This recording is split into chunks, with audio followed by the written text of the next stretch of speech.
me, Lena. My pocket.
Oh, hi.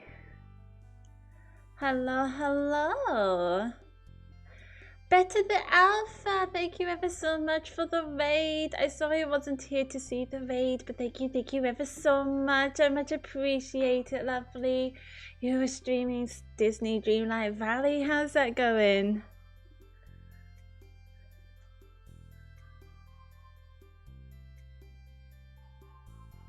And hello, welcome in, raiders. So you just caught me starting my stream. We are just going to start the Great Ace Attorney Chronicles. But happy Halloween, happy Halloween, everyone. I'm sorry I do not have a costume. I'm trying to save money, but I do have a tiger onesie.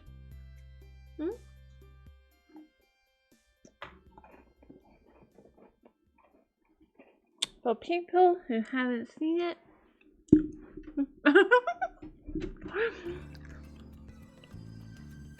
But yes, welcome in. I hope you have the fantastic stream, better, and again, thank you ever so much for the raid. Very much appreciate it, and to trust me with your community. I'm very grateful.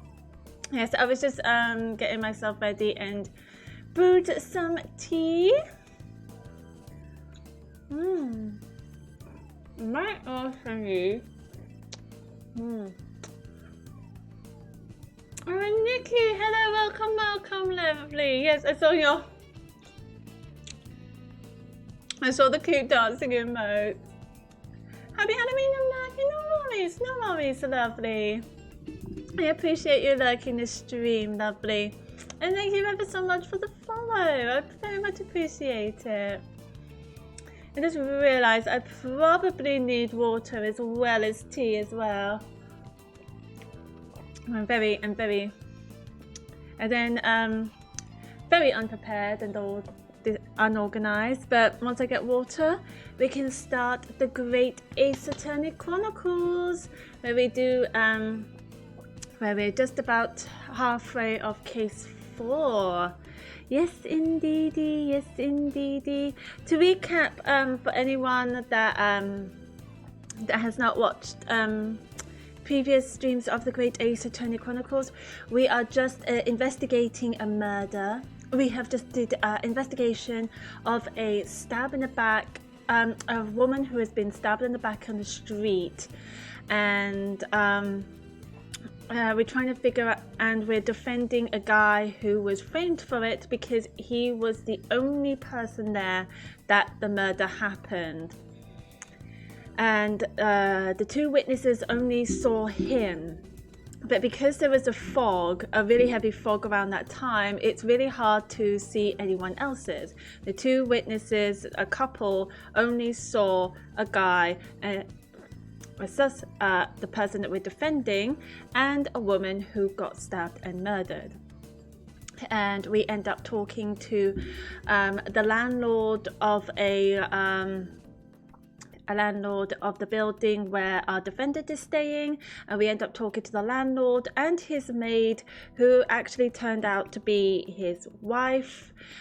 His wife was pretending to be a maid because apparently back then in Victorian times it was customary to have a maid in your household to show you're quite a high-standing citizen. So they were trying to pretend that, but in actuality they were very poor and they were very broke, and their marriage was on the rocks because his wife thinks that he is cheating on her, but it turned out that was not the case. The love note that they found in the book ended up being from a second-hand shop, and also it wasn't addressed to him, it was addressed to a guy called James, so that was kind of an inkling. But we met Sherlock Sholmes at the time. He helped us figuring out who's the person that wrecked their flat. Turned out it was his wife in anger, and we're still trying to figure out who killed this woman. If it's not our defendant, who is it? Oh, also our defendant is very jittery, very jittery, and very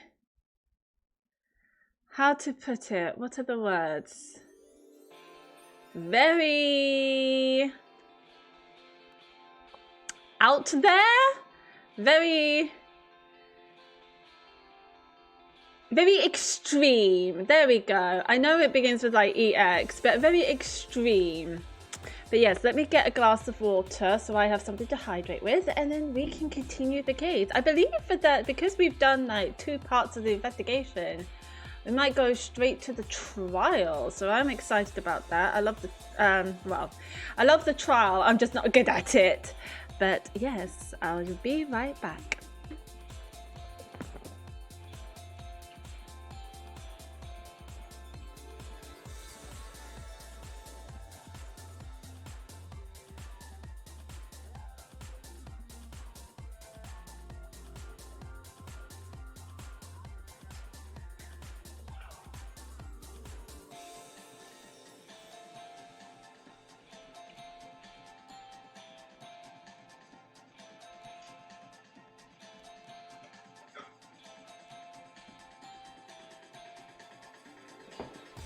Oh, oh, my hair is all messed up.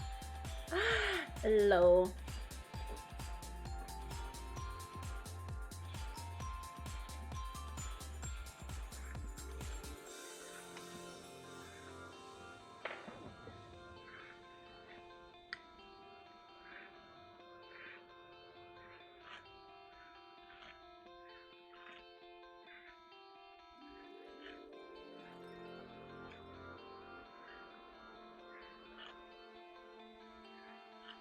My hair is an absolute mess today. Alrighty then. Okay, I look a little bit. No, I'm not, because my webcam is having a little bit of a hissy fit. Excuse me. You know what I really like? I would like a webcam where it doesn't autofocus. But yes, I shall. There is a great ace of Tony. There we go. I'm just loading up the game now, and then we can get straight to it. But you know what Steam is like. It can have a bit of a moment, can't it?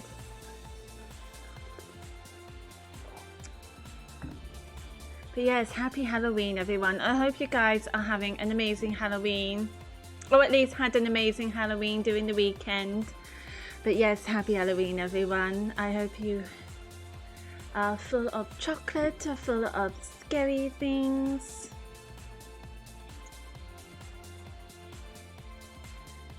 Full of creepy things. You probably got like a Halloween party to go to. You might have trick-or-treaters coming as well.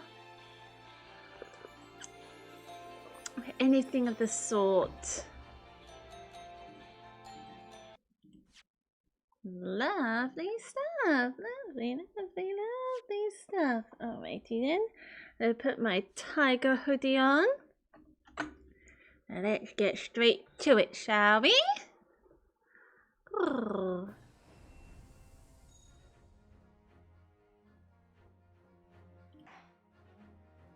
Well, we shall continue.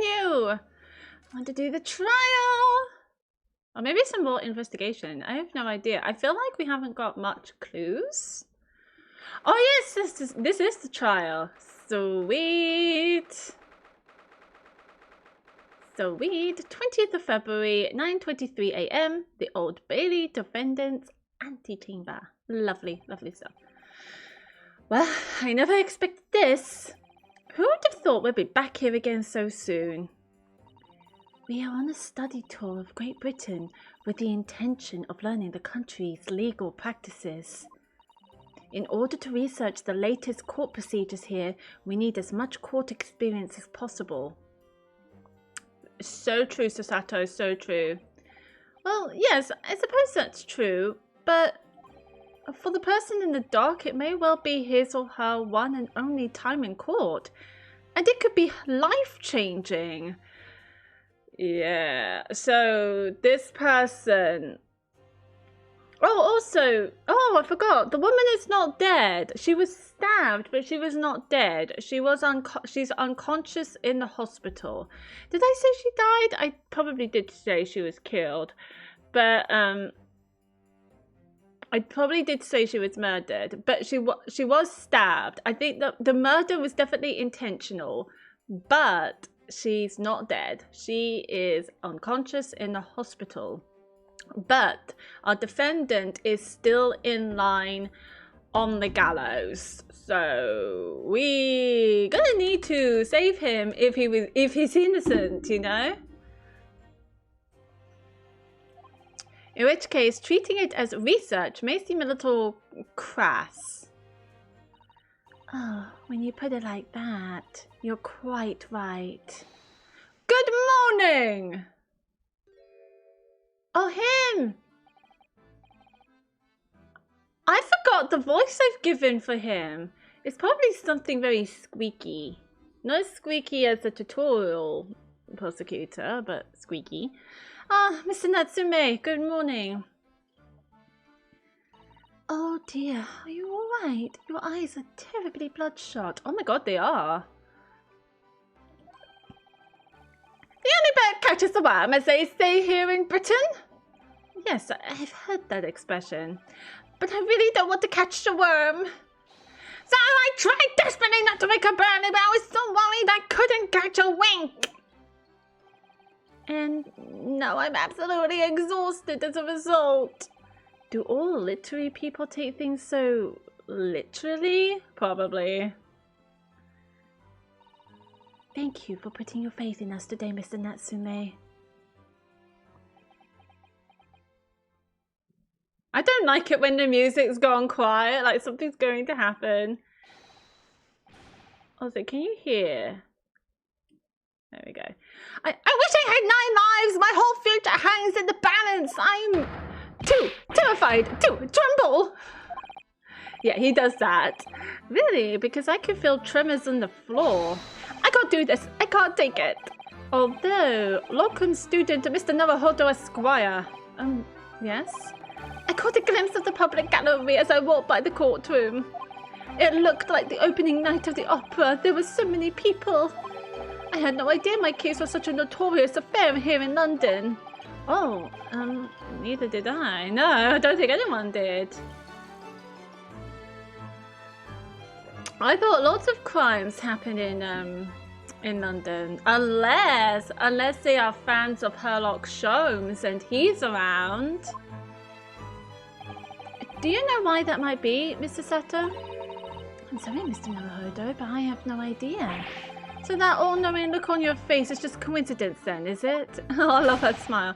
Don't hide the truth from me! It's because of the Reaper, isn't it? Ah, yes, the Reaper. I forgot about that. The Reaper is a nickname for our prosecutor. Goody! Although he's very handsome. Najahola!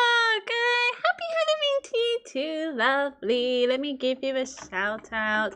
How are you today? Are you doing anything special for Halloween? Lord Van Zeeks. I do love Lord Van Zeeks. Is that right, Mr. Sato? I purchased as many different newspapers as I could find this morning. And yes, Lord Van Zeeks is on the front page of every one. I knew it! Sometime after the prosecutor was dubbed the Reaper of the Bailey, he stopped appearing in court, it seems. It's been several years now, in fact, until the day before yesterday.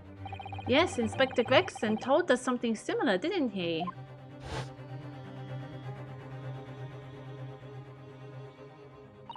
The trial 2 days ago marked Lord Van Zeeks' return to the courtroom after a long hiatus. Oh, isn't he so handsome? Sorry.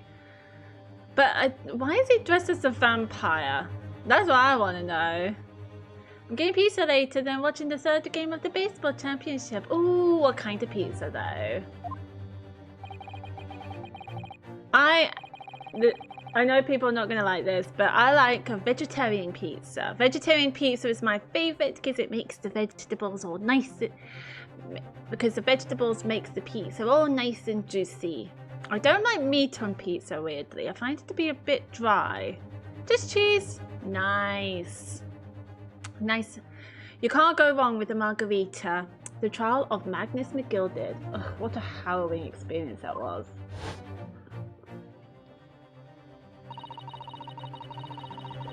See, I love vegetarian pizza. Even though I'm not vegetarian, I do love vegetarian pizza. But you don't need to be vegetarian to have vegetarian pizza. It's just really delicious. I believe that appearance made even greater waves here in the capital than today's. But you wouldn't have realized, of course, having only just arrived in the country. Why is the Reaper back in the Bailey so soon for what appears to be a mundane murder?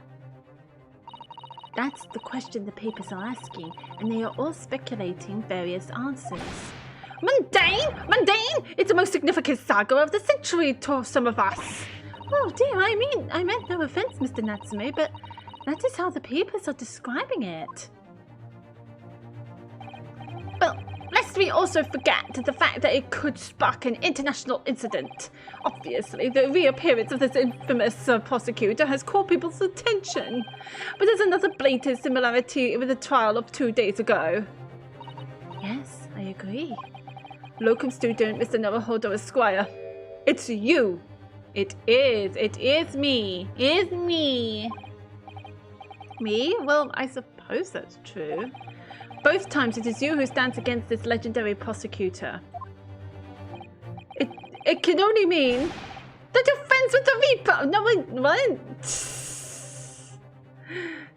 I'm friends with the Reaper? Please, I don't rub shoulders with Deathbringers. I'm afraid that there's really only one other explanation. It can only be another example, Mr. Naruhodo, of your uncommon bad luck. Well, goddamn, fuck me and my bad luck. Thanks for that. Oh, this is just my luck. Why must I be represented by a man with such frail fortune? By the least lucky lawyer alive! I know he says he's very, very extreme and exaggerated. But to be fair, his life is on the line. If his verdict is guilty, he would end up on the gallows. Well, let's not forget that it was you, Mr. Natsume, who asked me to represent you. Because no one else will. Yes, it's true that I'm just a student, new to London with little in the way of experience or skills or luck. But I promise you this, I will fight your corner until the bitter end, and I will believe in you, Mr. Natsume. Oh, benevolent locum student, Mr. Naruhodo Esquire. You're not alone here with us, Mr. Natsume. Excuse me. Whatever happens, we will always be on your side. Oh, benevolent and non-locum assistant to Miss Mikotobo Esquires. I am in your debt forever. I shall never forget this great kindness for as long as I live. Mr. Natsume, counsel for the defense.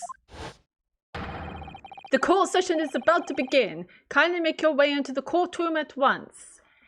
Yes, sir. Yes, sir, indeedy.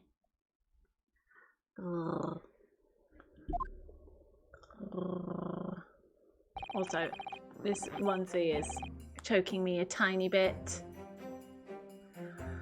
All right then, Mr. Natsume, it's time. Let's go. Yes!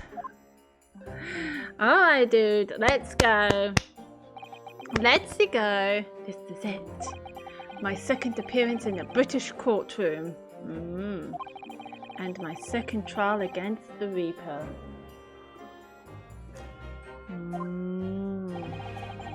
I hope you're watching over me, Kazuma. Because this time, I won't let my faith waver. I'll believe in my client to the last.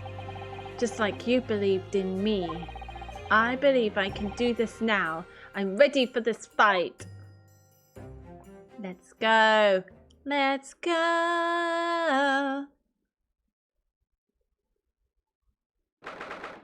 20th of February, 10 a.m. The Old Bailey courtroom. Ooh! Different juries.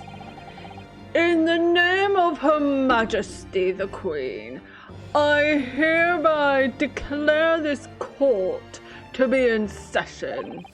I now call upon the counsels for the prosecution and defense to declare their willingness to proceed. The prosecution is fully prepared, my lord. The defense is ready, my lord. The Nipponese are a truly fascinating breed. Okay, I don't like that from Van Zeeks. Sorry, what? Also calling them a breed? What? Lord Strongheart has told me all about you.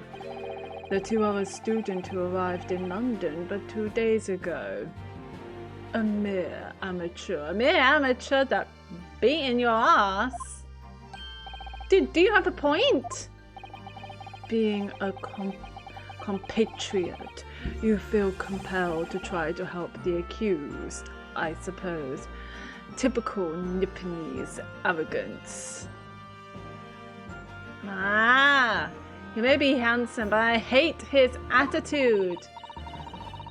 Forgive me, but I do not believe arrogance is an appropriate description. Sato-san. After all, at our previous encounter, the defendant was found to be innocent. Absolutely. You say it, Sasato. You drink your wine. Very true, and a most fascinating, if dark trial it was too. The tragic conclusion came later, of course. Here's to the acquitted and his unfortunate violent end. Talking about Mr. McGilded, who died in the omnibus. Pretty sure we saw the first juror before. Thank you, counsel. I see both sides are in fine fettle. Now, ladies and gentlemen of the jury, are you ready to carry out your duties here in court as impartial members of the public? You never know when you might be down on your luck, but I believe in fair play for everyone. Well, I must warn you, I'm rather more ruthless than I appear. Oh, well, not me. What you see is what you get. I'm a peace-loving fellow.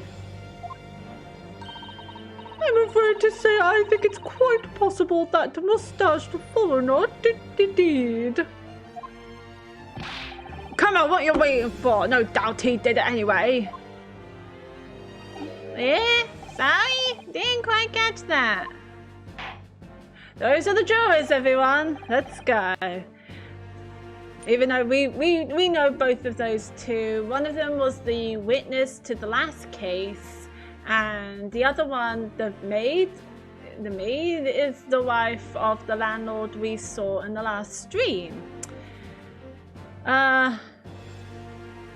Joan, I think her name is. Alright, let's get to it. Very well. Let us proceed. Your opening statement, if you please, Lord Van Zeeks. Very recently, Great Britain signed an alliance with a rising power in the Far East. You sound like a fucking lunatic, and I love you so much. Oh, thank you. I'm doing different voices of different characters. Like an owl.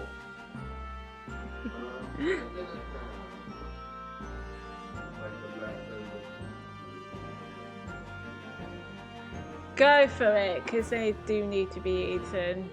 The KFC is in the drawer. Yeah. Very loose. You had like I have not yet.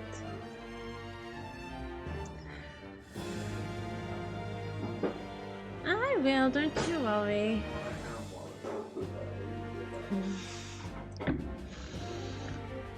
Love you so much. Yeah, go for it. Very recently, Great Britain signed an alliance with a rising power in the Far East. Yes, shush. At least I'm not doing a different accent.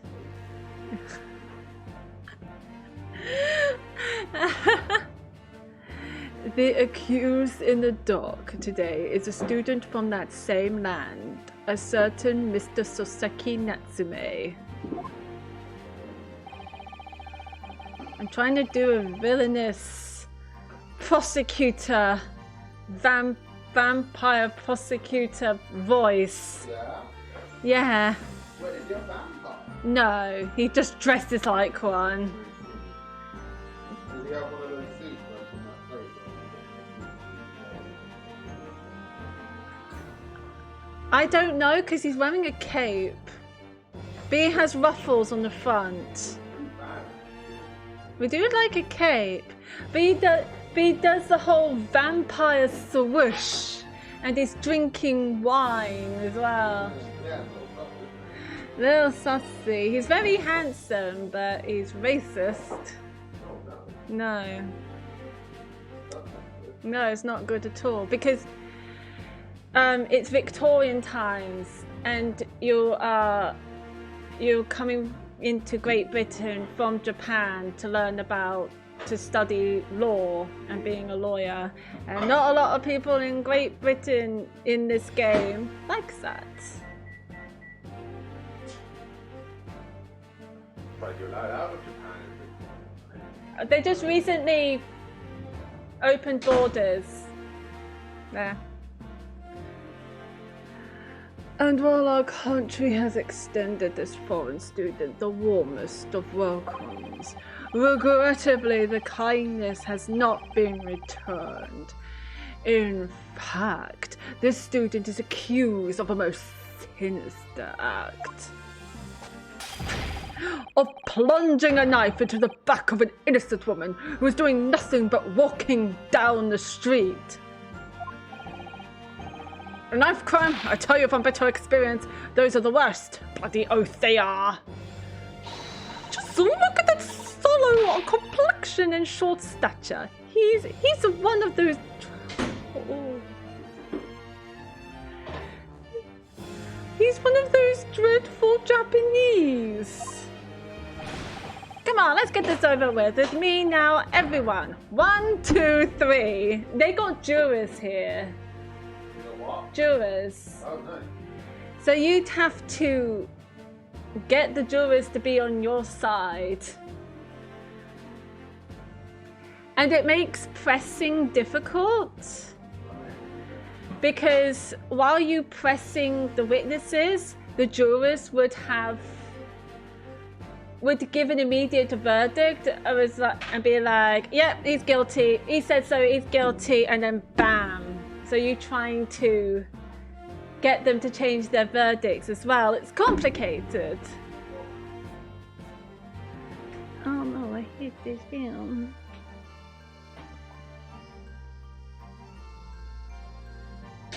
It sounded like he's gonna give his verdict. It's like, boom. Eh? Sorry? Didn't quite catch that. Pray, forgive the discourtesy of smashing my hollow chalice here in this great chamber. He must have so many chalices if he'd be able to smash them. Those chalices look pricey.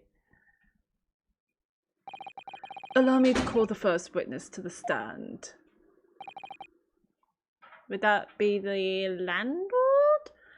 Very well. Bailiff, lead the inspector in, please. Oh no, it's Gregson! With his fish and chips. Your name and occupation, please. I would love Herlock Sholmes to be the witness.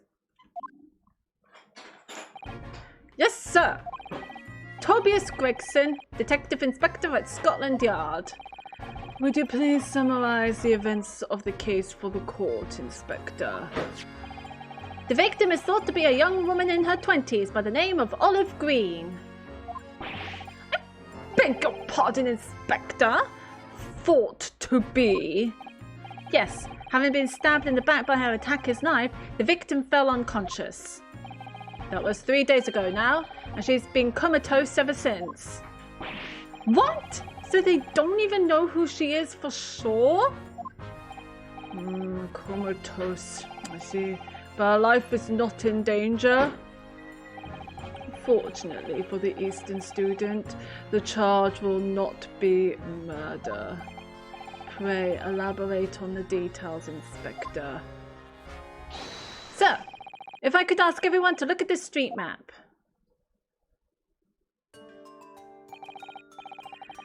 As I mentioned, the incident took place 3 days ago, at around 5 in the afternoon. It happened on the pavement running alongside Briar Road, a wide thoroughfare for horse-drawn vehicles. It had not long since stopped snowing as the victim, Miss Green, was walking down the street. Out of the blue, she was approached from behind by the accused and stabbed in the back. Luckily, the young lady's life was spared, and she's currently being treated in one of the city's hospitals. But being unconscious as she is, we've been unable to take a statement from her, of course. This is the case so far with everything we know about the victim so far. Thank you, Inspector. The court will accept the documents as evidence, if you please. Ooh, so a file containing an overview of the case and details about the victim. She was found with a knife in her back. You too, love you too. Enjoy your lunch. She was found with a knife in her back and is currently in hospital, yet to regain consciousness.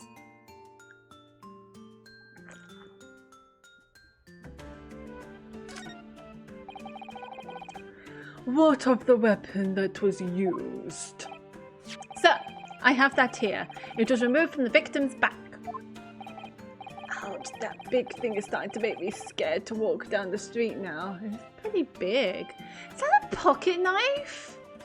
So that's a pocket knife. It's a bit big for a pocket knife. Or is it just a random knife? With a heavy blade like that, almost anybody would have been able to stab the poor woman. Even the scragged-looking Soseki-san, I suppose. A common or garden jackknife, I would say. Rather nondescript. Thank you, Inspector. The court accepts the blade as evidence. Oh, it's a jackknife. Okay. Okay, the jackknife has been entered in. A large but commonplace folding knife. It was found lodged in the victim's back. Ouch! And they managed to get that out? Well, thank God she's comatose. Ooh. Because they would probably need things prepared, you know, to stop the bleeding. And making sure they'll be able to get out without damaging her even more. Oh, shit. Right, okay. Now then, what do we know of the motive? Money or valuables, I presume? Ah, this isn't the first time you were judged as Miss Father Christmas. Yes, sir. Yes, indeedy. From what we can tell by looking at the woman's possessions, it seems like she's a poor student herself. Hard to imagine she would have had anything much worth pinching, my lord. I see. Well, in that case, are we looking at some deep-seated resentment toward the victim? I'm afraid I couldn't say. Apart from visiting second-hand bookshops, the defendant, Mr. Natsume, doesn't appear to get out much. At this moment in time, we haven't been able to establish any sort of connection between him and the victim. Yes! Yes! Yes! He's still waving his arm. That's so cute. If theft or grievance had been ruled out as the motive, what reason could Mr. Natsume possibly have had for stabbing the young woman? Yet you arrested the man in spite of that, in a totally unjustified and heavy-handed way. Objection!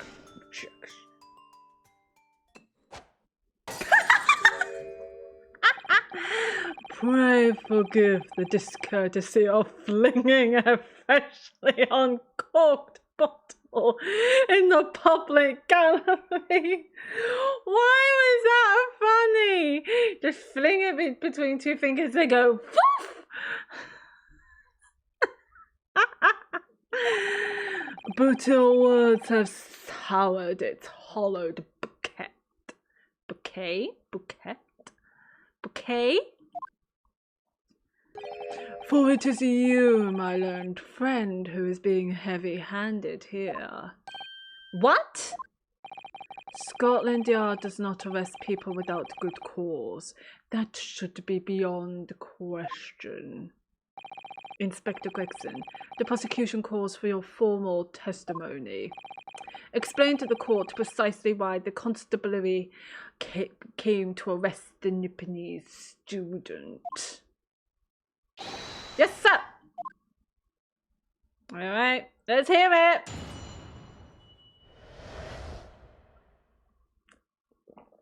Freaking hell, yeah, let's hear it! As I said, it was 5 o'clock in the afternoon when the incident occurred, and there was an unusually light fog. Visibility was reasonably good, and there was no one else about but the victim and the accused. Out of the blue, the victim was stabbed from behind and subsequently collapsed on the pavement. The accused ran off, scattering his belongings all over the floor. Those being a number of old books he just bought. He was on his way home from a bookshop, it seems. It was just a matter of working out who the books belonged to, and we found the bloke to arrest him. All books, you say? Yes, my lord. I have a photograph here of the scene of the crime, taken immediately after the incident.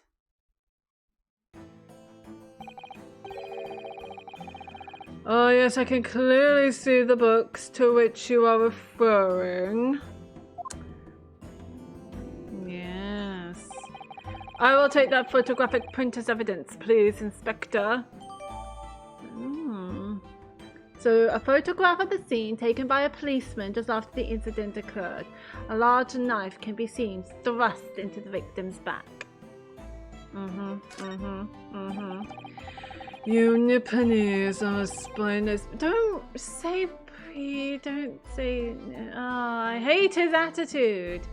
I wonder if we can make him turn good. Like we did for Miles Edgeworth. Surely we can make him turn good. Too cowardly to admit defeat.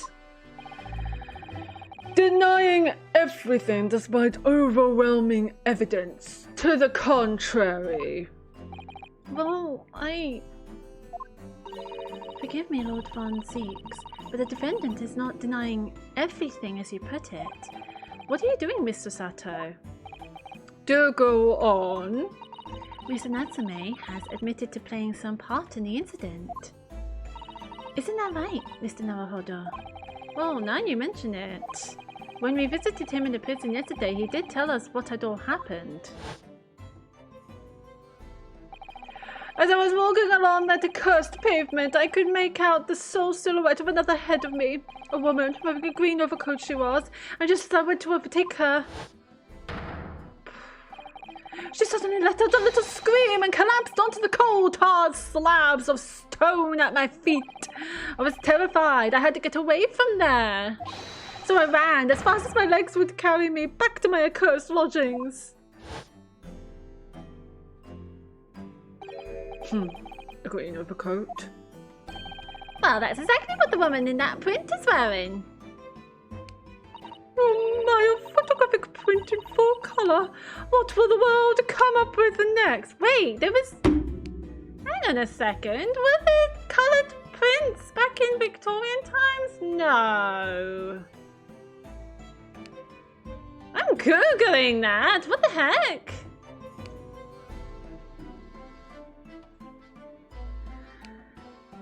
Coloured prints... Victorian times.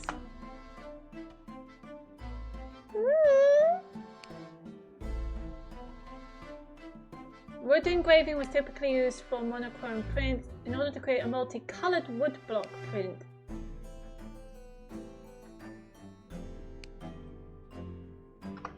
Colored prints, I don't know, first came out. Color printing, together with the development of color monitors, were developed in 1976. The very first 2 and 3 color printing processes were developed in 1910. Thanks to advancements in technology, with the 4-color process being used in current modern printing. What about colored photographs? The first processes for color photography appeared in the 1890s. Oh, okay. So, based on the theory demonstrated in the... Hang on a second. Something really sharp is... I'll be right back.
Something, sorry about that, I felt something sharp right on my side, so I had to sort that out. So in 1890s, based on the theory demonstrated in the 1860s by James Clerk Maxwell, they reproduced colour by mixing red, green and blue light. Interesting. Okay, so this would be around the time when you can first get coloured photography. Nice, nicely done. The defendant has done nothing more than admit he fled the scene of a terrifying incident. That does not mean that he's guilty of the heinous crime of stabbing a woman in the back. There was nobody else there at the time, just the 2 of them, the victim and the accused. In other words, there is nobody else who could possibly have stabbed the woman. In a fact that the accused concedes. It seems this cross-examination could prove to be pivotal. Counsel, proceed, please. Yes, my lord. Nothing for it. I have to use this cross-examination to turn the tables here. It's our only chance. Let's go. Let's go. Let's go. Are we going to be careful with pressing? As I said, it was 5 o'clock in the afternoon when the incident occurred, and there was an unusually light fog. So let's just keep pressing him. A light fog, you say? Well, like for London, you could see the opposite side of the street for once. Not much farther, though. That's light, is it? Around these parts, yes. Not something I'd expect a Japanese fellow like yourself to know, of course. I've read that London is famous for its fog, but in my country, people usually imagine that gives the city a rather beautiful appearance. How quaint. Yes, well, it's not something us Londoners tend to romanticize, as I expect you can appreciate. I see. At this time of year, the fog causes a large number of accidents, especially when it's heavy. Sometimes you can't even see your own hand at the end of your arm. Indeed. The other day I was very nearly trampled by horses before I could see the carriage they were pulling. Ugh, so that's something I should definitely remember to stop, look and listen. Absolutely. Always do that, even if there's no fog. Do that. However, on the day that concerns us, the fog was somewhat lighter than usual. A fact no doubt lamented by the accused.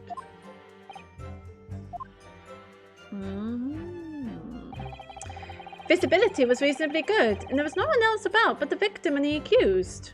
Hold it! Hold it! How are you able to state that with any certainty? Quite simply, my learned friend, because that is what the witnesses to this crime have told us. Ah yes, Inspector Gregson mentioned the witnesses yesterday, didn't he? That's right. One of them is a policeman, I believe, from Scotland Yard. That is correct, ma'am. Oh, then we must hear their testimony. Yes. The prosecution will of course call them to the stand, should it be necessary. But wait a minute! At 5 o'clock in the afternoon in the middle of winter, it would have been dark already. True. So clocks go back, so around October. As a matter of fact, yesterday actually, the clocks go back an hour. So now it would get dark really early. It would get dark around 4 p.m. So yeah, in the middle of winter, it would have been dark. No matter how light the fog might have been, no one could have seen. I'm unaware of the situation on your tiny island in the east. But here in the capital city of Great Britain, all main roads are illuminated in the light by gas streetlights. Okay, so the streetlights were on. Yeah, that makes sense, yeah. Ah! The prosecution believes there would have been ample light by which to witness the crime. Quote, here in London, for the first time in history, mankind has completely conquered the darkness. Which means we really need to hear those witness statements. If I could just get through the fog of this cross-examination, maybe we'll be able to. Ah, see what you did there. See what you did there. It seems the counsel for the defense has taken stock. Continue with your testimony, Inspector. Out of the blue, the victim was stabbed from behind and subsequently collapsed on the pavement. Hold it! We're going to press every single one of these comments. From behind, you say? That's right. As you can see from this print. Ooh. That's painful. That's very painful. Yes, quite so, Inspector. The handle of the weapon is clearly protruding from the victim's back. And you say this poor woman, Miss Green, remains in a critical condition? Comatose, no less. I'm afraid so, my lord. Yes, she's being treated at Bart's. I was hopeful that she would come round before the trial started so I could take a statement, but it wasn't to be. Yes, that is indeed a pity. It would have been most illuminating to hear the victim's own account of events. Particularly when most of the victims that this trial is for dies. At least at some point during this trial, she may wake up. You never know, and then we'll be able to hear what she experienced. Luck is on your client's side, it seems. On the contrary, my client has been exceedingly unlucky. Your force of tone is seriously undermined by those disturbingly wide eyes, I'm afraid. Control your eyes, Suinosuke. Control them. Stop looking so manic. You've got to be confident.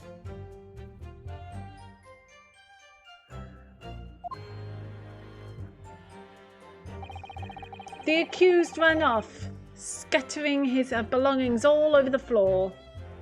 Hold it! Natsume's belongings? I think you'll find it's all there in the photographic print of the crime scene.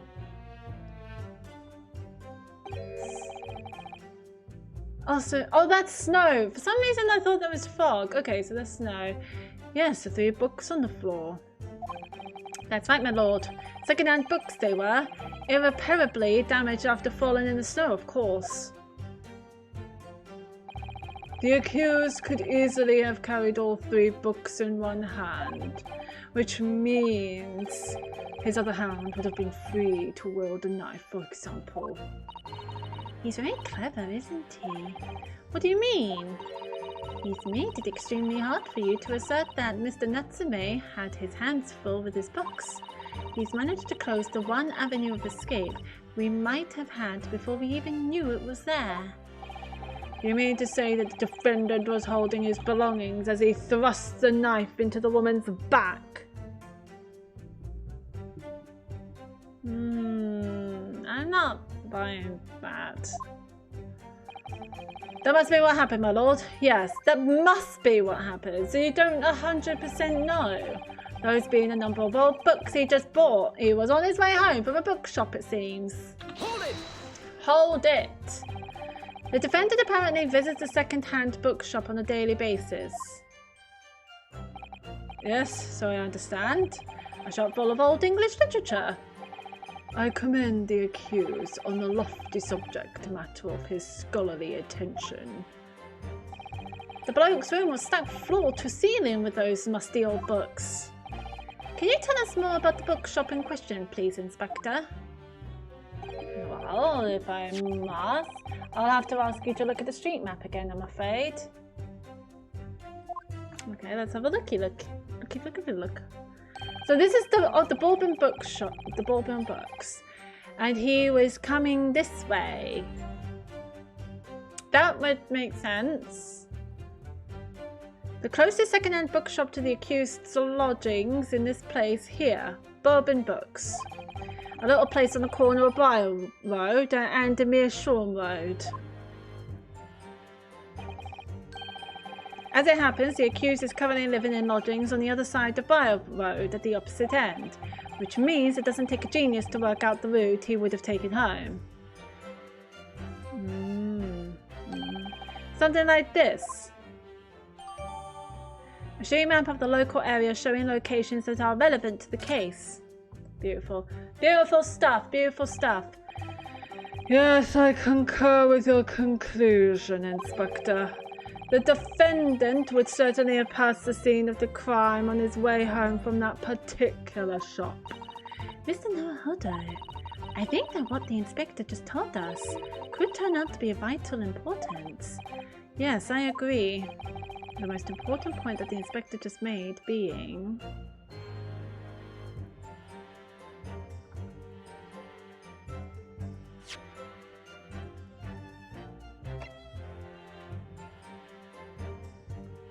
Let's examine.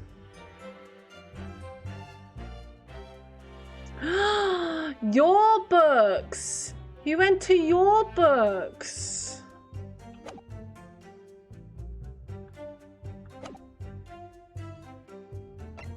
Bookshop's name. Inspector Gregson, may I ask you a favour? What? Would you kindly add the name of the bookshop to your formal testimony, please? I believe it may be of vital importance. Maybe. Oh, well, you know, I mean, yes! It could be a very important clue. There we go, Inosuke. Come on, let's go. Very well. Not that I can see it being of any great significance. Oh, you will, you will, you will. But please revise your testimony accordingly, Inspector. Yes, sir, my lord. Whatever you say. Could the man be any more sardonic? Were you channeling? Could I be any more? He was on his way home for Bourbon Books, a second-hand shop he apparently patronizes. Shall we present or just keep pressing? Let's keep pressing for the last statement. It was just a matter of time of working out who the books belonged to, and we found the bloke to arrest him. Let's just press on the last statement. I know what to do. You asked for the help of the famous detective, Sherlock Holmes, to locate the defendant, I believe. Stuff and nonsense. Sorry? That Jack in office, that busybody, just comes and sticks his oar in whether we ask him or not. That sounds like Sherlock. But according to what I have here, Mr. Sholmes was shown to the scene by Scotland Yard detectives. Well, that was nothing to do with me. The lads at the scene must have done it without my permission. I tell them time and again, whenever something happens, send word to headquarters. They follow your blooming instructions. I see. If that meddler gets his hands on any details, we'll all be reading it in Rant's magazine next month. And you can bet your last farthing that I'll be in there too, stripped of all my hard work on the case. Yes, Mr. Sholmes. No, Mr. Sholmes. Aren't you clever, Mr. Sholmes? That's all the thanks I'll be getting. Inspector, if the man is proving detrimental to the Yard's activities, perhaps I should step in and deal with him. No, you may not. You leave Sherlock Holmes out of it. He's an amazing man. Aha! It appears Inspector Gregson is lost for words. Yes, the Reaper's words carry a lot of weight, obviously. Anyway, the point is this. That little Japanese bloke's already admitted it. He's admitted that those books all over the pavement at the scene were the ones he bought that day.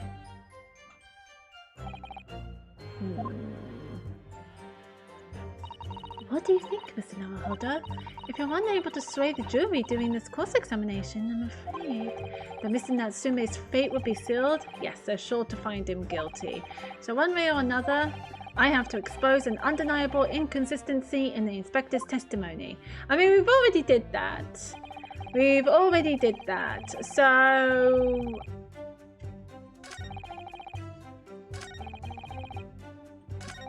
if we can find the one with the... Because it's not Bourbon books, it's your books that he got, that the accused has got the books from. Shall we? Shall we? Let us go. Objection. If I could just stop you there, Inspector Gregson. What is it, sunshine? I'm a busy man, you know. This is a receipt that we found in Mr. Natsume's room. It was issued on the day of the incident and details the purchase of 3 second-hand books. And you found that in the accused's room, did you? Yes, but the point is not where the receipt was found, but the name of the shop printed on it. Go on. This receipt was issued from a bookshop called Your Books. Your Books?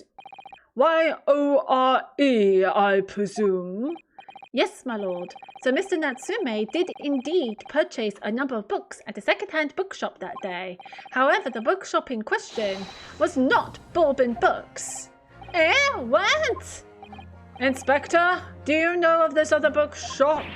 Yes, sir. Your Books is another second-hand bookshop not far from Bourbon Books. It's just that. Well, it's such a small place. I didn't think the accused would have known about it. Objection. But in fact, that is the bookshop which the defendant visited on the day in question. And this receipt proves it. Objection. Objection. Yes, for what difference it makes. Wherever the man purchases musty tomes, it makes no difference in the final analysis. Objection. I disagree. I mean, after all, I have the street map here, if that might be of help. Oh, yes, thank you. Have a look at this, please. If the defendant had been returning from Bourbon Books, then yes, he would almost certainly have passed the place where Miss Green was attacked. However, if we take into account the fact that he was actually at another bookshop, Your Books, it may very well turn out that he wouldn't have passed that location at all. But where is Your Books? Could that be true? It rather depends on where this other bookshop is, but I do declare it may be a possibility. See, that's what I mean. If your books is like somewhere else, then yeah, that is a possibility. Is that right, Mr. Lawyer, sir? What you just said? Absolutely. It absolutely could be right. Inspector Quickson, where is this your books established? Hello. I love your username. Hello, this is Reality of Gambling. Welcome to the stream, lovely. How are you? How are you doing, lovely? Yes, so we've done the inspection. Have you of case 4, and now we're on to the trials. We are on to the trial. So we've done the inspection. Have you done the inspection yourself? It's quite interesting, to say the least.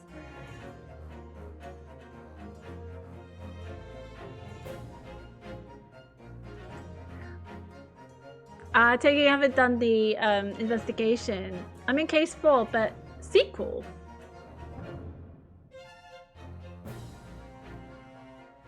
In case 4, but sequel? Also, you've done this trial? There's another inspection?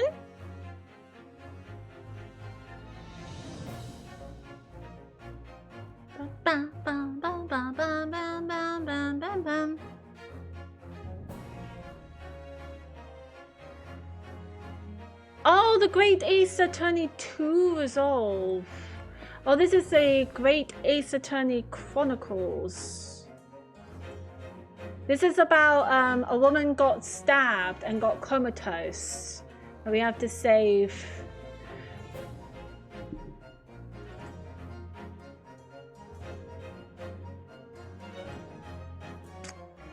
And we have to defend a very extreme guy to show that he is not the one who stabbed the woman.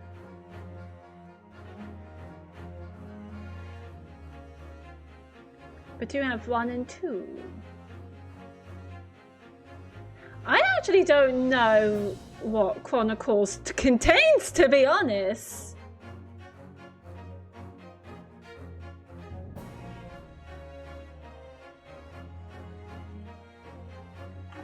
The Great Ace Attorney Chronicles.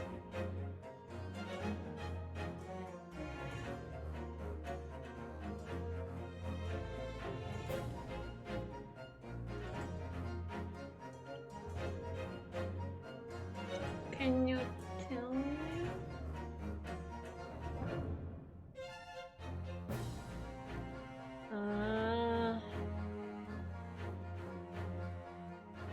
That's a series mainstay Phoenix, right? As he attempts to uncover the secrets behind it.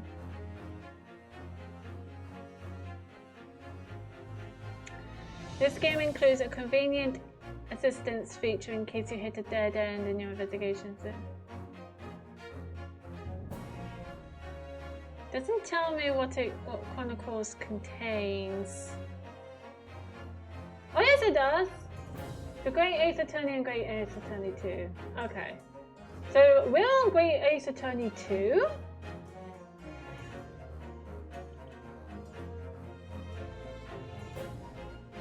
Sweet.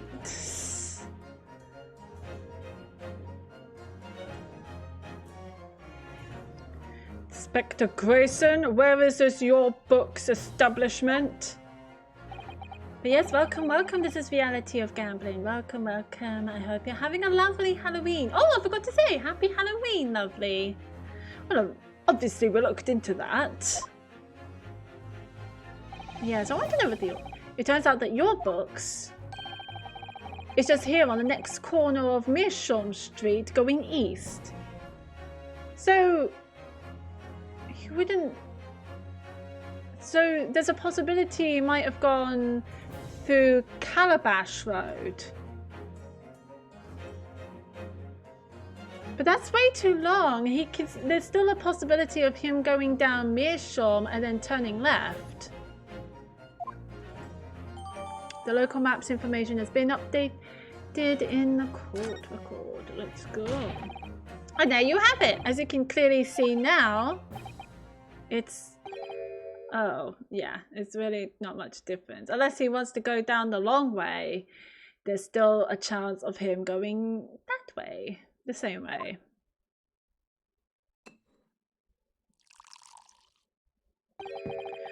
My lonely police friend is obviously in training to be a clown, the way he regales us with such witticisms. To your future career in the circus. Fuck you, Van Zeeks! You put that glass down now, or I'll put it down for you. I didn't think I needed to spell it out, but here we go. If the accused was coming home from your books instead of Bourbon books... Here we go. There's no doubt he'll still have passed the place where the victim was stabbed. Oh. I didn't realise that 2 second-hand bookshops were so close together. Yes, thank you, Inspector. Allow me to reiterate from my learned, if somewhat slow, Nipponese friend. Wherever the man purchased his musty tomes, it makes no difference in the final analysis. Thank you, Van Zeeks. You said that before. Fuck! Okay, well... As I suspected! You cannot fool me, and I don't suggest you try. What did I say, eh? I've had enough of this now. Beg your pardon? Terribly sorry, but would you mind repeating that? Listen to Hodo.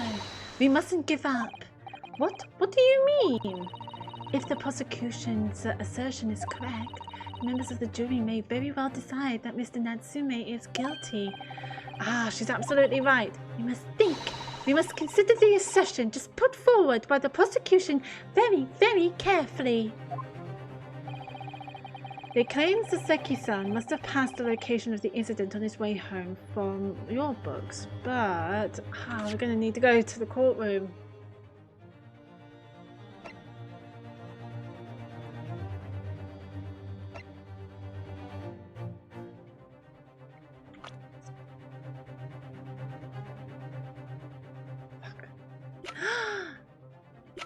Yes, it's Herlock shows! We love Herlock shows. But I didn't mean to...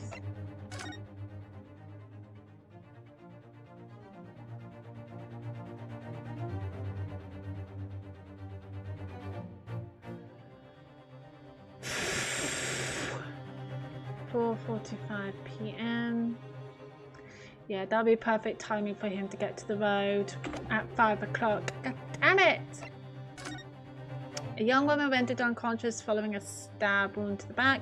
Olive green female, stout build, early 20s, pavement to Briarwood, east side. A reporting officer, Rolly Beat. Well, the victim remains unconscious. Her name was gleaned from her personal effects. Other details are unknown. Apart from a single stab wound from the larger knife, no other signs of injury were observed. The assailant was seen running away by the reporting officer and was successfully arrested the following day. Maybe there's something here?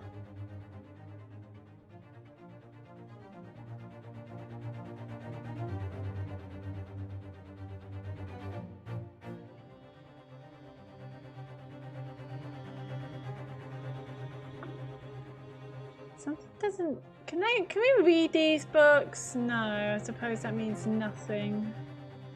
Like, nothing out of the ordinary.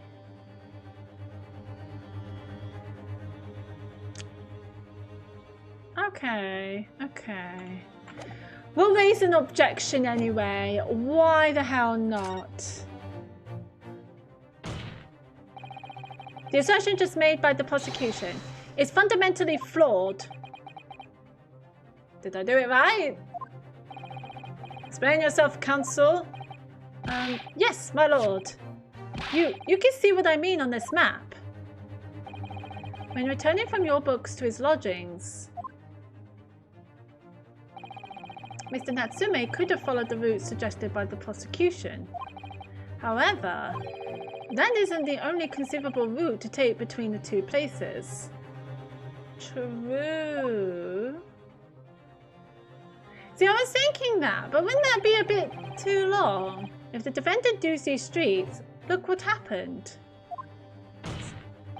He arrives back at his lodgings without passing the location where the victim was attacked. Objection!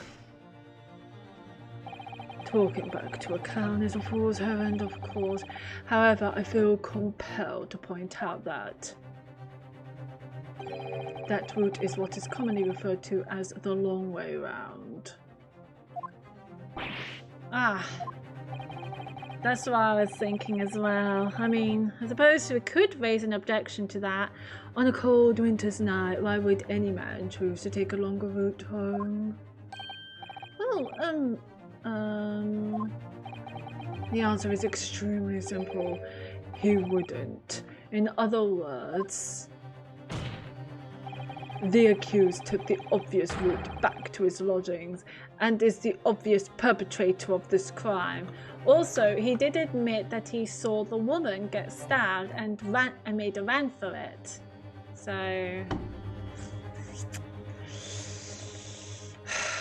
he did see the victim. Objection! That argument was a bit shit. But, aha, yes, I've got it. Obviously, we must ask the man himself. Ask Mr. Natsume which route he took home. I have already informed the court of the accused's response to such questioning. He claims he has no recollection. That's the worst one. That's right. As I said, the bloke seems to spend his time outside wandering aimlessly from A to B. That there was no exception. He says he doesn't remember where he was or which route he took home. I don't believe this!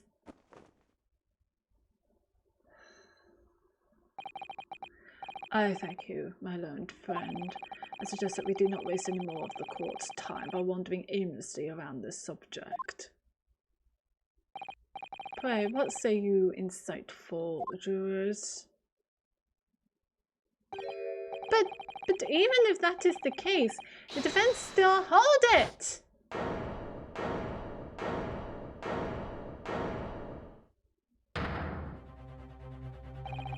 I agree with Lord Van Zieks wholeheartedly and in every way. What? I don't believe it. Does this mean we members of the jury are completely convinced now? Wow, fuck.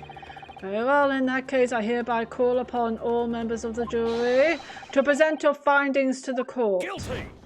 Shit. Guilty. Shit. Guilty. Shit. Guilty. Shit. Guilty. Shit. Guilty. Shit.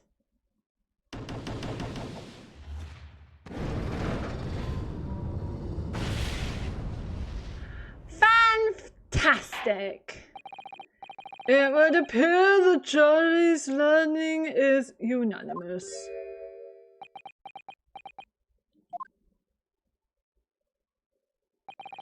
To the insightful members of the jury, I applaud your brave resolve. You serve Queen and country admirably.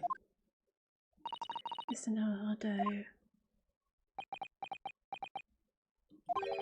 No, not yet. This isn't over yet. Go on, Inosuke. I still have one last chance to sway the opinion of the jury. I have to tip the balance of those skills another way. I have to turn this around. You can do this. Somehow. Those are the eyes of Quarry, not yet willing to give up and die.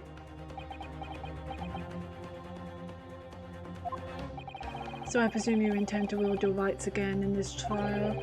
Rights of the defense written into antiquated British law that should have been buried long ago. Yes, sir! Call it antiquated if you will, it's the defense's prerogative to carry out a summation examination if it so chooses. Very well, counsel. In accordance with the letter of the law, we shall proceed with a summation examination. Let's go. Let's go. Are the members of the jury ready, Mr. Foreman? Of course we're ready.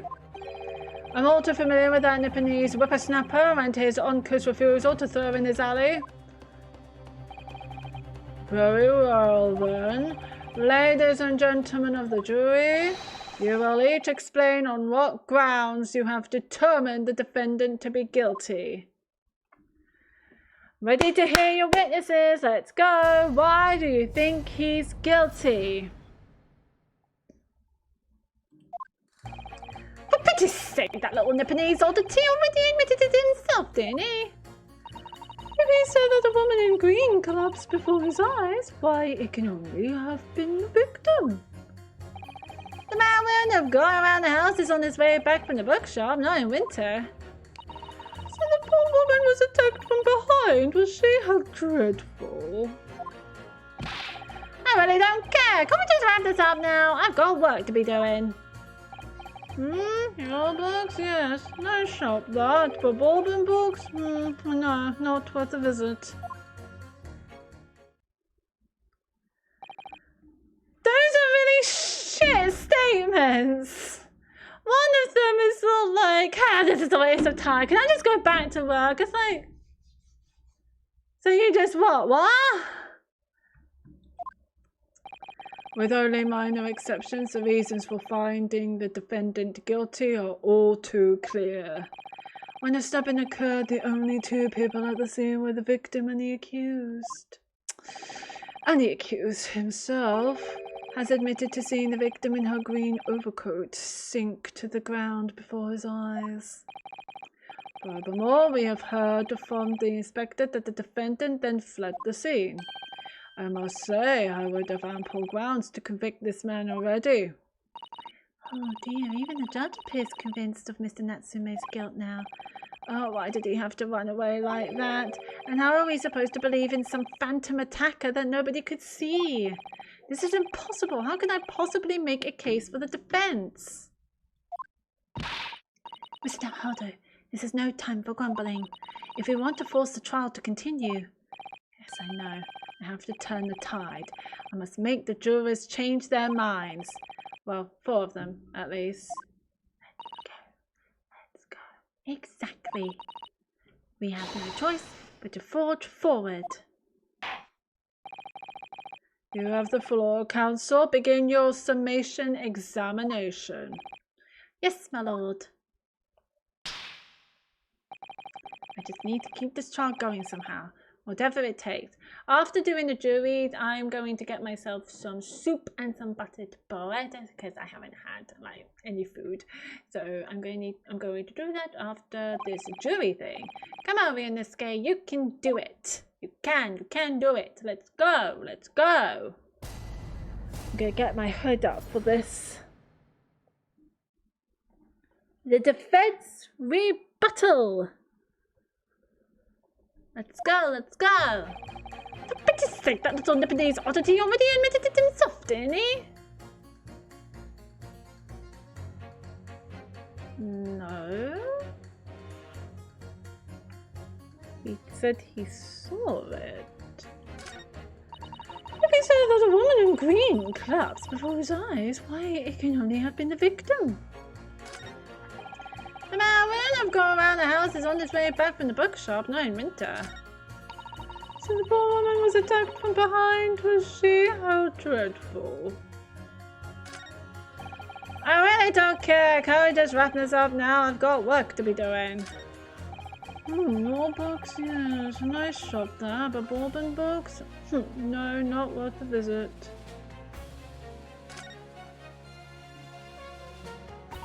It sends a shiver down my spine to hear the members of the jury so convinced of Mr. Natsume's guilt. But I can't help feeling that some of their opinions are rather subjective. I agree, it's the irrelevance of what some of them are saying that sends a shiver down my spine. Still, at least some of their assertions don't actually incriminate to Mr. Natsumi of anything. That's something. You misuse that to advantage, Mr. Naruhodo. Cunningly. Yes, you're right. Let's listen to the jurors again, carefully. And if any of their assertions are at odds, I'll pit them mercilessly against each other. Yes, don't hold back. Pit them all against each other.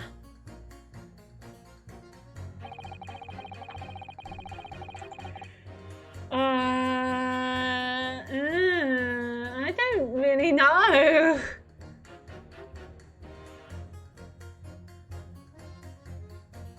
No, he didn't admit it. What the fuck are you on about?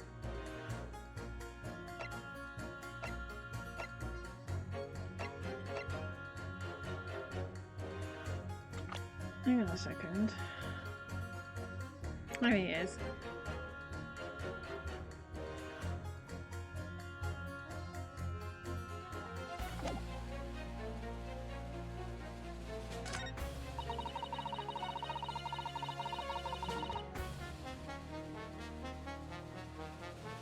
I can't see any oddity about her statement, but I'm seeing oddity in the first one.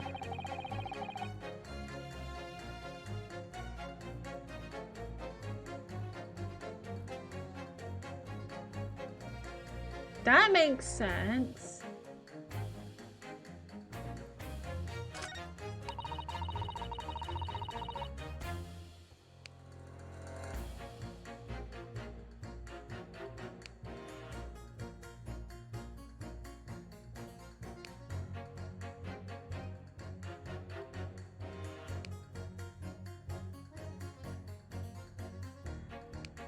I wish I can go back.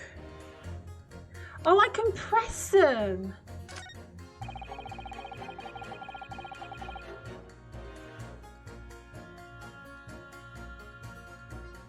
What work? Where do you work? Yeah, I would need to press them to get some more information.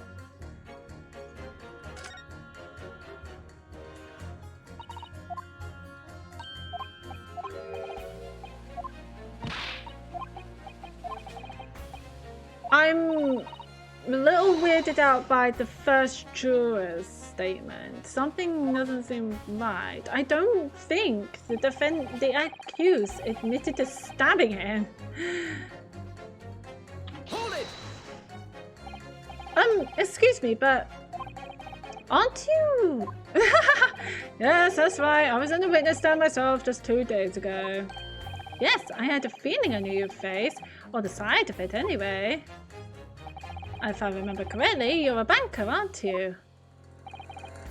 That's right. After the gold rush down under, I came back to London to work. And it was all going swimmingly until you started fussicking around. Bruce Fairplay was a man of repute. Sorry? Don't think I've forgotten how you treated me the other day. You had me and that young hatter pegged as criminals. Oh, well, you know, water under the bridge. Now there's all sorts of rumours buzzing around and the police have been badgering me non-stop. If I could turn back the clock. Well, anyway, I don't know about the hatter, but at least I'm in the clear now. I'm free to make up my own mind about who's guilty and who isn't. Ah, thank goodness. Alright, maybe I might struggle to change this man's mind, given our awkward history. Oh dear, I wonder what's become of Mr. First now. If he said that a woman in green collapsed before his eyes, why, he can only have been the victim. Okay, I'll pursue you. You're right there at the time of the incident. The defendant admits to having seen someone wearing a green overcoat walking ahead of him. Well, quite. That's precisely my point. Clearly, that someone wearing green was the victim. And clearly, that funny little Nipponese man with a disturbing moustache is the culprit. But let us not forget, madame, the defendant vehemently denies attacking the woman. Well, of course he does. If he admits to stabbing her, his life is over. The man is obviously a liver-faced coward, honestly. Claiming the woman simply collapsed before his eyes. But if that's a lie, as you're suggesting, do you not think he would have concocted something more credible? Oh, I really couldn't say. After all, you are foreign. Who's to say what goes through your funny little minds? Because everyone is so racist. I can tell you what's going through my funny little mind right now, but you wouldn't like it. Yes, we are not gay. Do you declare the man has already made the admission? He himself has stated that there was nobody else around. Surely the conclusion is obvious. No one else could possibly have committed this awful crime. If no one else could have done it, the accused must be the man. Really, it couldn't be more simple. Your argument is compelling in its simplicity, I must admit. Oh my, you are too kind, my lord. That went well for her. Yeah. The man wouldn't have gone around the houses on his way back from the bookshop, not in winter. Hold it! Hold it. But you can't deny that there are other routes Mr. Natsume could have taken back from your books. Oh yes, like you drew on the map, you mean? What was it? Calabash Road or something? Precisely. But it seems to me that what counts is whether the little Japanese fellow actually went that way or not. Well, yes, that's true. And at the moment, there's no proof that shows he did, is there? Well, yes, that's true as well. And as I understand it, the accused himself doesn't remember which way he went, does he? He must have went that way. He must have went the other way in order to see the victim collapse. Well, yes, that's annoyingly true. Wait, if he doesn't know the other way, then...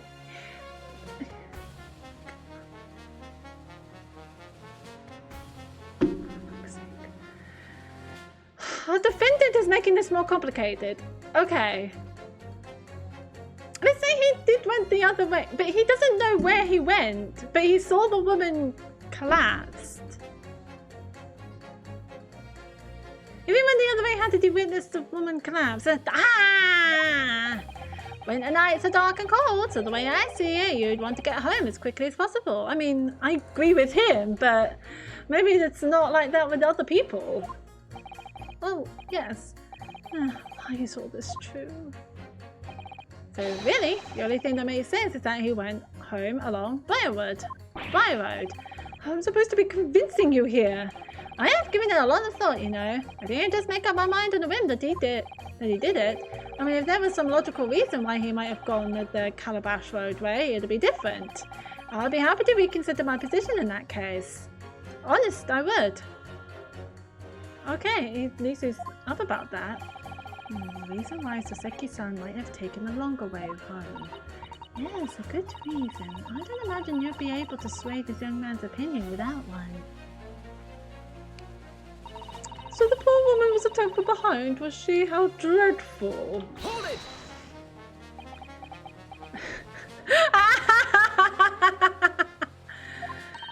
Whatever is the matter, young man? You're the wife of Mr. Karadev, aren't you? The landlord who rents Mr. Natsume his room? The master's wife? Where do you get your ideas, sir? I'm the maid, do you understand? She's giving up that shot. Ugh, this is going to be awkward. This is going to be orcs. Why didn't you mention this yesterday? That you would be selected for the jury in this trial, I mean? Well, I was told not to mention it to anyone until the day of the trial, you see. Yeah, so you're not allowed to say you're the jury outside of the courtroom. I was going to say, can't really ask that in a courtroom. Yeah, you're not allowed to mention it that you're the jury to anyone. As well as you're not allowed to talk about the case outside of the courtroom. Any talking about the case or stays within the courtroom. You're not allowed to do any outside research as well. I'd love to be part of the jury, that'd be fun. It was in the letter I received. The instructions were very clear, so I'm afraid I had no choice. I see. Anyway, Mr. Natsume, the defendant, takes lodging in your master's house, doesn't he? Yes, that's right. Although he's only been in a little over a week now. And in that time, surely you must have taken stock of his character. Does Mr. Natsume look like the kind of man who would commit a crime such as this? my goodness me, yes. He's just the sort. What? Spending all his time in that dark and dingy room, sporting that unscrupulous moustache. The man never speaks, and don't get me started on those shifty eyes. All the neighbours are talking about him. I've heard them, you know. People think he must be building a bomb in there or something. Oh dear, poor Mr. Natsume.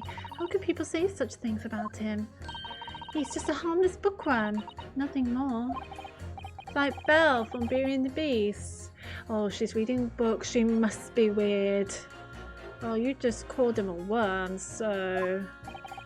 Anyway, I'd better be careful about inviting this maid to speak. She said enough damning things already. Oh, you just don't care. Hold it! What work? Maybe that will help us. A man's life is on the line here, sir. This will take as long as it takes. Don't get clever with me now, son. My life's on the line too, and so is my family's. Ah. The likes of you won't understand, but a labourer like me can't afford to take time off. If I don't work, I don't eat, and neither do the wife and kids. Ah, okay. Oh, I see. That must be very hard. I got to the union every morning to find out what needs doing. If you're late and the work's taken, it's tough. This time of year, there's water and gas supply pumps bursting left, right and centre. Oof. They're after cheap labour to get the roads dug up to fix it. It's a hard slog from dawn to dusk. Dawn till dusk it is. So, you were out digging up the roads on the day of the incident as well, were you?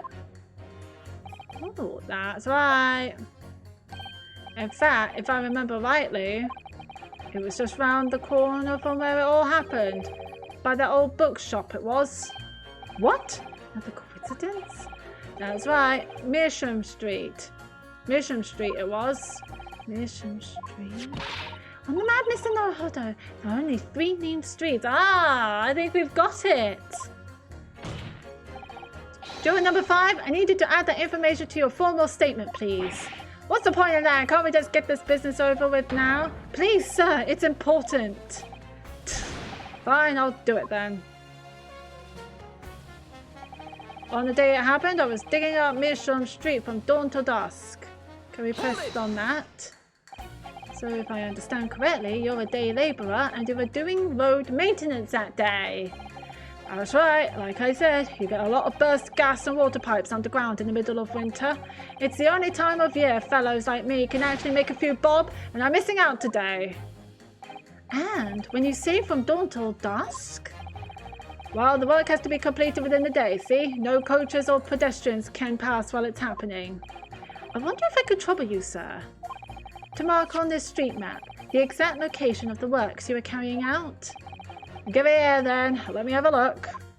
Ooh, so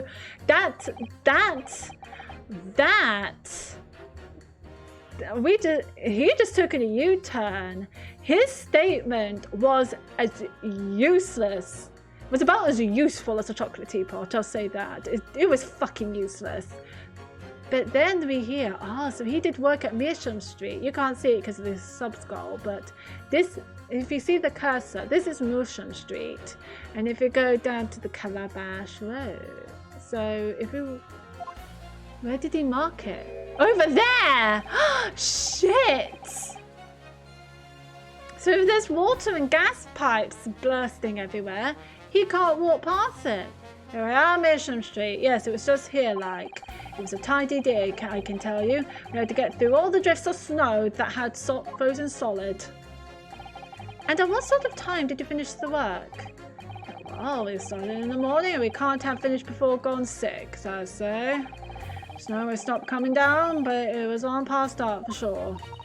That means the road work was still going on when Miss Green was attacked at around 5 o'clock. Roadworks on Meersham Street, huh? That's good information. Thank you, kind sir. Thank you. No, but Bourbon Books. I suppose we'll press him. He might give us some more information.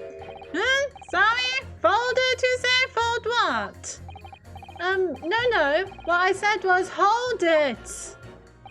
What I wanted to ask was, do you visit your books often? I like the old books they have in there, yes. I enjoy reading them over a nice cup of old tea. That's my daily routine, you see. Same thing every day, including the day you're all talking about. And at what time did you visit your books on the day in question? Oh, well, I was picking out books in there all afternoon, and it would have been just before 5 that I left. That's my daily routine, you see. Same thing every day, including the day you're all talking about. Just before 5, you say, exactly when the victim was attacked. Are you sure about the time? Oh, yes, no mistake now. I remember it well. I'm not about to forget that day in a hurry, not after the dreadful time I had. What do you mean? Oh, well, I was walking down Calabash Road when I slipped on the ice and dunked my head. Oh, I'm so sorry, sir. It's always worse after the... Oh, you're the green coat! Oh, shit! You're the coat that collapsed! We found it! We can pick... Yes. It's always worse after the snow stopped falling. That's when it's most slippery. Knocked myself clean out, I did. I really thought my number was up. Wait a minute. Let me get this straight. This happened on Calabash Road? That's right. I live in Cornpipe, you see. Heading down Calabash Road is the quickest way for me to get back from your books. Juror number 6, I must insist that you add that information to your formal statement. It may very well be extremely significant. Sorry? Extremely sick? No, I'm quite alright now. I love juror number 6. Come on, Renesque, have some patience. It sends a shiver down my spine, and yes, we got it! We got it! So we're pitting Juror 2 and Juror 6, Juror 3 and Juror 5. We don't give a shit about Juror 1 at the moment.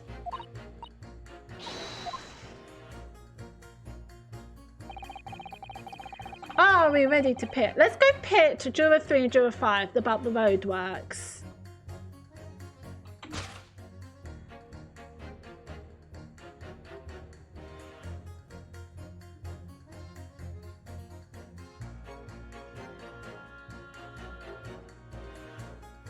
Oh shit, you would have to pit at the actual statement. Let's go to Juror 3 first.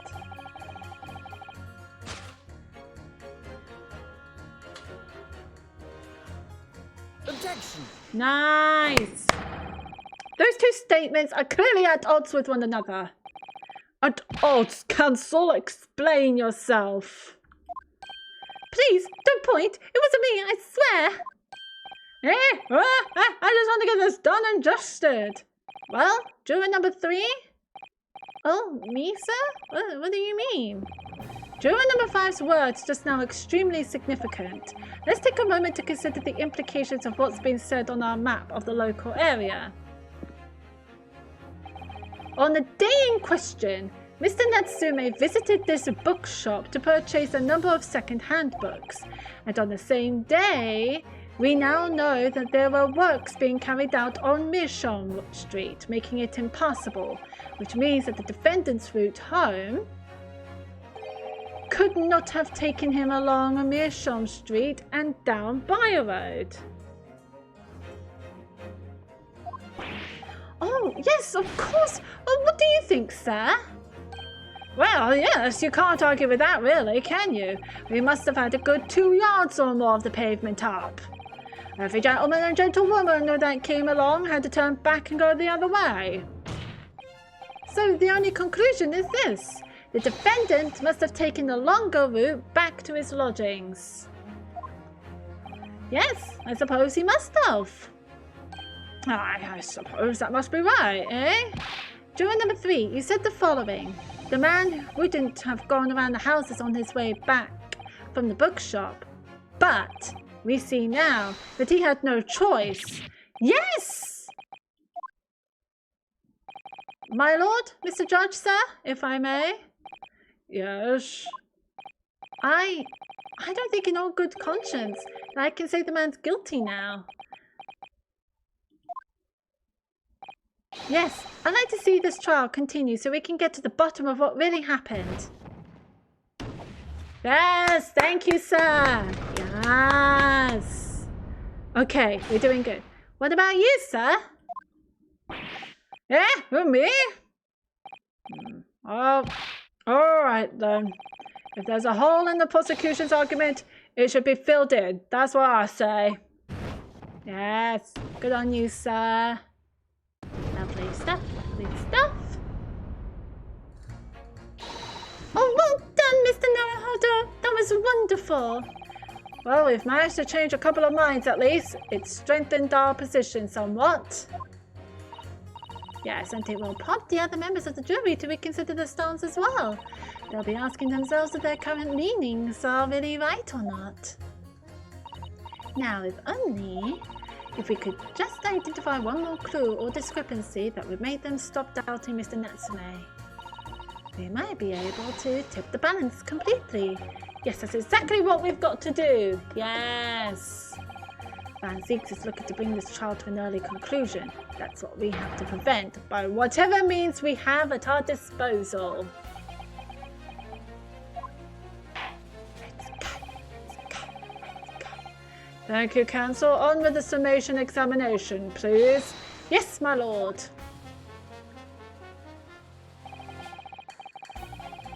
So I can see where this trial goes.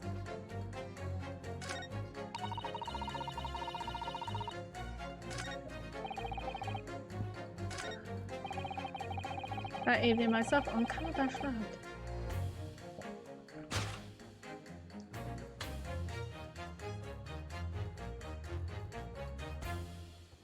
Objection!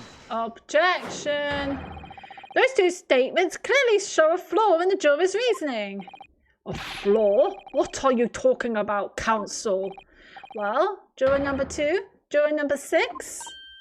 Whatever do you mean, sir?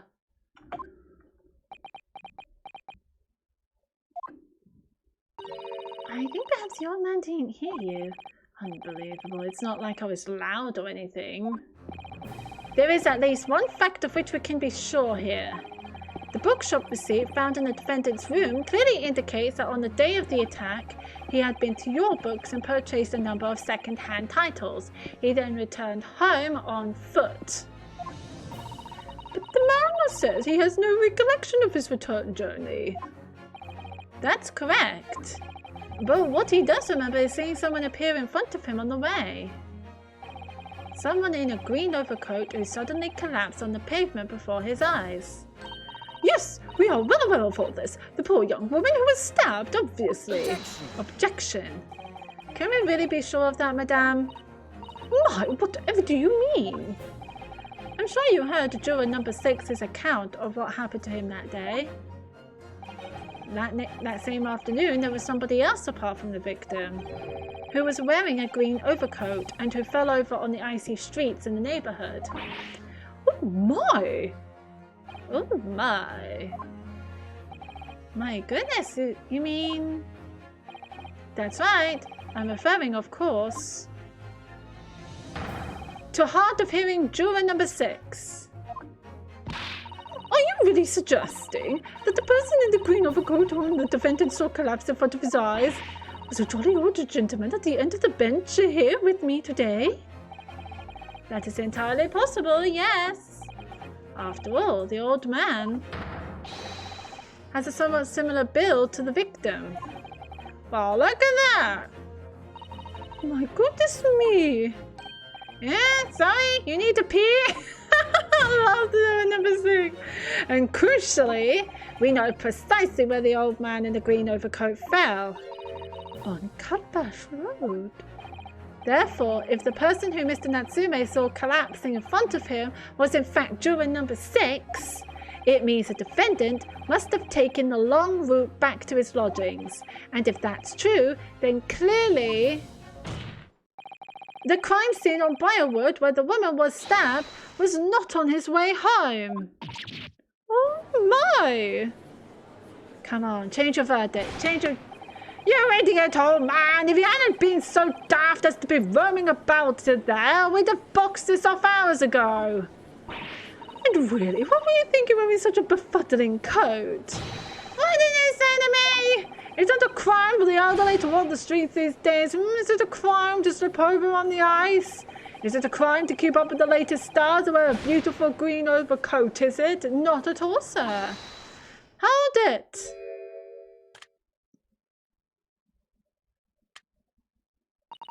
My lord, I do hope it won't cause any inconvenience, but...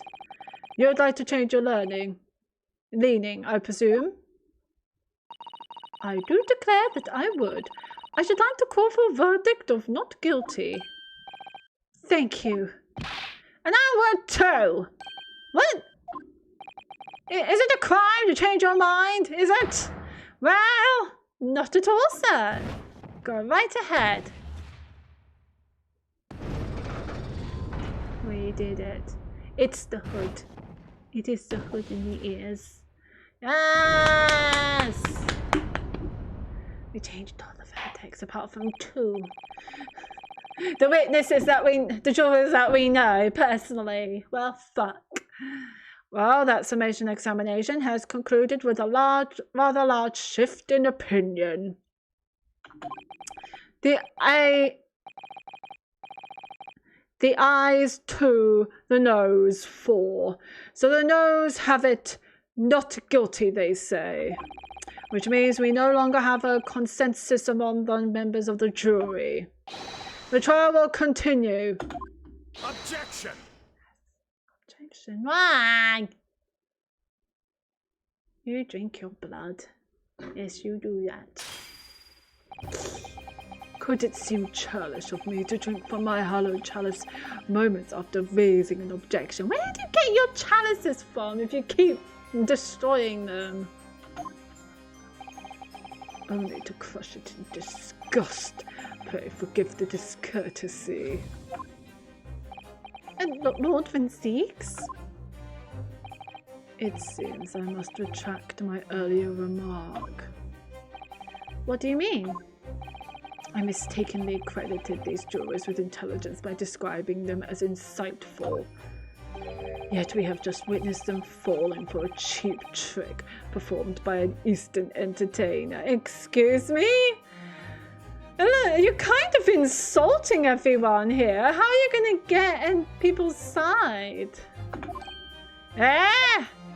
What do you mean? Objection! I haven't tricked anyone. Everything I've said is the truth. Indeed. Stalwart juror number 5 was undoubtedly repairing the road, as he claims. I believe you said it was a good 2 yards of the pavement which you had excavated, sir. That's right. It took me the whole day and they paid me a measly 2pence for it. So, that's rough, sir. Now, my learned Nipponese friend, tell me, do you have any notion of the distance that 2 yards represents? No, if I'm honest, I don't have a clue, no. Well, fuck. 2 yards is a little less than 2 meters. Less than 2 meters? That's not much at all.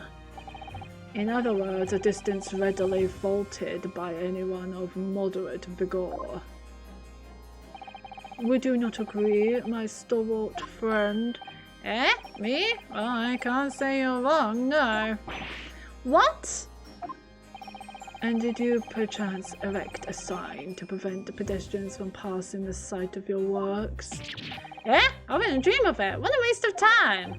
No coaches would have had a hope of passing anyway, and we just turn any gentlefolk back when they come. Kids just jump right over us all the time. The accused is no gentleman, as far as I can see. I have little doubt, however, that he could spring over a 2-yard trench in his meanderings around town. Is that true? Is it? The incontrovertible truth is that the books just purchased by the accused were found at the scene. There can be no doubt that on his way back to his lodgings, Mr. Natsume walked down Briarwood Road. Well, fuck. Crushed in a single sentence.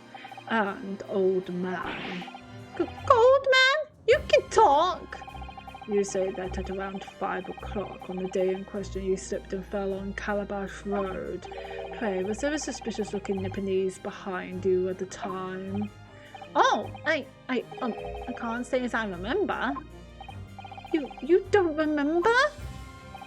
How about a wager, my learned friend? You say it was this old man that the accused saw, but I would lay 1,000 to 1 against you being able to prove it.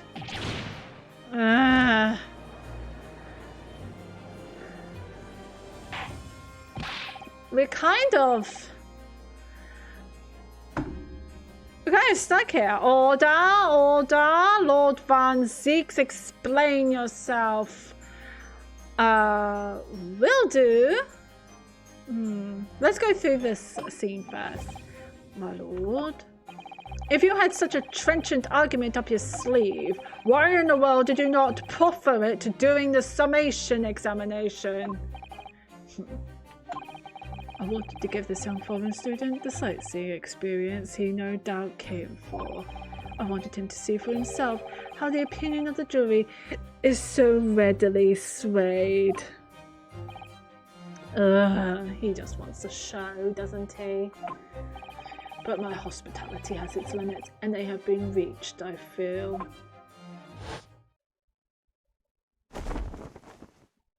Oh, the cape is off! The cape is off! So, my learned friend, today's sightseeing tour of London is now over. But what are you talking about? My lord, the prosecution requests permission to call its next witnesses to the stand. Granted. Bailiff, bring forth the witnesses. Its next witnesses. Miss Naruhodo, do you not remember? We've been told on several occasions that there were eyewitnesses to the incident. Yes, I remember, one of them being a Scotland Yard policeman, no less. I'm afraid that's likely to be the prosecution's next witness. Oh, no matter who Van Zeeks brings to the stand as his witnesses, and no matter what they say, I believe in Sasaki-san. I know he's innocent. We know he's innocent too. Let's go. And I'll keep believing to the very end, until this battle is over.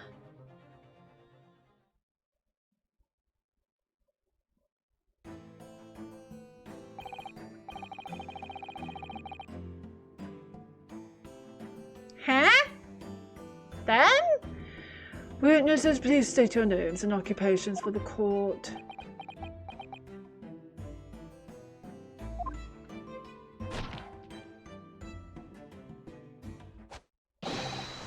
Constable Wally Bates, sir.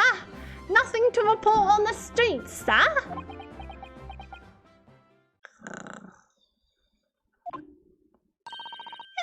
Mrs. Bede, Patricia's my name. I'm proud to say I'm this young town hero's wife.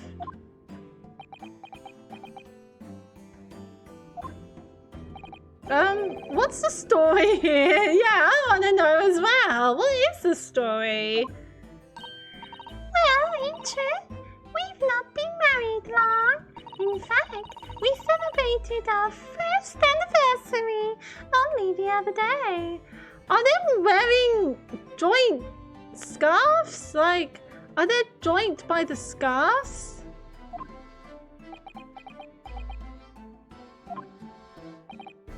No, it was your husband I was asking about. He seems tired. Hardly surprising. Whilst being an honourable occupation, patrolling the beat is the most demanding work in the world. That's fair. And then having to go home to this woman, who I presume is not letting him sleep. Oh, really? I'm sure I've heard that before, actually. Yeah, by Inspector Gregson. Indeed, apart from their days off, our gallant officers trudge some 20 miles a day, you know. They patrol boarding houses and pubs, collect taxes, survey the streets, check that meters are reading true, and they're responsible for keeping the streets clean and lighting and extinguishing our street lights. That's a lot. There are a number of items on that list that don't sound much like policing duties at all. I wouldn't just be falling asleep on my feet. I'd have collapsed long ago. But it goes without saying that the policeman's primary duty is the apprehension of criminals.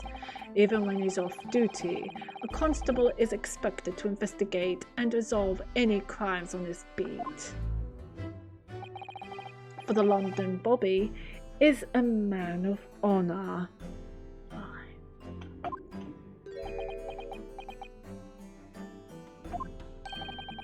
And a man of slumber. On the day in question, this man and his wife were walking down by a road in the opposite direction, and they witnessed the incident as it occurred. Is that not correct, Mr. and Mrs. Beat? That's right, sir. Isn't it, Rolly?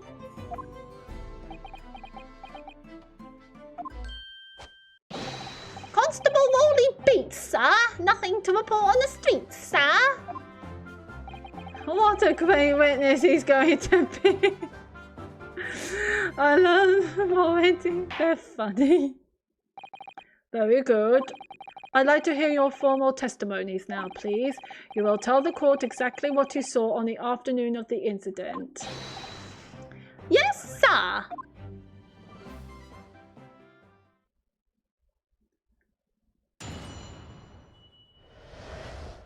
Right, I'm going to go get some lunch. I will put some music on. I'm gonna go and have some lunch. That's a bit loud. I'm gonna go have some lunch. I suggest you guys do the same. Go have some food. Go have some food. Go get a drink. Go to the loo. Stretch your legs and things like that. And yeah, I shall see you guys in a bit to look at this, to hear what these witnesses saw. All right, I shall see you in a bit.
Hello, hello, welcome back everyone.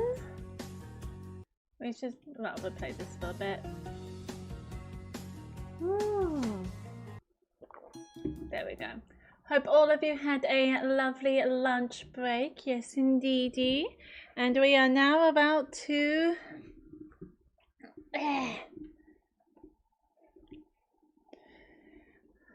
ask these witnesses. Yes. Let's go. So let's see what these witnesses have to say. I like her hair. I do like her hair. I feel like she's the controlling one of the relationship. Okay, let's go. Oh. It was our wedding anniversary. Ronnie was taking me out for a meal. There was no time to change after work. Anyway, two silhouettes appeared out of the fog on the pavement in front of us. All of a sudden, one of them just collapsed on the floor. Then the other scattered something before running off. We went straight over, of course, and then went for help at the nearby police box. It was definitely that Japanese man in the dark. Ollie and I both saw him as clear as day. How? It was foggy. Well, this is extremely compelling testimony, I must say. Oh dear, this policeman and his wife are claiming to have positively identified Mr. Natsume at the scene. If their testimony is true, the alternative course of events that you established in the summation examination will be quashed. It's death knell. Death knell? Death knell, in fact, because that alternative was never viable in the first place. What an unfortunate bechancing. And on your wedding anniversary too. Oh, I know, but I still managed to go out for the evening with my man. I thank the Lord for that. Gosh, the life of a London bobby sounds very hard indeed. Indeed, however, this cross-examination will be over in minutes. You may well have time to rest this afternoon. What do you mean by that? My learned friend, the witnesses saw the face of the man fleeing the scene. They are testifying under oath that it was without a doubt the accused, Mr. Soseki Natsume. And one of these witnesses is a policeman, no less, so you appreciate the gravity of the situation, I'm sure. Except that the man's so tired, his wife has to do all the talking. Enough preamble. Counsel for the defense, commence the cross-examination, please. Yes, my lord. I guess we have to press them. What the witnesses saw. Let's go. It was our wedding anniversary. Wally was taking me out for a meal. There was no time to change after work. Hold it! Hold it! No time to change after work, you say? Are you also a member of the police, Mrs. Beat? Oh no, sadly not. It's a job for strapping young men only. Women, children and the elderly can't even apply. Well, I think you can probably see why children and the elderly can't do the job, can't you? I think Wally looks ever so handsome in his uniform. It suits you down the ground, doesn't it, darling?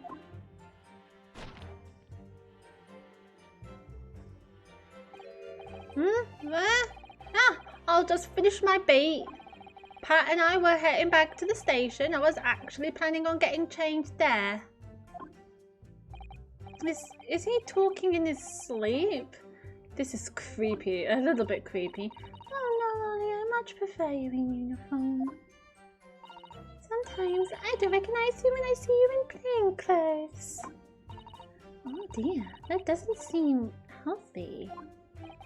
Kindly adhere to the point. You were going for a meal after you had finished your beat for the day, correct? That's right, sir, yes, although I was fit to drop, to be honest, after spending the whole day on my feet. But policing is my life, sir. As long as I'm the proud owner of this, I'll serve my city and my queen to the end. What's that now? My warrant card, sir. Proof that I'm a London copper. It has the noble founding principles of the force written on it as a reminder to all us policemen of our sworn duty to patrol the streets of London town and uphold the peace of the common man. Sir, and for such a noble cause, I cover 20 miles every single day without fail and without a grumble. Because I know that the plodding of my boots is all Londoners need to hear to feel safe and secure. So, fighting crime doesn't appear to come into it then. But sir, just on that one particular day, I was looking forward to celebrating my wedding anniversary. Mrs. Bate puts up with a lot of being married to a bobby like me. I wanted to show my dear wife how much I care. Aww.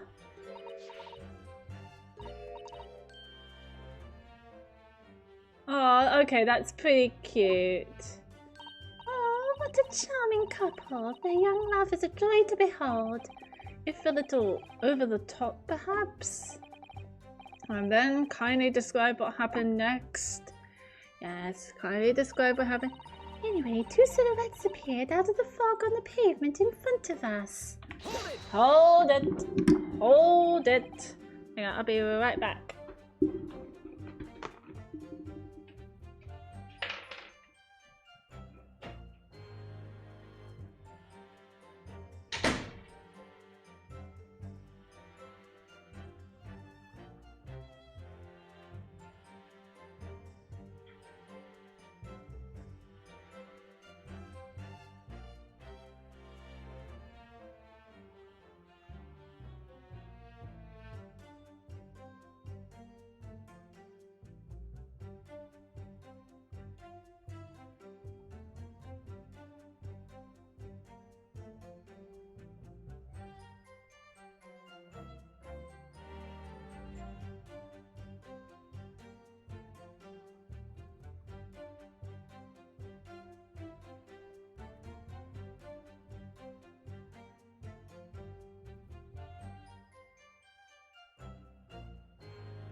Okay, I am back. Sorry about that.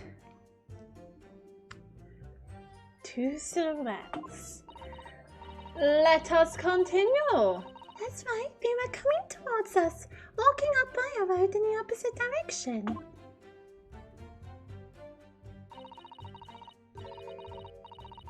There is a rather plump figure followed by a scrawny, thin-looking man. That does sound exactly like the victim as pictured in his print, and like Mr. Natsume. Yes, unfortunately it does. And you're certain that at that time there was nobody else nearby?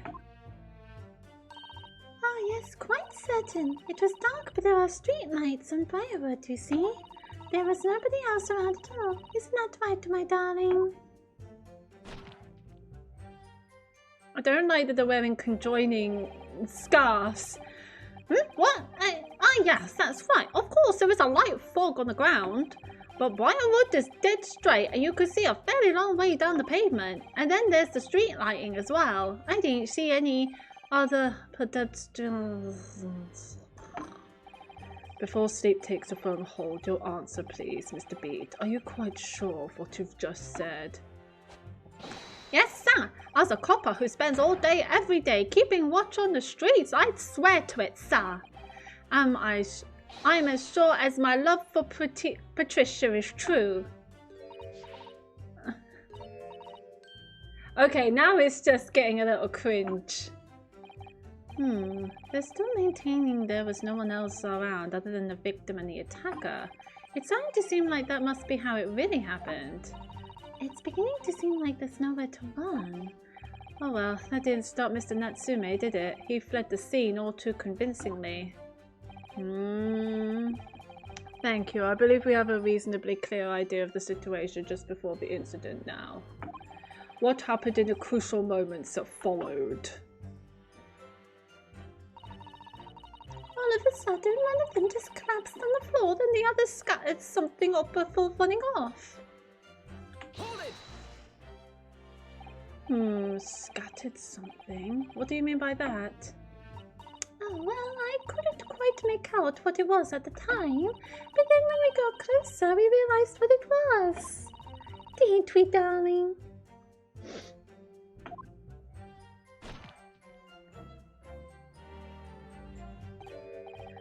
What? Oh, yes, that's right. It was some old books. I see. Old books.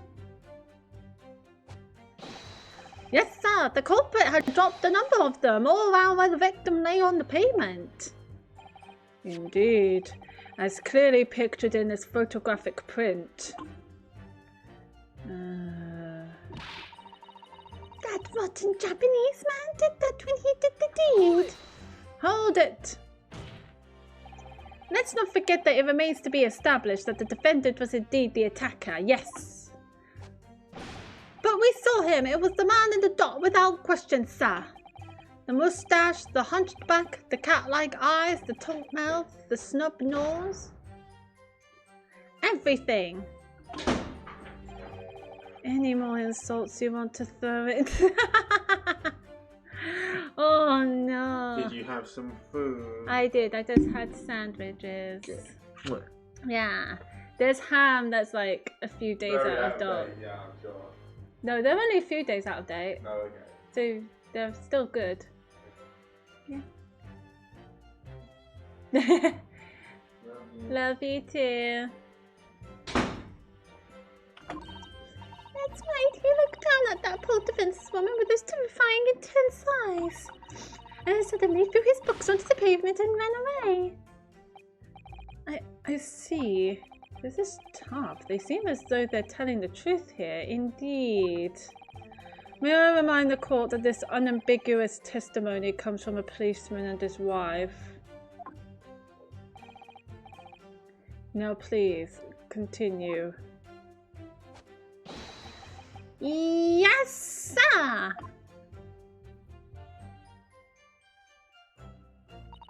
We ran straight over, of course, and then went for help at a nearby police box. There was a police box. That was a bit weird.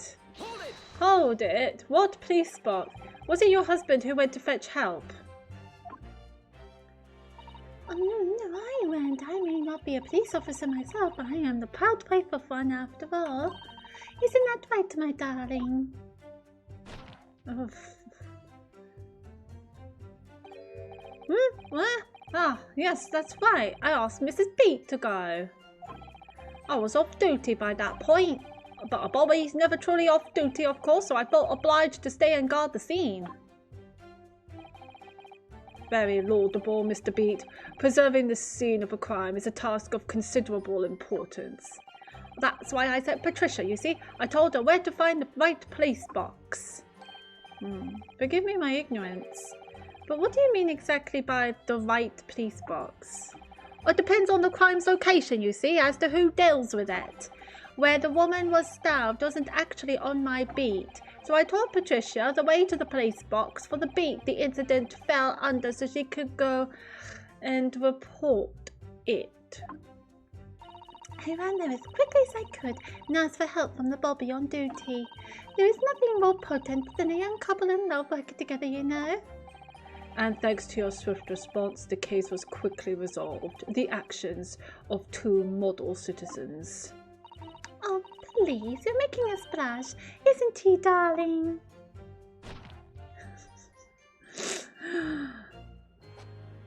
Yes, sir. What Patricia said, sir. Let's move on, shall we? It is definitely that Japanese man in the dog. Ronnie and I both saw him as clear as day. How it was foggy. I feel like I found a discrepancy there. Let's press him at least. Clear as... But surely you wouldn't have been able to see his face by the light of the gas street lamps, would you? We absolutely could, as Londoners have exceptional eyesight, I'll have you know. Jesus Christ, woman, the poor dude. Right. Also, she's scary when she's angry. Yeah, that angry face and the starry eyes does not suit. The light from the street lamps was more than enough, and my husband already told you that the fog was only light, didn't he? Huh, yes, and what of the fog? We're famous for it across the globe, I believe, but it's an absolute menace to those of us who have to live with it, of course. Oh, it is when it's thick you can't even see the hand at the end of your own arm. Yes, alright, I take your point. Now, could you stop shaking your husband about? The constant fog makes our eyes very sharp, you see. That's why we can tell you for sure and certain that it was that little Japanese man we saw. Can't we, darling?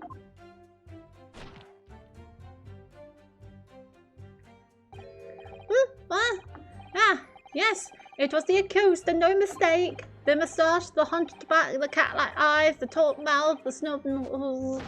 Unmistakable, sir. As far as this couple's testimony is concerned, there can't be any question. It was Suzuki-san they saw running away from the scene of the crime. So that's it, is it? That's their entire testimony? What do you think, Mr. Naruhodo?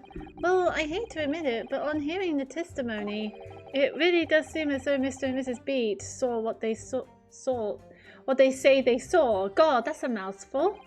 Mr. Natsume running away from the scene on Briarwood road that day. Yes, I feel the same. So if that's true, where does it leave us? The members of the jury are sure to call for a guilty verdict after this testimony. Oh no, then what do we do? Find a discrepancy? If Kazuma-sama were here... What are you trying to say? I think he would try to find a contradiction somewhere else within their testimony. What do you mean, somewhere else? Their statement about seeing Mr. Natsume is unequivocal. Calling that into question won't help. But if you could identify some other part of their testimony which appears to contradict the facts, you might be able to discredit them to make the jury doubt if the pair's memory of the day is accurate. Alright.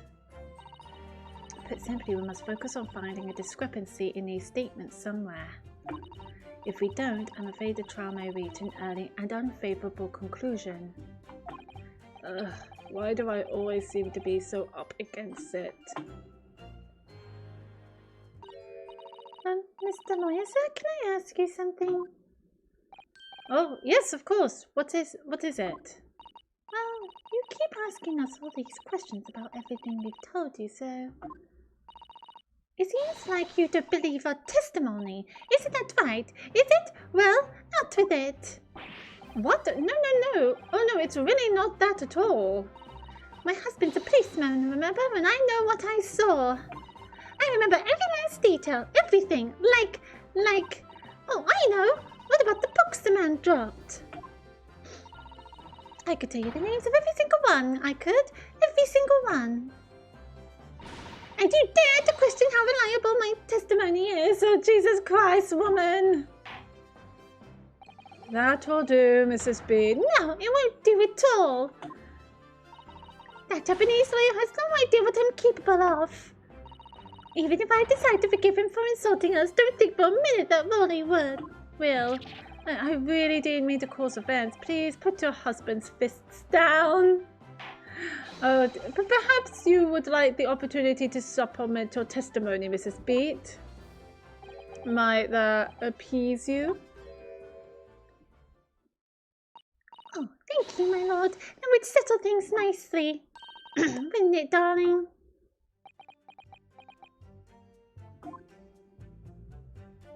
She's scary. I could even tell you the names of the 4 books he dropped at the scene. Let's hear them! Let's hear the 4 books! Yes, we know that there were books dropped at the scene of the crime, as you say. those purchased by the accused at the nearby second-hand bookshop on the day in question. Now, the receipt has the name of the books. After I'd been to the police box for help, I decided to have a good look over the area for good measure. I am a proud policeman's officer, after all. I did it for Raleigh. And what was your husband doing at the time? Oh, he was lying face down in the snow, getting some well-deserved rest. He works ever so hard, you know. Ever so hard. Don't you, my darling? Interesting way of guarding the scene of the crime, yeah. That's what I was thinking. Well, Mrs. B, seeing as you've regaled the court with tales of your powers of recollection, would you be so kind as to recount the titles of the books you observed at the scene? I'd be happy to. Now, are you all listening? There was Picture of Monsieur somebody or other, and What's It Yearnings. Then there was a meal for someone, and the last one was definitely the Thingummies something. You see? No! What is that? Yes, I see there are 1 or 2 holes in your memory. Oh, well, yeah, along those lines, I'm quite sure. There were indeed books found at the scene with titles along those lines, as you put it. Well, what did I tell you? So I think it's very mean the way you've been implying that my testimony can't be trusted. Well, let's have a look at the court records. I believe that there were 3, not 4, books. The Picture of Monsieur Lecoq, A Meal for Gaboro, and Canterbury Yearnings. I can't remember what the other ones she said.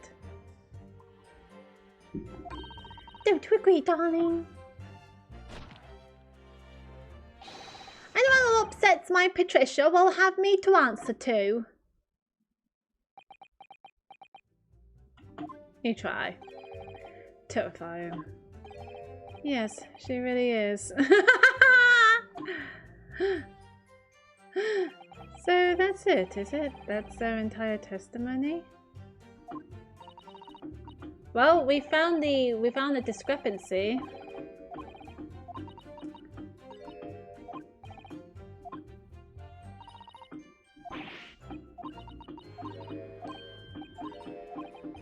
So to find a contradiction somewhere else. Yes, yes, indeedy.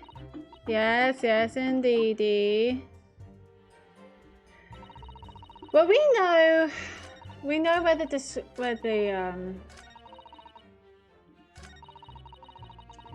have a look at the books again, because first off, it was 3, not 4.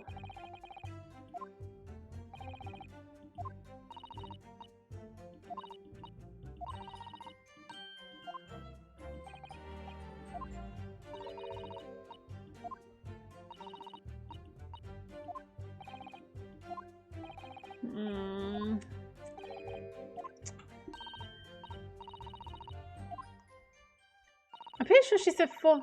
The Picture of Monsieur somebody or other, and What's It Yearnings. So what she's trying to say was The Picture of Monsieur Lecoq and Canterbury Yearnings.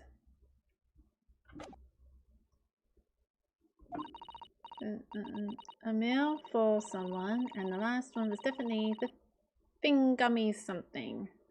So she was trying to say a meal for Gaburo. And there wasn't a 4th book, so we found a discrepancy. Thank you, Patricia. You helped. You helped immensely.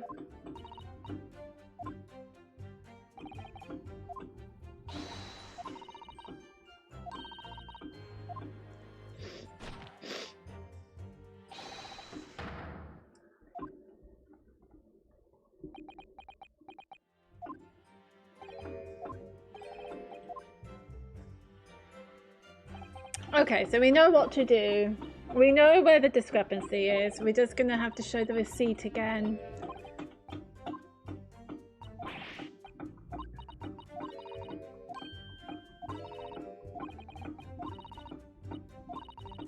Also, there's only 3 books we saw. If we can't show the receipt, then we can definitely show the picture, because the picture only shows 3 books.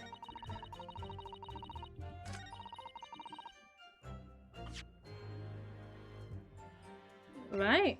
It only shows 3 books. Yeah, 3 books.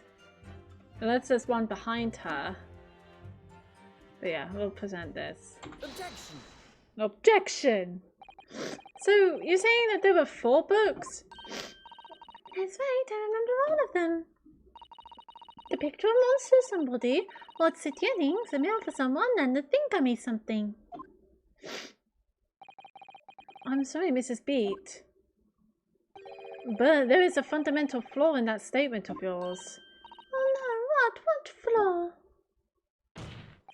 Simply that, at the scene of the crime, there were only 3 books, not 4. What? This is the receipt from the bookshop where the defendant bought his books. Your books? Yeah, and it details Mr. Natsume's purchases that day. But as you can see, only 3 books are listed. Only 3? But no, they can't be. I remember seeing them. There were 4 books, I tell you, 4 dirty old books. Oh really? Have a good look at this photographic print of the scene of the crime. As you can clearly see from this evidence as well, there are only 3 books. So I believe you could... But I just don't believe it. I saw them there. I swear it. I saw them. No, madame. I'm afraid your powers of observation cannot be relied upon, particularly the titles of the books that you said. Grr. Grr. So it cannot be denied that though you say it was the defendant who saw, you could very well be mistaken. Oh no. Oh no. No. Objection!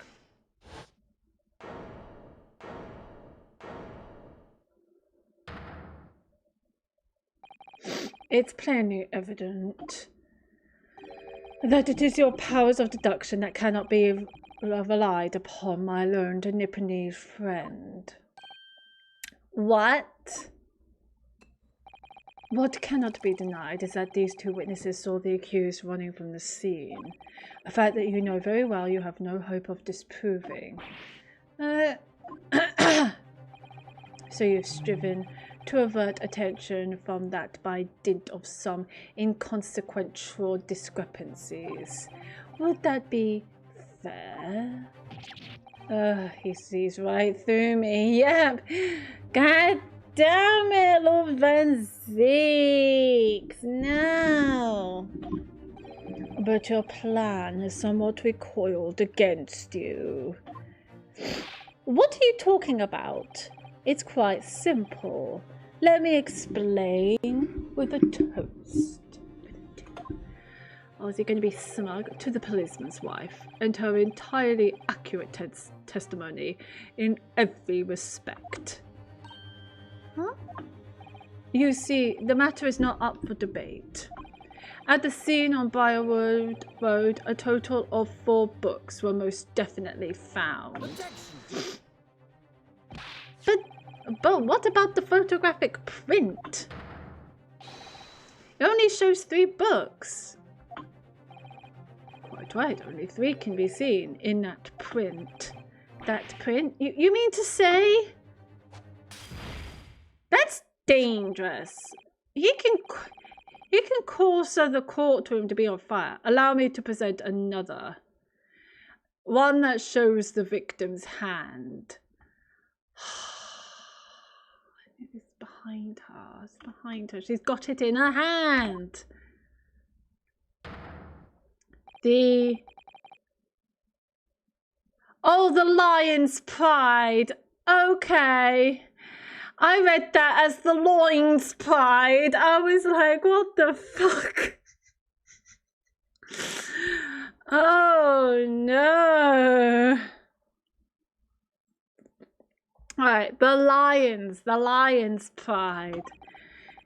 It's the fourth book. As you will observe, the fourth book was hidden from view in the original print by the victim's torso. And why haven't I seen this before now? No. No! Well, fuck. Order, order. There, you see? Look at that. Look. Yes. It's just like I said, isn't it, my darling? Yes, sir. Patricia's always right, sir. Let us study the receipt for the books purchased by the accused on the day in question. Mrs. Beat, the titles once again, if you please. Oh, yes, of course. The picture of Monsieur somebody or other? The picture of Monsieur Lecoq. Oh, what's it, yearnings? A Canterbury yearnings. A meal for someone? A meal for Gaboro, in fact.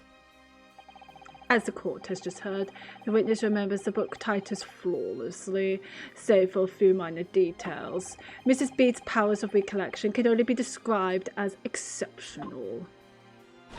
Did you hear that, Molly? The gentleman paid me a compliment. Yes, sir. Flawless, sir. Patricia is flawless. But there are only 3 books on the receipt, and Mrs. Beat mentioned 4. There's nothing surprising about that. Clearly the 4th book is that which is shown in this photographic print. I'm sorry, Kazuo, but does that not seem odd? Why should the 4th book be omitted from the receipt? It's not odd at all, my lord. As the photograph clearly shows, the 4th book was found in the victim's clutches. In other words, it belongs to the victim. The victim was holding her own book? I wonder what became of that 4th book. Obviously, it wasn't overlooked by the investigating officers at Scotland Yard. I have it here as evidence. Can we have a look at it? You will submit that and the aforementioned photographic print to the court, please, counsel. My pleasure, my lord. The second photograph of the scene taken by a policeman just after the incident. It specifically shows the victim's hand. A book entitled The Lion's Pride, discovered in the victim's hand at the scene. The prosecution rests. I have nothing further to add. What? You seem surprised, my learned friend, but your resistance until now has been in vain. Entertaining, yes, but futile. The spurious longer route to the accused's lodgings that you tried to establish in your summation examination, and the attempted discrediting of the witness's powers of recollection in your cross-examination. Futile? I walked right into this, didn't I? You see, everything we said is true. Isn't it right, my darling? Oh, I heard that crack. My God. Yes, Pat. Marry me, Pat. So, perhaps the ladies and gentlemen of the jury would like to reconsider their positions, should the court waste any more time on these Nipponese travesty. Or is a decision you have to make all too apparent already? You have heard all of the witnesses and seen all of the evidence. This trial has run its course. Mr. Naruhodo, I'm afraid we are in a terribly precarious position. I know, but if I fight back in the wrong way now, I could very well just make matters worse. Think, Rinsuke, think. What do you do now?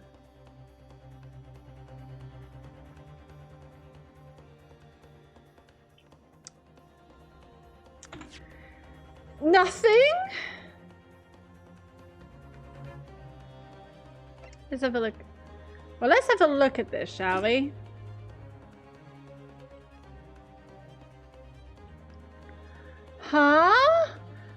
What is this?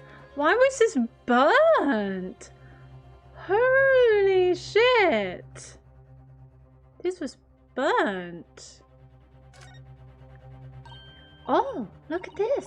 The book has been badly burnt. You're right. You'll never be able to read it in this state, especially not the latter pages. What a terrible waste. Judging from the scorched edges of the paper, I think the damage must have occurred very recently. A book recently damaged by fire. Why does that seem to raise a red flag with me? The back cover is badly burnt. Well, does that mean anything though? I don't remember there being a fire. Was there a fire? Let me see. It's a book entitled The Lion's Pride. I'm afraid I don't know any English literature at all, so it wouldn't be something I've heard. Wait a minute. Lion's Pride? That's strange. I think I have heard of a book by that name before. Very recently, too. It's a title I recognize too, Mr. Naruhodo. Wait a second. This came from the landlord.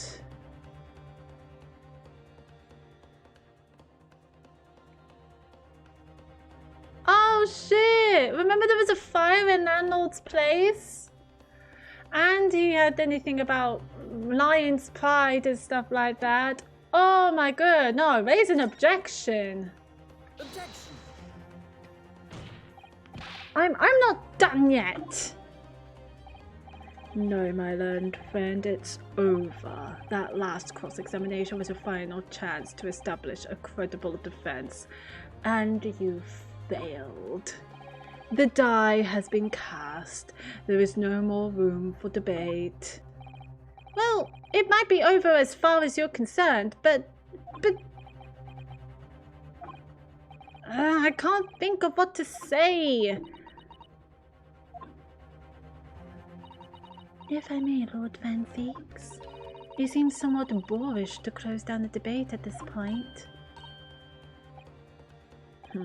Your insignificant little Eastern Isle must be a lawless hole indeed, for a lowly judicial assistant to have the audacity to intervene at a moment like this. Oh?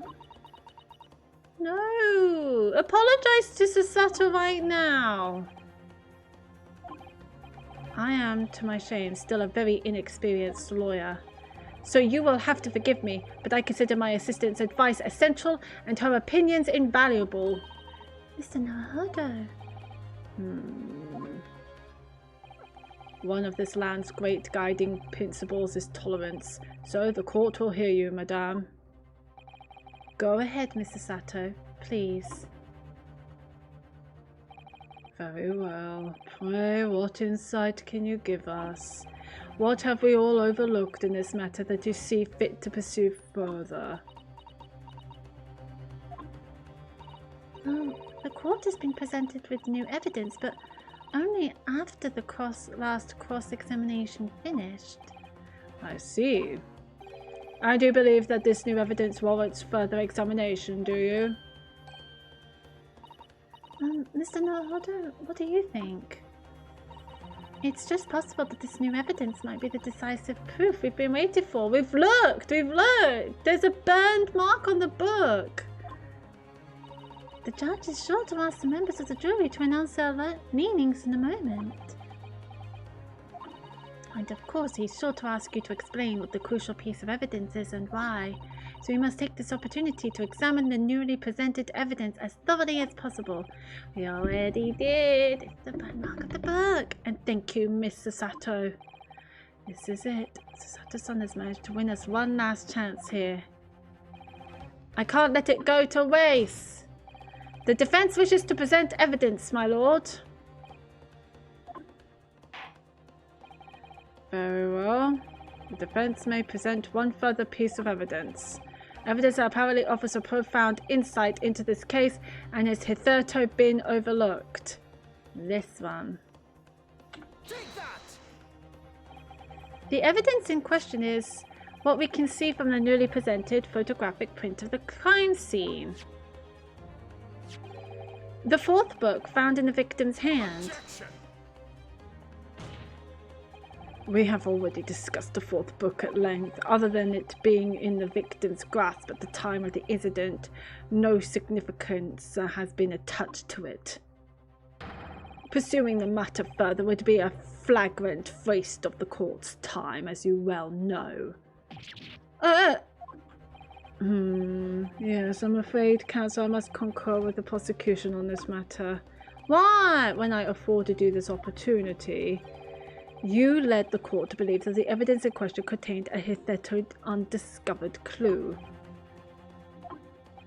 So I must insist that you elaborate, counsel. You will identify this clue at once. Do I make myself clear? Oh, yes, my lord. It's, Mr. Naruhodo, I believe the prosecution is trying to avoid a thorough examination of the evidence, which means you may very well be on the right track. Yes, I think you might be right. So, counsel, precisely where is the vital clue to this case, which this fourth book conceals? Here we go. It is here. How can you read a book when it's burnt like this? Got it. I would ask the court to observe the back of the book in question.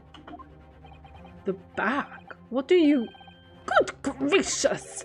It's been burnt to a crisp! So we have to ask ourselves, why was the victim clutching what is clearly an unreadable book? It is undeniably an extremely unnatural thing for her to have been doing. Objection. Unnatural, you say? And what of it, my Nipponese friend? Oh... Were I to concede the point, if it bears no relation to the case, there is nothing to discuss. So should you wish to assert that this fire damage is some veiled clue as to what happened that day? Pray do enlighten us all. What truth does this charred book hide? A charred book. There is just one possibility here, which I can't quite bring myself to rule out. It's an outside chance, certainly, but worth a try. Alright, I'll explain my theory. Don't keep us waiting any longer then, counsel. Explain this theory of yours. I want to hear it. What are you suggesting that you can ascertain from the fire damage this sorry tome has suffered? Its owner. My lord, the burn on the back of this book reveals a startling truth. About the book's owner. I beg your pardon? But we already know who the book belongs to. The victim was gripping it in her hand as she fell to the floor. After all, it's obviously hers. The question of how this book came to be in the victim's hand has yet to be answered. However, as to the questions of who the book really belongs to and where it originated, the defense has very credible answers. Good gracious, how can you possibly... Very well, I'll play along with this futile attempt to delay your inevitable demise. Oh yeah, Ben Steeks, you're going to regret saying that. But do remember, the members of the jury may well burn you if your little gamble goes awry. Counsel, the defense's response here is very likely to influence the final outcome of this trial. So tell the court, who do you claim is the owner of this burnt book? You, sir. John Garadeb, a retired army man who's the landlord of the lodgings rented by the defendant. Take that! Take that! The answer is that the book belongs to the couple who own the house where the defendant has his lodgings. A certain Mr. and Mrs. Garadeb. The landlords? And whether this is some extraordinary coincidence or some kind of fate at work, I don't know, but... Of all the people in London, one of the 6 chosen for jury duty in this courtroom today is none other than Mrs. Garadeb herself. Oh my goodness, me? I think you must be mistaken, sir. I'm not Mr. Garadeb's wife. He's Mead! Things would be so much easier if you would just drop the pretense. Alright, then how about a simple question for you? Have you ever seen this book in Mr. Garadeb's house?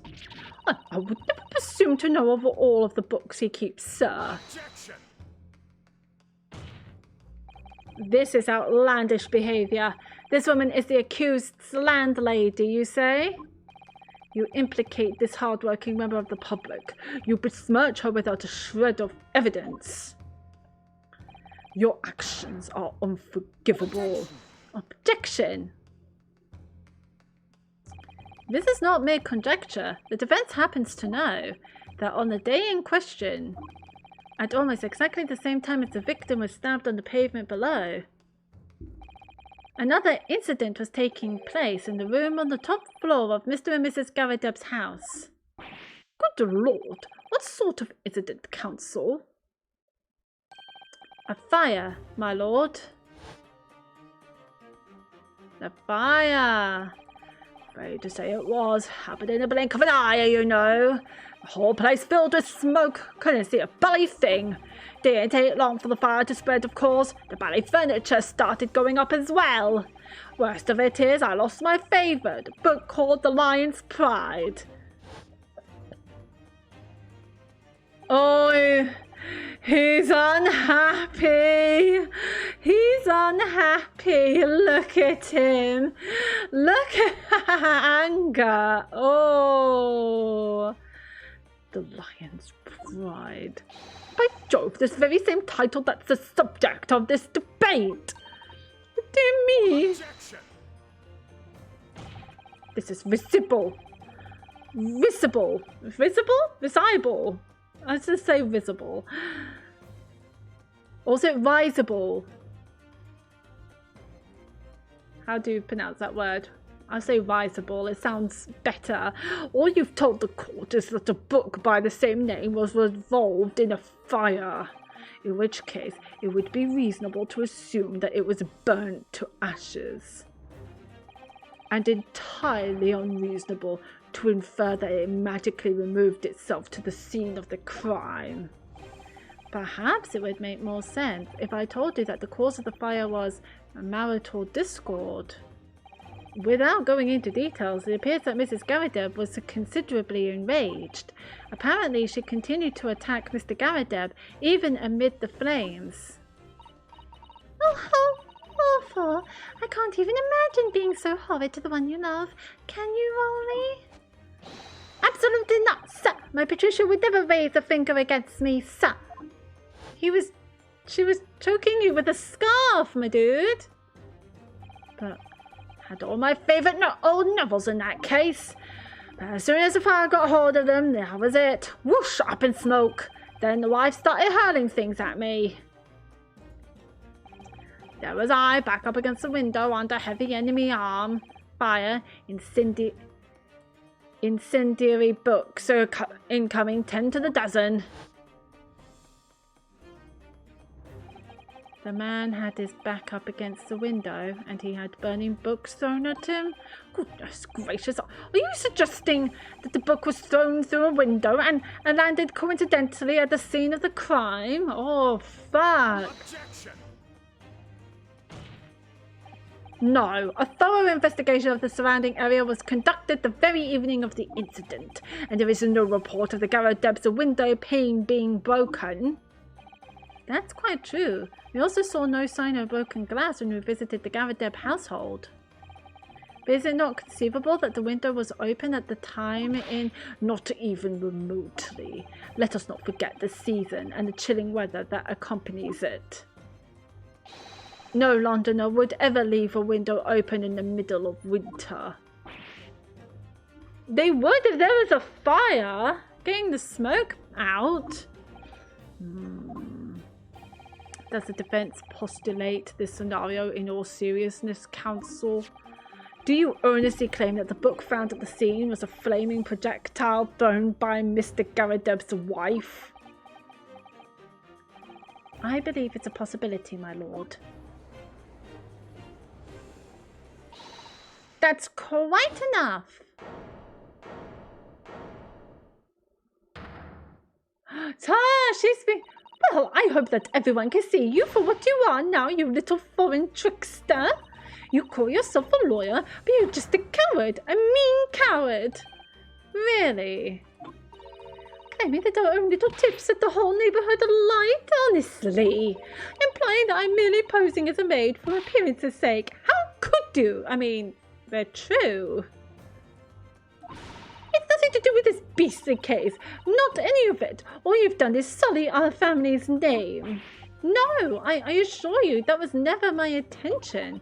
Dragging an upstanding citizen's name through the mud simply to divert attention from your failing defense. I should box your ears. That's what I should do. It's utterly unforgivable.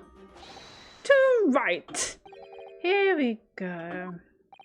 How long have we sat here now listening to this Nipponese spouting out his fancy foreign theories?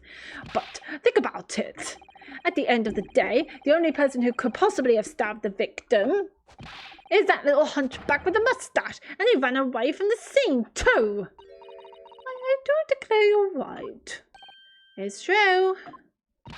Yeah, so what did I tell you? Makes sense to me. Sorry? What's that?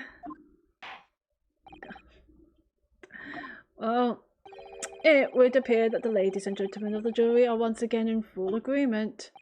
What is your position, Lord Van Zeeks?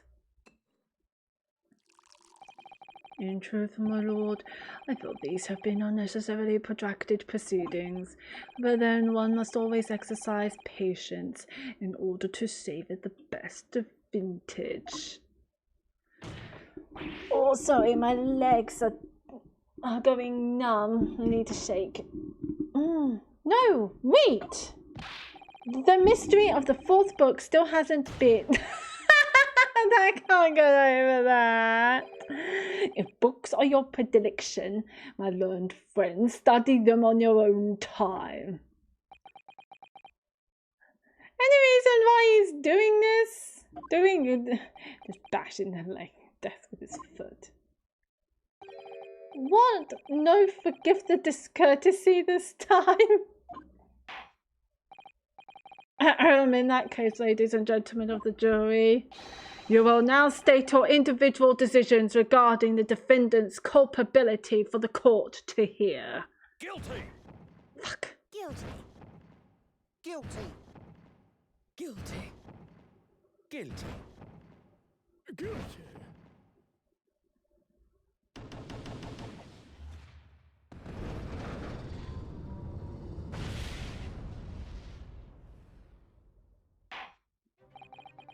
Thank you for that unambiguous response. That's twice now. It's over. Fuck. There's no Hoto. Don't give up. Mr. Sato, have you forgotten? The battle isn't over yet. You're not suggesting... Of course, the defense has the right to another summation examination at this point. You could still convince the jurors to change their minds. You have one more chance. Shit, let's go! My lord, the defense asks to exercise its right to a summation examination. You believe you still have tricks up your sleeve? I don't intend to trick anybody. I intend to uncover the truth. This is no time to be downcast. As long as there's a chance, I have to stay strong and determined.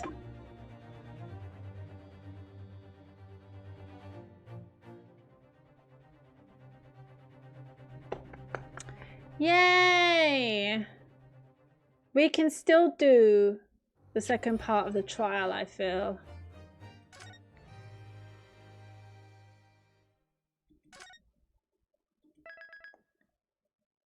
If we are quick. Hang on, let me just stretch my legs because they're going a bit numb at the moment.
I was mute. I'm so sorry.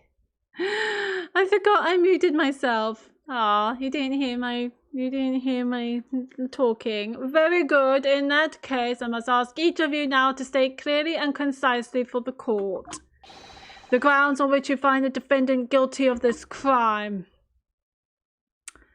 Alrighty then, get your hood on. Let's go. Let's go. Let's go. Let's go. Why do you find the accused guilty? The accused left behind evidence at the scene, didn't he? Those 3 books of his. If there was some novel alternative explanation about how the victim was stabbed, I might reconsider. Even if the woman was throwing books, it can't be related to this crime if the window is closed, can it? Dear me, it was only a little book, hardly life-threatening even with a direct hit. Don't throw books at your husband, you mad woman. Don't throw books at all. Don't throw books at anyone. It was only a little book. You're only a little book. Look, I just want to get this over with. If I don't bring home some pay tonight, I'll be in a tidy bit of trouble. Come to think of it, we had a fire at home a while ago. It gave me the sneezes. Great. Yes, considerably more tangible arguments from all members of the jury this time around, it seems. With one notable exception, of course. My learned friend, student friend, was unable to find fault in the previous witness testimony. So the court must accept the fact that it was indeed the accused seen fleeing from the scene, and moreover, no one else was even at the scene to commit the crime. Well, if the eyewitnesses are correct, it would seem as if the conclusion is somewhat set in stone. I fail to see how it can be argued any other way. That means, I'm afraid, that during this summation examination, it's essential that you establish some other tangible explanation for the facts. But how? What would even constitute a tangible explanation here? Yeah, that's what I want to know. Isn't it obvious? Who stabbed the woman and how? Those 2 details are all you need to provide. Simply give us a name and a method by which the attack was conducted. And now I was thinking this might be hard. So, but Mr. Naruhodo, you have to do it. Otherwise this really will be where the trial ends. No pressure then. That's quite enough, Preamble. Proceed with the summation examination, please. Let's go! I presume you are prepared, Cancel. I am prepared. Let's do this! Oh, yes, my lord. All right, Ryunosuke, focus your mind now. You can do it. Snap, snap. Clearly, the key to the summation examination is going to be juror number 4, the maid, or should I say Mrs. Garadeb? We have a book that disappeared from the Garadeb's house on the evening of the incident, and the 4th book found in the victim's hand. There must be a way to link the 2. Yes, that's what we have to find. Using every technique I've learned in my short career so far, whatever it takes. She must have thrown it so far to throw the book from the lodgings to the other side of the road where the victim is. Don't forget to keep an eye on Mrs. Garadeb and how she reacts, even to the things other people say. Ooh, good eye. Let's go, Ryunosuke! Let's go, Ryunosuke! Let's go, let's go, let's go! The accused left behind evidence at the scene, didn't he? Those 3 books of his. Hold it! But as we now know, there were 4 books, not 3. Well, what difference does it make? There's every possibility that the 4th book, in fact, belongs to the defendant's landlord. Yes, that's the part I have a problem with. Sorry? Well, at the point the woman was stabbed, this landlord fellow was at home, wasn't he? He was. He has trouble getting up and down the stairs, if I remember, because of his knee. Enjoying a fiery scrap with his wife or something, you said. I wouldn't say enjoying it. Enjoying a fiery scrap with his wife. Nah, that's not exactly how I put it. No, not me. Well, anyway, the point is, the fellow and his wife were somewhere else when it happened. I think that's what you call a strong alibi. So it couldn't have been the landlord who did it, which only leaves the Nipponese fellow. Honestly, I can't see what all this palaver's about. It's a done deal, isn't it? I suppose it is, since I've nothing witty left to say. If there was some novel alternative explanation about how the victim was stabbed, I might reconsider. I wonder if it was the woman that stabbed the wife that stabbed the woman. Didn't she thought her husband cheating on her or something? Hold it! So you might be willing to change your decision, you mean? Oh my, such delight on your face. But I'm afraid I shan't be swayed by emotion. Despite what you may think of me, I am a very modern, metropolitan and rational woman. That's great. If one reads the morning papers, it's all forgotten by tea time, isn't it? So I read them in the first place. You see, modern, metropolitan and rational thinking, wouldn't you say?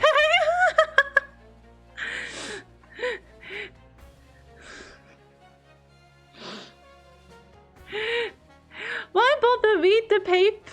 Why bother read the paper? You're going to forget the news by tea time anyway. See, modern, metropolitan and rational thinking. And not at all extreme. As I see it, an overwhelmingly suspicious Japanese man has been implicated by overwhelmingly strong testimony. So despite one or two minor puzzlements, I do declare that the man is overwhelmingly guilty. Modern, metropolitan and rational logic, what did you say? Overwhelmingly.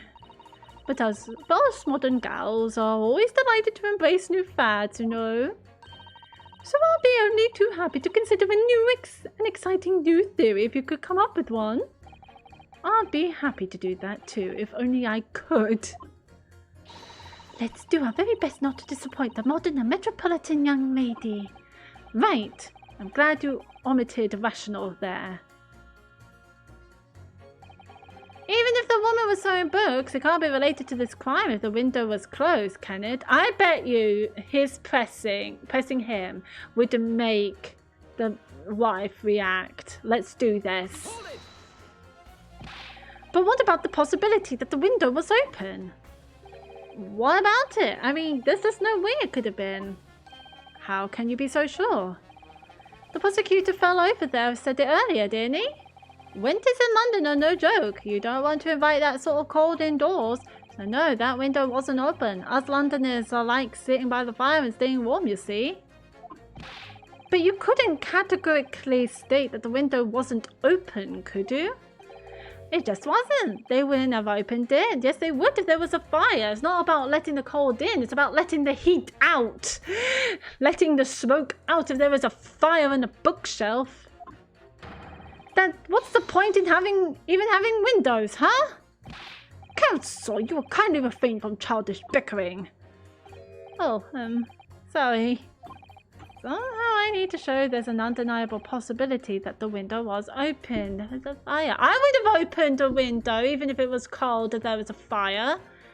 You got to let the smoke out because this young man isn't going to budge otherwise. All right, you.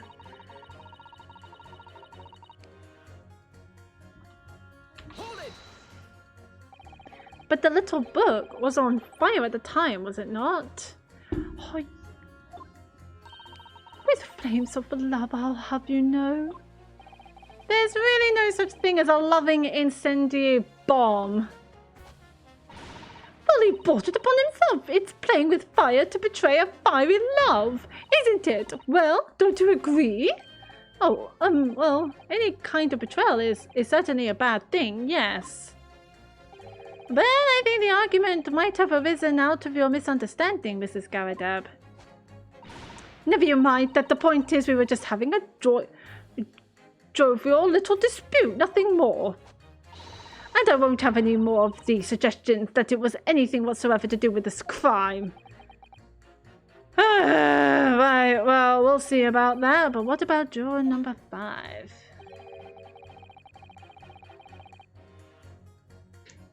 He doesn't seem to be turning a hair at Mrs. Garradeb's relentless onslaughts. Hello. How's it going? It's going good. How's it going with you? Good, can't see you.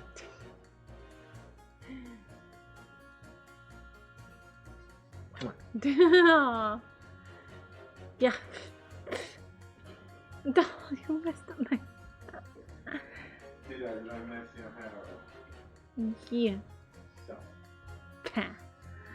Love you too.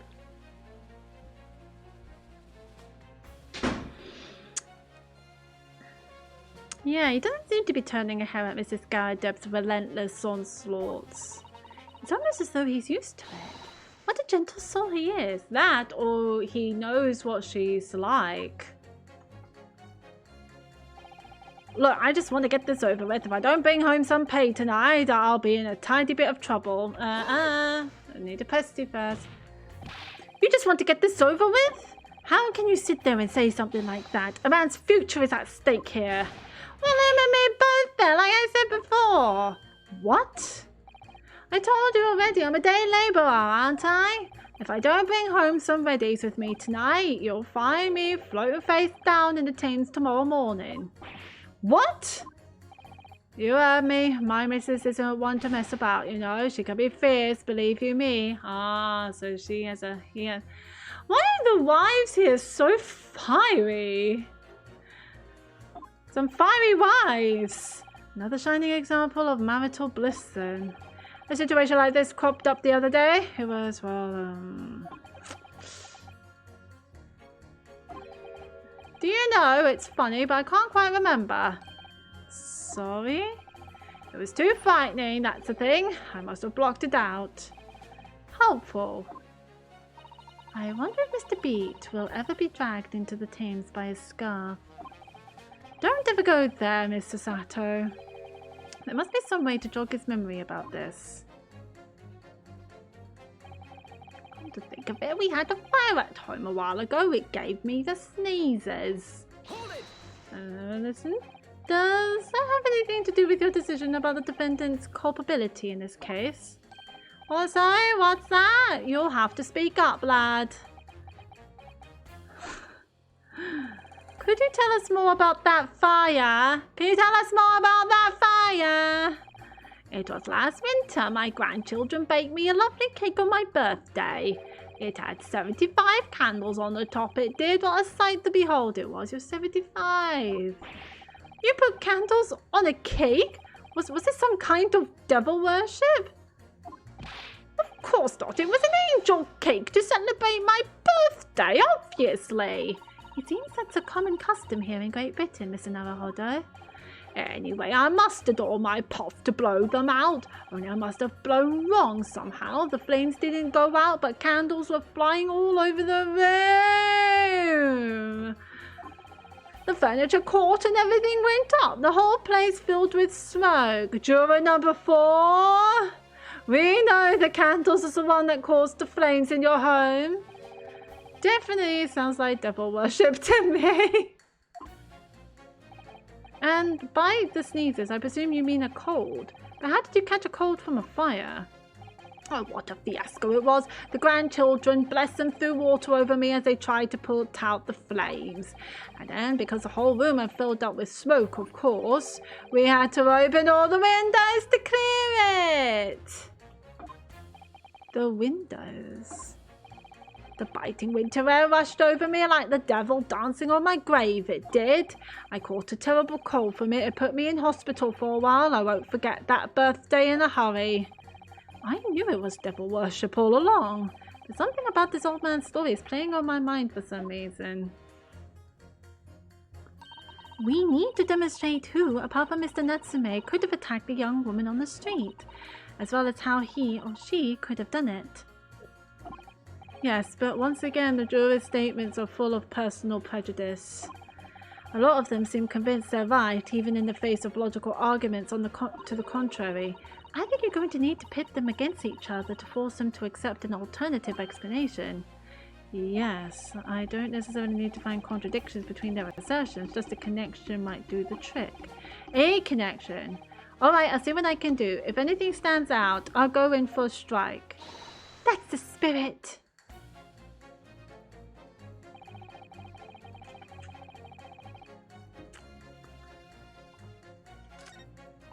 I think...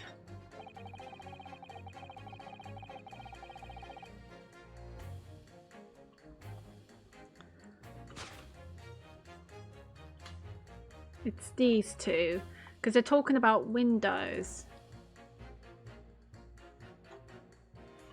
Objection! Yes! Got the pit right. These two juror statements clearly contradict one another. They do? How exactly, counsel? Oh, don't point at me again. I told you it wasn't me. What's that you say? Speak up, lad. Speak up. Juror number 3. Do you see? Oh, me? See? See what, sir? Did you hear juror number 6's account of his birthday celebrations last year? It seems, despite being a Londoner, he once opened his windows in the middle of winter. Well, yes, of course, because it was an emergency. I mean, obviously, if the room was filled with smoke from a fire, then you'd be mad not to open the...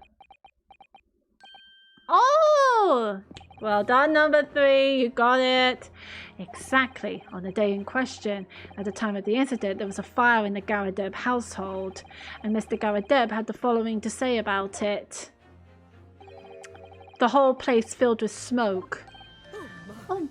Oh, hello. No, I missed her. Therefore, to clear the smoke, either Mr. Garadeb or his wife almost certainly opened the window. That you cannot deny will be in no way out of the ordinary. I was trying to click on her. No, I suppose it wouldn't. Excuse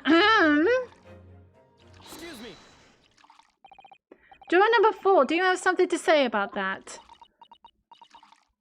You're drinking your tea. You're going to pee a lot, lovely. Mrs. Garadab! Oh, dearie me. What is the meaning of this? How dare you imply that I'm hiding who I really am? Because you are. It's imperative that you confirm something for the court. So please, it's time to drop the pretense now. Well, what is it? When the fire started in your house that day, did you or your husband open the window? What? I beg your pardon? What are you insinuating? The room would have been thick with smoke after the carpet and bookcase caught fire as they did. In a situation like that, it's inconceivable that you wouldn't have opened the window. And what if we did? Oh, all right then. Yes, you're right. My husband was frantically trying to open the window, which can't have been easy since I continued to give him a justly deserved book battering. Even though your house was on fire? Oh, you never stop throwing until the anger subsides. It would be terribly bad for the nurse to do otherwise. Talk about it? How about that? Of course, I should have realized. That's a significant step forward, Mr. Naruhodo. You've managed to establish that the window was open. We simply must have that added to Mrs. Garadeb's formal statement. Now you mention it, yes, the window was open at the time. I'd clean forgotten, but it's true. Hold it!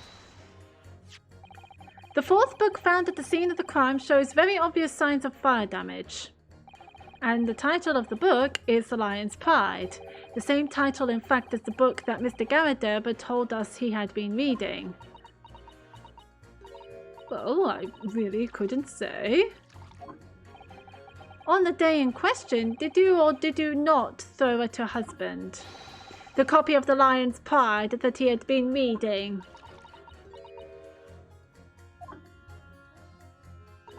I did.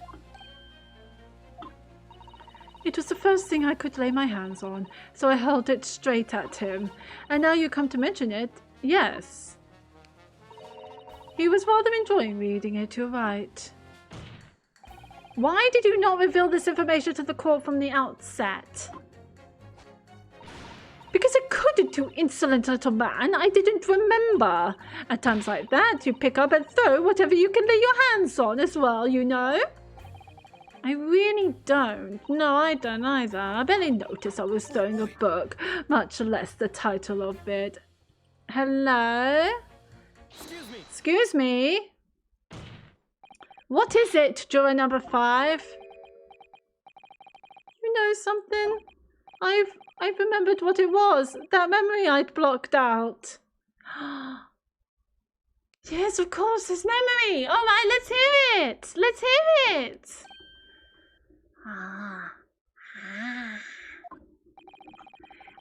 It was listening to what this granny was saying. Brought it all flooding back. Oh,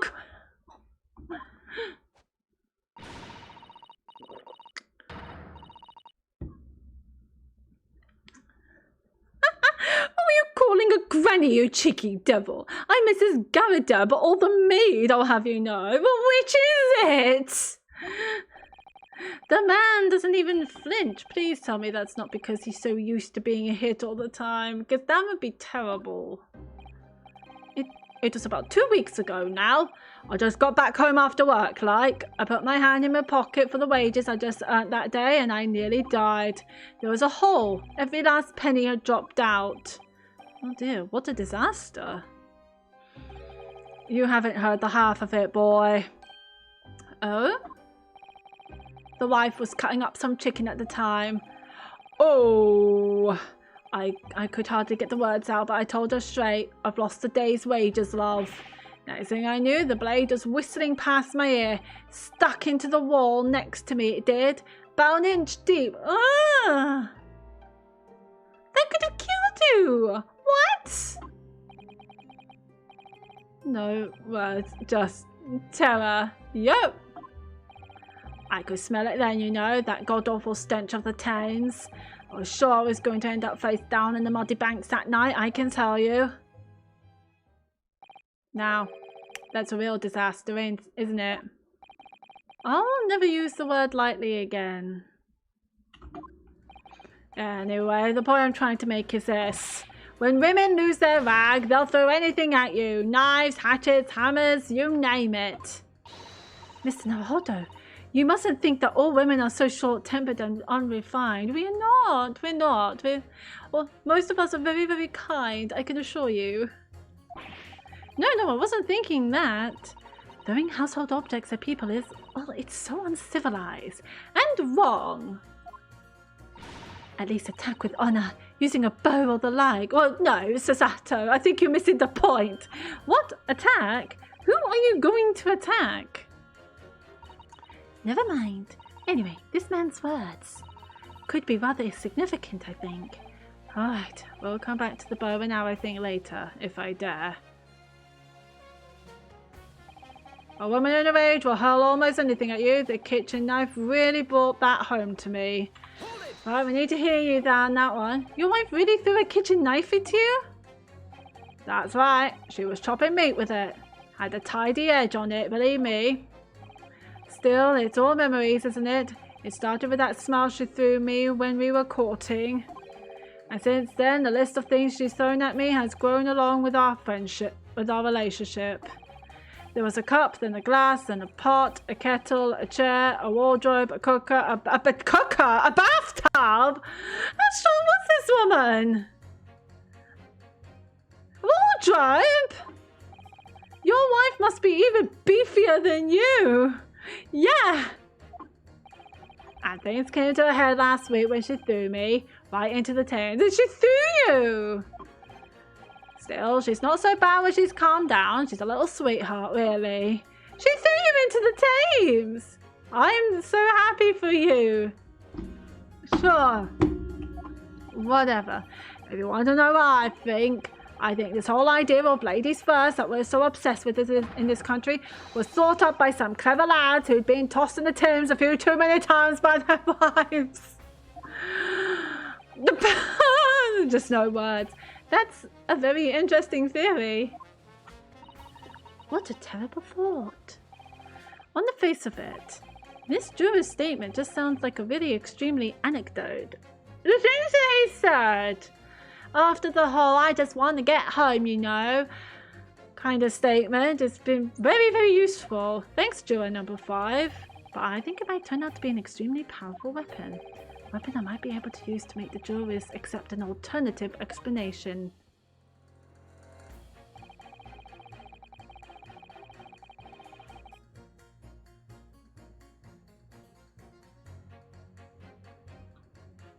Do I have to press him as well? Did you change your statement from before? Oh, yes, it was one of my most memorable birthdays, you see. I couldn't let it go unremembered. I'm sure the defendant would be delighted that you're using his trial to explore your past. And how is that memory related to this case exactly? Sorry? What's that? You'll have to speak up, I'm afraid. Never mind. He's as deaf as a post when he wants to be. But actually, this old man's anecdote might just provide the alternative explanation I need to make my point to some of the other jurors. It's safer. We used unlit candles on my birthday this year. It's safer that way. So the window was open when the Garadebs were arguing that day. Yes, Mrs. Garadeb has finally admitted to it, which is a very significant victory for the defense. I feel like the fog's starting to clear and an alternative explanation to this case is starting to show itself.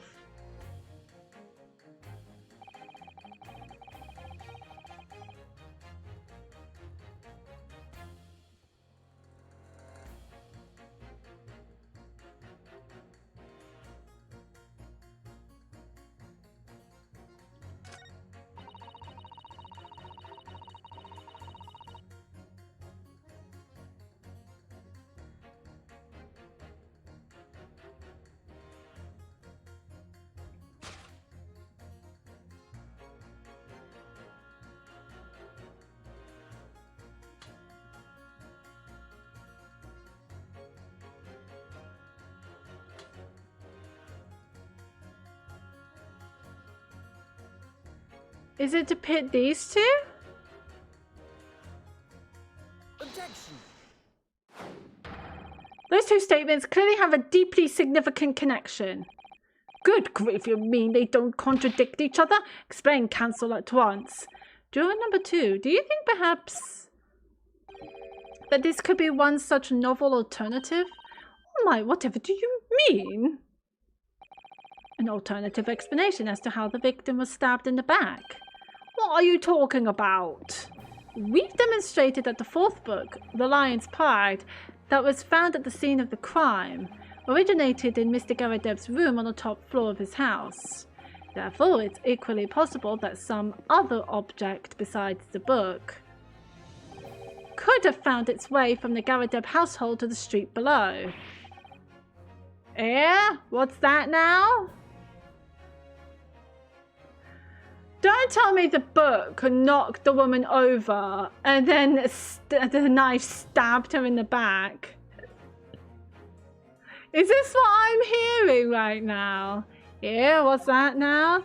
After all, Mrs. Garadeb could have thrown any number of different objects at her husband. Isn't that right, juror number 4? What are you insinuating now, you little beanpole? I'm beginning to think that ever since the true origins of this book came to light, perhaps she's had a feeling this might be what happened. Ooh, now you listen. That's why she's pretending to be a maid all this time.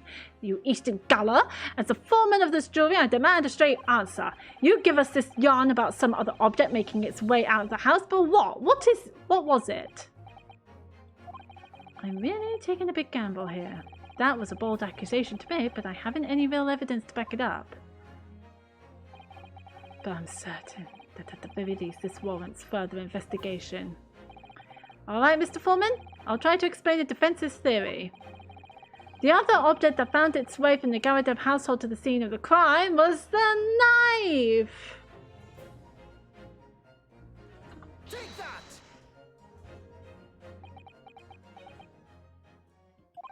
Juror number 4, Mrs. Garadeb. What now?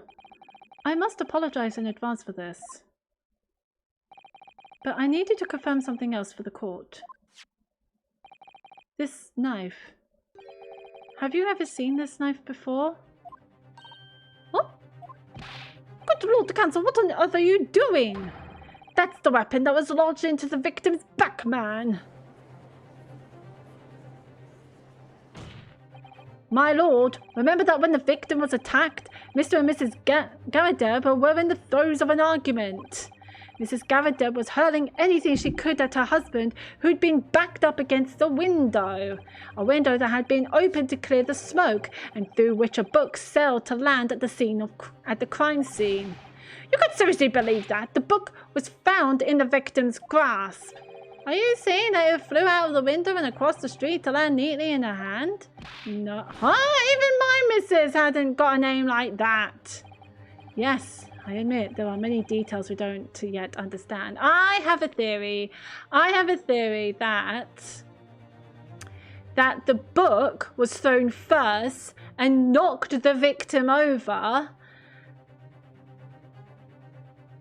And then the knife was thrown and hit her in the back. That is my theory. But that's the point. That's precisely why we must not allow this trial to end. Not right now. Oh my. Mrs. Garadeb, your answer, please. Have you seen this knife before or not?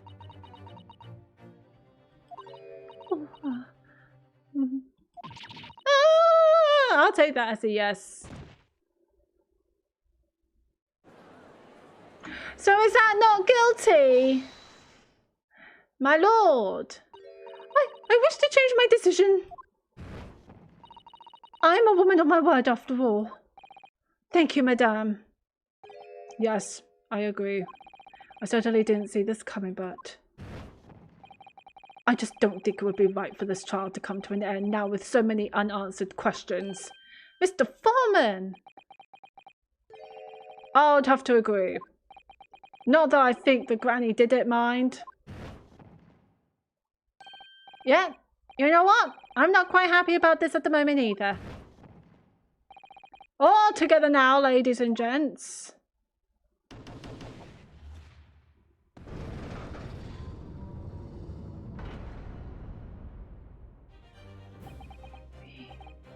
We did it. Oh, congratulations, Mr. Naruhodo. So as a result of the defense's summation examination, a number of jurors' leanings have changed. 2 jurors call guilty against 4 now calling innocent. Accordingly, the opinion of this court is divided, and this trial will continue. Hold it.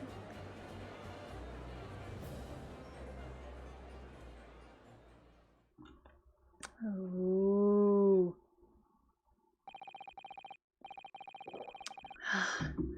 I definitely need water. Now then, Lord Van Zeeks, how does the prosecution wish to proceed? I could do with some wine, actually, myself. This trial is rapidly descending into a farce.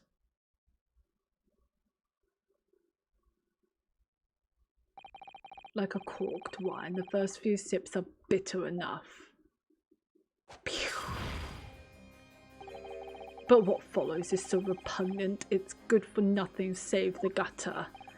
If I may, Lord Van Zeeks, the defense has just put forward a credible alternative explanation for what happened. Credible? Is that your considered opinion, Mr. Foreman?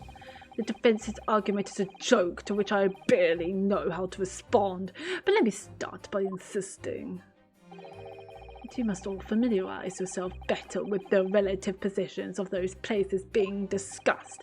What do you mean by that? What's his angle this time? It should already be more than apparent that between the crime scene and the Garadeb household runs a rather wide street, Briarwood. Briarwood. Why do I keep saying Briarwood? It's Briarwood. Briarwood is a character from Critical Role. Briarwood. So sorry, I keep calling it Briarwood. Ah! Which means that the distance from the Garadeb's house to the scene is some, 15 yards. I bet my money that she can throw that far. Let me see, 15 yards. That's around 14 meters. 14 meters? Oh, that's a little farther than I'd imagined. And as you, ladies and gentlemen of the jury, rightly noted as having portentous significance, the fourth book was found in the victim's clutches. In other words, the smouldering book, wantonly hurled by the lady of the house, travelled some 15 yards to land on the opposite side of the road, neatly between the collapsed victim's fingers and thumb. I wonder if it's Mrs. Beats. I wonder if she was there at the crime scene. Is that your final conclusion, my learned and deluded friend? I think it might be Mrs. Beats. Did the jackknife follow any identical trajectory to plunge into the middle of the victim's back? This fantasy is somewhat stretching the notion of having a bad day for the victim, I think. Even those pathetic serialized detective stories have more believable plots. Ugh. There's nothing I can say to that. Shit. That prosecutor loves the sound of his own voice. Mr. Sato, serialized detective stories are pathetic, are they? How dare he? Maybe let's pick our battles here. My lord, might I be allowed to speak? As judicial assistant, you may speak for the defense, yes. Go ahead. The prosecution may consider the idea of fantasy. But what the defense has postulated was believable enough to persuade the jury to change its leaning. And as such, the court has a duty to explore this alternative explanation as thoroughly as possible. Go, Sasato! Oh. To that end, juror number 4, Mrs. Joan Garadeb, must be called to testify and submit to cross-examination. Oh, Sasato is bold. She is bold. Saints alive, a cross-examination of a jury? Order, order, order. Wow, this is highly irregular. It is unprecedented for a member of the jury to be summoned to the witness stand.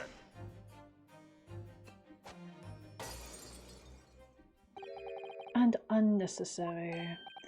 Lord Van Deeks? There are already witnesses in the stand whose testimony the defence may further cross-examine.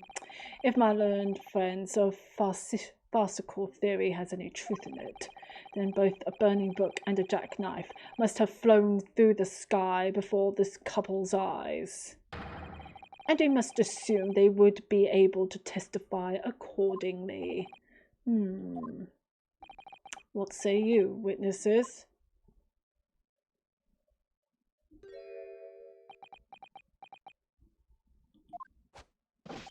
Yes, sir. Constable Rowley Beat reporting for duty, sir. Well, good morning, officer. Sorry for dozing until now, sir. I haven't slept for a month on account of a villain who's appeared on my beat, sir. Oh, they are so heroic, these London bobbies. Patricia, my darling, I've been neglecting you, but no more. Aw, you make me soon. Aw, okay. Very well, I hereby reject the defence's request. And order the witnesses in the stand to testify again. State forthwith before the court any details pertaining to the defence's alternative explanation of events. Yes, sir! Let's go!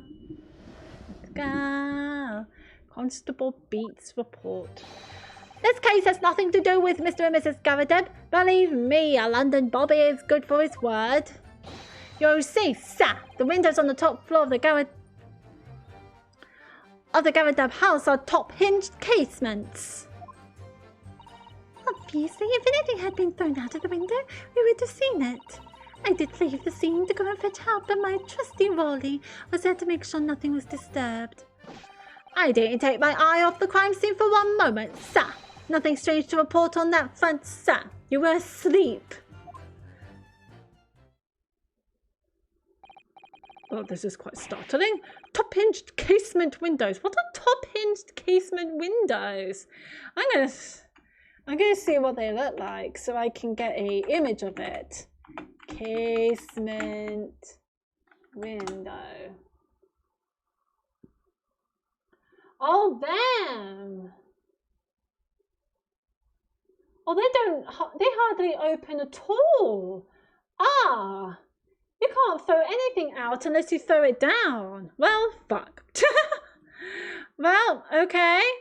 Fine. That detail was not in the police report, Constable. Yes, I'm sorry about that. I must have been a little drowsy. You cannot excuse your sins with drowsiness every time, Constable. Yes, it slept for a month, poor bloke.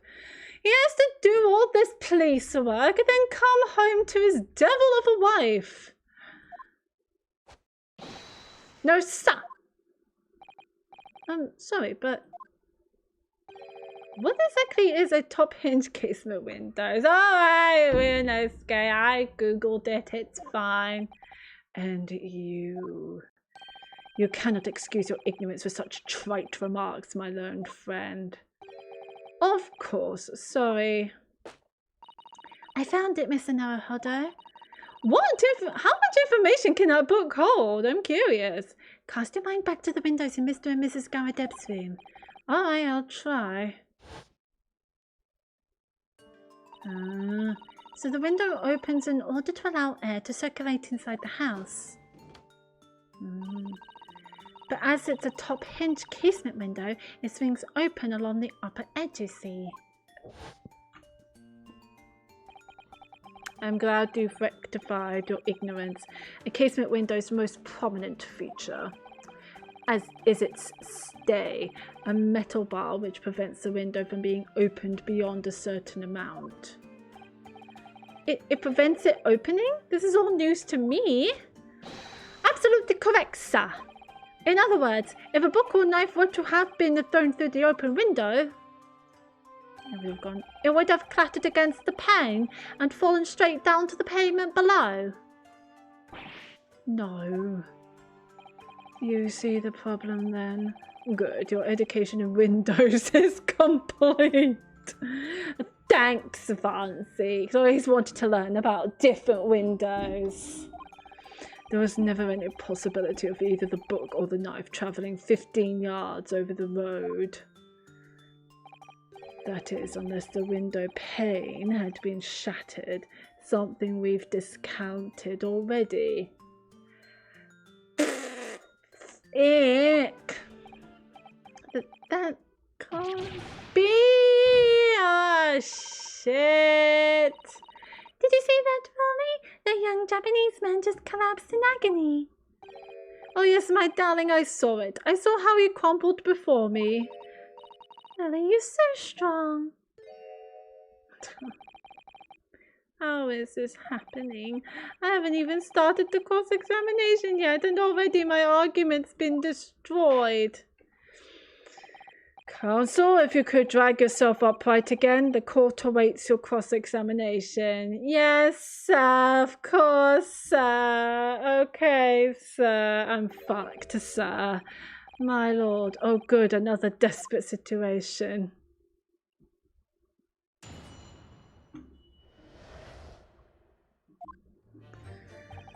This case has nothing to do with Mr. and Mrs. Garadeb. Believe me, Aladdin Bobby is good for his word. Hold it. How can you say that for certain? Very good question, sir. And the answer is this. It has the noble founding principles of the force written on it as a reminder to us, to all us policemen, of our sworn duty. He showed us that before, didn't he? Did he? I can't say I remembered. Yep, he did. He did. To patrol the streets of London town and uphold the peace of the common man is what the job's all about. And that is why I can stand here today beside my long-suffering wife and tell you a Bobby's good for his word, while rubbing my tired eyes admittedly. Sir. Oh, Wally, you're so manly.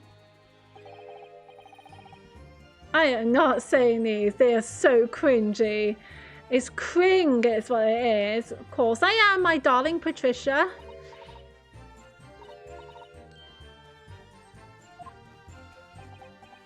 Ugh.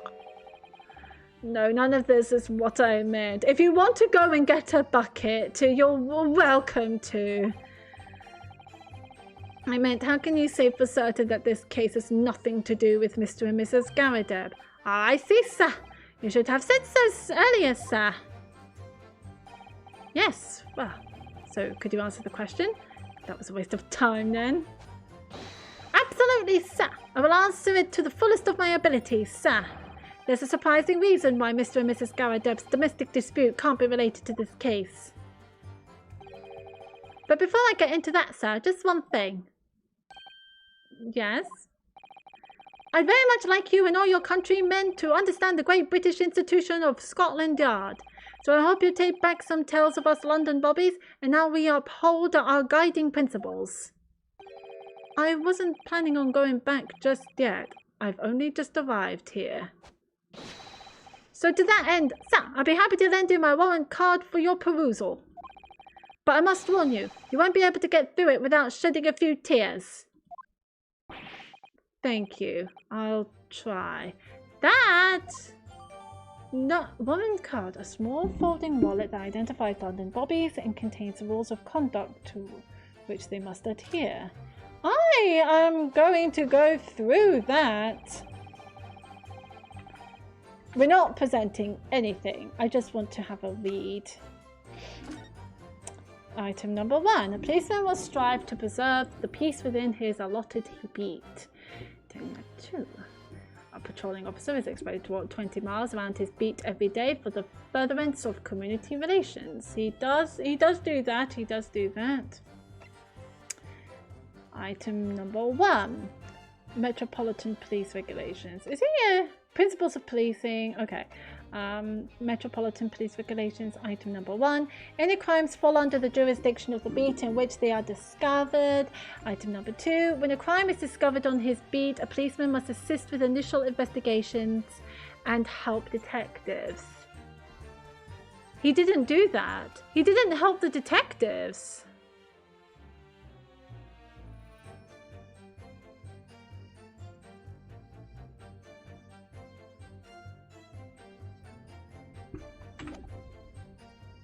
Why didn't he? This is the first time we saw him. Okay, well, you see, sir, the windows on the top floor of the Garadeb house are top hinged casements. Hold it! By which you mean they don't open fully, is that correct? Yes, sir. They're just there to allow a bit of air through the house, you see, so they're restricted as to how much they open. And therefore anything thrown out of the window from inside the room would simply strike the pane and fall to the street directly below. For clarity, allow me to mark the map. Ah, thank you. Actually, that would be so helpful. Here is the location where objects would have fallen. Yes, directly opposite the scene of the crime on the other side of the rather wide road. Would it have been so hard for somebody to mention this top-hinged casement thing before? Well, I have another question for you, Constable. Oh, what would that be, sir? How do you even know? Why would you have any idea what sort of windows Mr. and Mrs. Garadeb's house is furnished with? Ah, well, sir, that's very simple. You see, I helped with the investigation yesterday. Yes? Excuse me. Excuse me? Do you have something to add, Mrs. Beat? Sorry? You look, well, delighted. Is there some particular reason for that? Oh, I was just remembering, that's all. We really were so lucky. Lucky? What do you mean? Well, of course I feel terrible for the poor woman who was attacked. Don't misunderstand me, please. But we were just so lucky it didn't happen on Rolly's beat. It was so close, you see. Oh, I didn't realize. Oh yes, that street, Briarwood, that's the boundary between Rolly's beat and the next. Isn't that right, my love?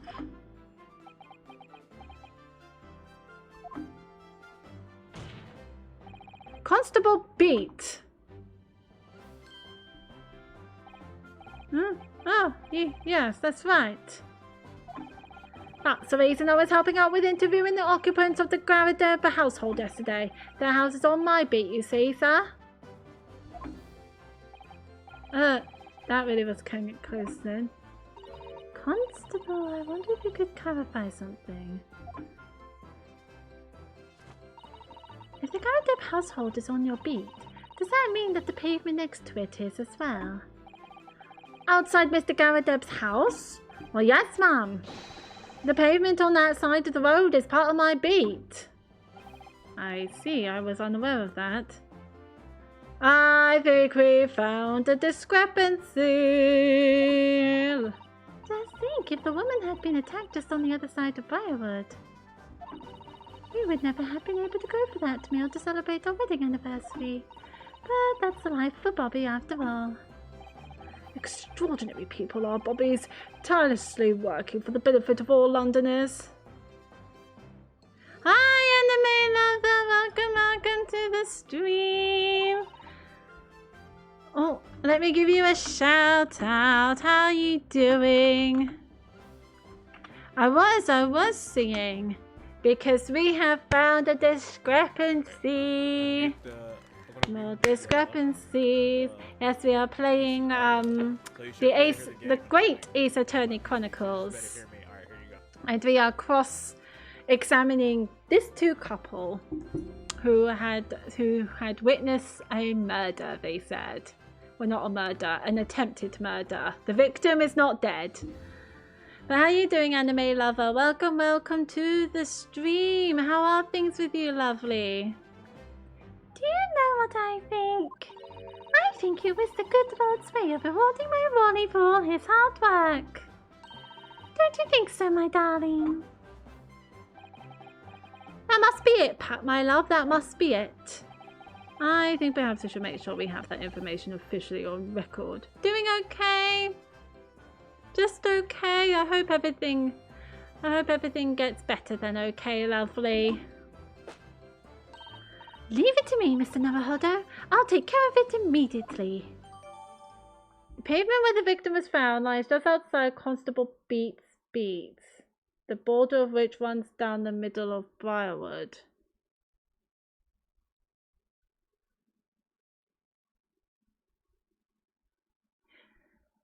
Yes! I have a tiger onesie, and it's Halloween, and it's cold, so yes. And I got my hood on, which means that I'm ready to cross-examine, which means I'm ready to get to the bottom of solving the case. And now it's my turn, I think. Huh? Obviously, if anything had been thrown out of the window, we would have seen it. So it just works, yes, and it's very comfortable. Cool. But according to my notes here, the sun had gone down already and it was dark. Oh, but Rolly and I were strolling along, gazing at the night sky and looking for our lucky star. Sorry? The star that will guide us to eternal happiness. Ugh. Can't it guide you to answer the question? Hello? Can it guide me to a bucket? If a flaming bolt had cut across the sky in front of us, it would have lit up like a shooting star. And if I'd seen the shooting star, I would have made a wish upon it. And have your head been hit by a burning book. That's a great idea, Pat. It will only be an inspector, I would have said. 3 times at least. Of course, what with the smog and everything, we couldn't actually see any stars. In short, are you trying to say that neither a book nor a knife crossed the sky before you? Yes, sir. That is correct, sir. As sure as the night sky in London is starless, sir. It certainly seems like they're telling the truth. And then we saw the poor woman fall to the ground, so we ran straight over to help her. I did leave the scene to go and fetch help, but my trusty Rolling was there to make sure nothing was disturbed. Wasn't he lying face down on the snow? No wonder his nose and cheeks are red. Yes, you said that you went to a nearby police box to fetch another officer, is that right? That's right, yes. If it had been on Rolly's beat, I would have known exactly where I was going, of course. It is on Rolly's beat! Don't feel bad, my love. You can't be expected to know the location of every police box on every beat. Oh, so Rolly told me the way. Only I sort of got a little lost on the way. Patricia, my darling, that's why I love you. Your terrible sense of direction is bewitching to me. I also have terrible sense of direction. I can't tell my left from my right, so I have to do this.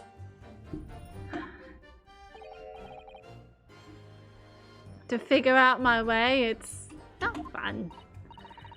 So I suppose I was gone for about 15 minutes. But like I said, my Rolly was at the scene the whole time, making sure nothing was disturbed. I was off duty at the time, of course, but a true Bobby is never really off duty, sir. I didn't take my eye off the crime scene for one moment, sir. Nothing strange to report on that front, sir. Hold it! Nothing to report? That's correct, sir. I had my eyes wide open the entire time, never looked away for a second. No one else approached the scene and nothing was removed from it. I can swear to that on the yard's honour, sir. Really? That seems a little strange. Beg your pardon, sir? Strange, sir? Seems altogether regular to me, sir. This burnt copy of The Lion's Pride was originally in the Garadeb household. So the question remains, how did it find its way into the hand of the victim? Can you shed any light on that, seeing as you were at the scene of the crime the entire time?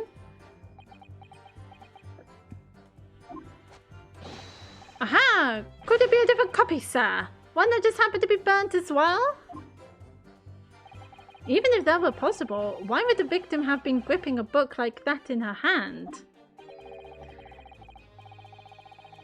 Oh yeah, you can see the burnt marks in the picture.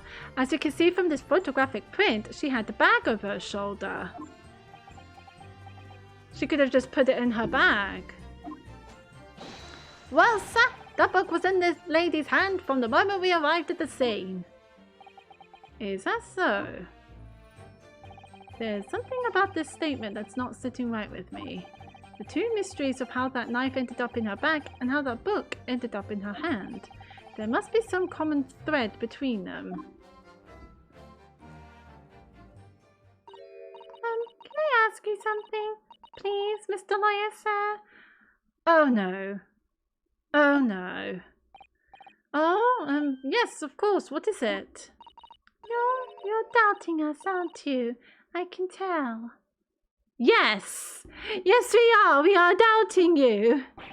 What? I wasn't really. I mean, what's she doing? She's trying to guilt trip you. That's what she's doing. Please, just because I'm a woman, it doesn't make my testimony any less valuable. Nope, this is mainly your husband's testimony. You might just see me as the wife of a policeman, but I'm a woman of my word, I am. I really don't remember ever suggesting that I doubted you. No excuses, I don't want to hear it. My voice will be heard. My lord, do let me speak, won't you? Yes, Mrs. Beat. I will allow you to supplement your testimony if you so desire. Sometimes the path of least resistance is the sage one. That was a very loud mutter. I heard that. That Japanese man thinks a policeman's wife's word accounts for nothing, does he? Nope, it's just wrong. Your testimony is just wrong. Nothing to do with you being a woman. Well, watch out, sir. I might let you get away with something like that, but my Rolly won't. Duly noted, Mrs. Beat. Please, I humbly ask you to continue. What could she possibly be about to say, I wonder? God knows. I know what I saw in my eyes. Never let me down. My sense of direction is a little off sometimes, though. Hold it! Mrs. B, nobody is questioning what you've told us. I saw it. I did that evening. I saw it clearly. That little Eastern man with the whiskers and the funny curved back, slinking away from the scene. Huh. And I know what I didn't see as well. I didn't see any flaming books or knives flying through the sky. Oh, very clear. You also mentioned something about having a poor sense of direction? Oh, yes, well, that's a bit embarrassing, really. I'm always ending up at the wrong place when I've made arrangements to meet Rolly. He gets ever so cross. Oh, he's reacting, Excuse me? Constable Beat, is there a problem? Mr. Beat! Yeah? Huh? No, sir. No problem, sir. Did your wife's remark just now bring something to mind, perhaps? Oh, well, in a way, sir. Yes, sir. I was just remembering that the same thing happened that evening is all. Ooh. You mean Mrs. Beat lost her way on the night of the incident? Well, you see, I sent her off to find a police box in the next beat over for mine. But she was gone a fair bit longer than what I was expecting. I thought she'd be back inside 10 minutes, but my darling was gone a good 15. Oh, Rolly, you're such a tease. But the reason it was so long was because of the bouquet, silly. The bouquet?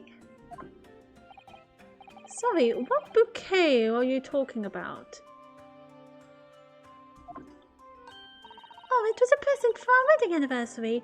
Rolly's so romantic. He saved up for it with farthings and halfpennies he found in the gutter while doing his rounds. Yes, how romantic. Yes, very romantic. I'd forgotten all about it until just now. How do, my darling? Oh, yes. But that was just between us. You're talking about it to anyone else, darling. You have to promise. Really? Oh.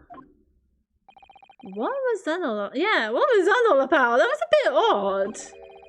Constable Beat looked very obviously troubled during that exchange. I'm afraid I can't offer any useful insight, Mr. Naruhodo. But I'm quite sure of one thing.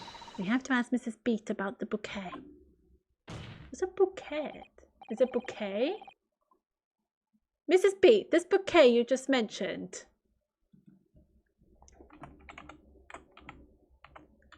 As in a bouquet of flowers?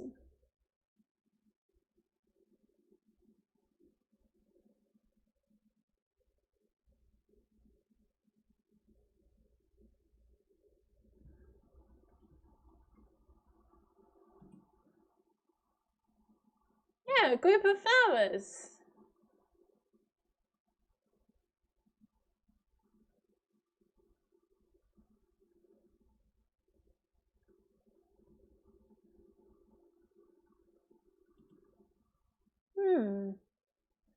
Very confused. I'd like you to add details about it to your testimony, please. Oh, really? Yes, I'd love to.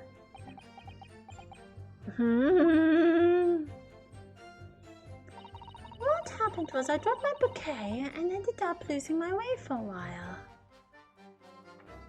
Hold it! You mean you dropped the bouquet at the scene of the crime?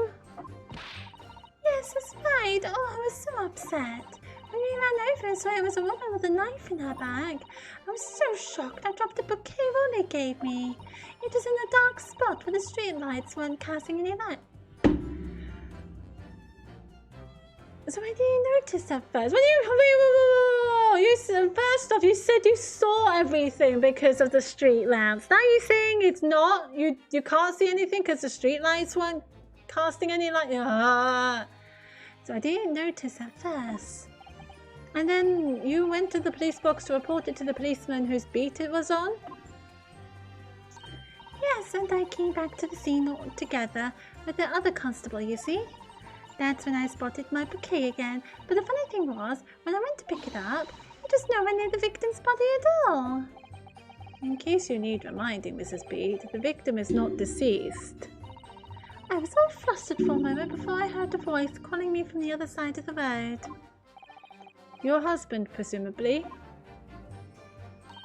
That's right, silly me. I'd gone over to the wrong side of the street. Oh, Although I'm going to blame the bouquet this time. I can't think how it got there. I really can't. I'm so confused. So the bouquet somehow moved from one side of Briar Road to the opposite.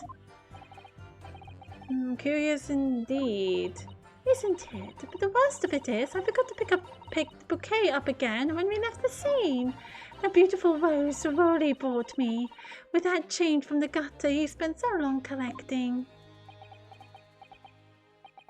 By bouquet, do you perhaps mean this sorry solitary rose? Oh, it's cute! Oh, yes, that's it! That's the bouquet Ronnie bought me for our anniversary with old bits of change he found in the gutter. Maybe just call it a rose. I would say I was a bit confused. Tell us, Lord Van Zieks, where did you come by the flower?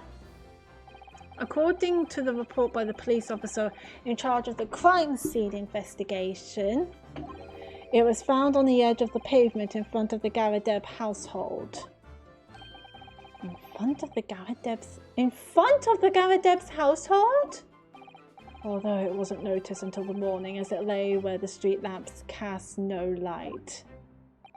It was believed to be of no relevance to the case since it was found on the opposite side of the thoroughfare. Oh, thank you, sir, thank you. Could I have it back now, please?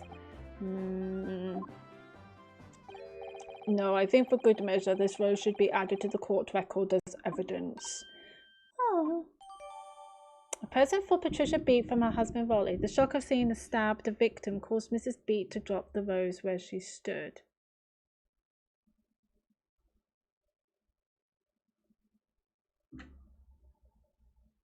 Wait. They were coming from... I need to see the map! But it's a symbol of our love. I want it back after the trial, do you hear me? I want it back. Good grief, rest assured that I shall do my very best not to forget, Mrs. Beat. I didn't take my eye off the crime scene for one moment, sir. Nothing strange to report on that front, sir. Hold it! So this is the last one. Nothing to report? That's correct, sir. I had my eyes wide open the entire time, never looked away for a second. No one else approached the scene, and nothing was removed from it. I can swear to that on the yard's honour, sir. Really? That seems a little strange. Beg your pardon, sir. Strange, sir? Seems altogether regular to me. Oh, this is about the burnt copy.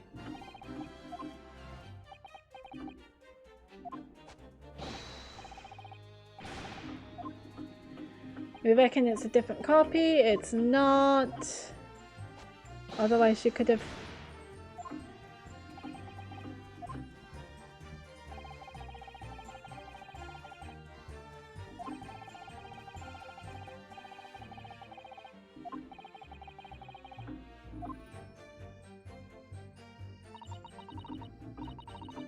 What do you make of all this? Yes, the whole idea of an invisible attacker has been troubling me all along, but I believe I'm starting to get a picture of what really happened here now. Really? I can't!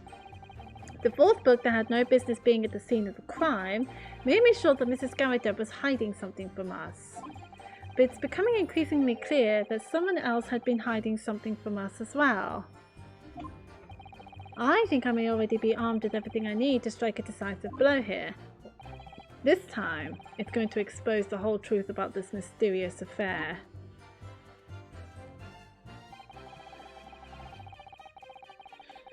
Can I see the rose?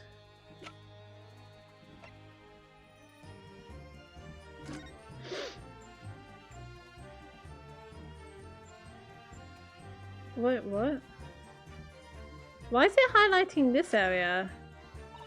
An English rose is such a beautiful flower. Ah, this is a rose, is it? I've never seen one before. Do you not take an interest in flowers, Mr. Naruhodo? I wouldn't say that exactly, but I do know 3 types at least. Gosh, 3? Yes, plum blossom, peach blossom, and cherry blossom. Perhaps you should consider branching out, learning some that aren't fruit tree based, for example.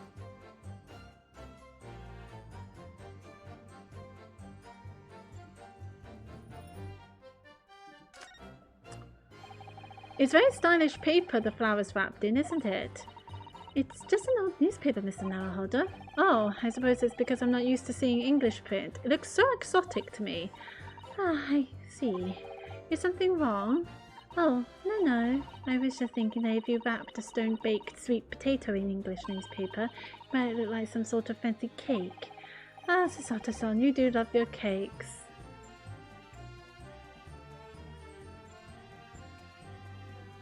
A very pretty rose.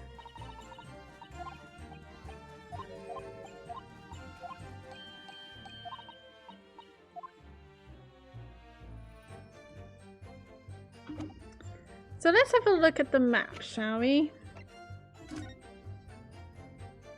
So the rose ends up being around here, which means they're coming here. Right.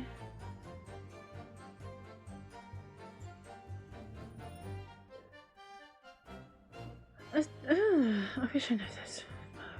Okay,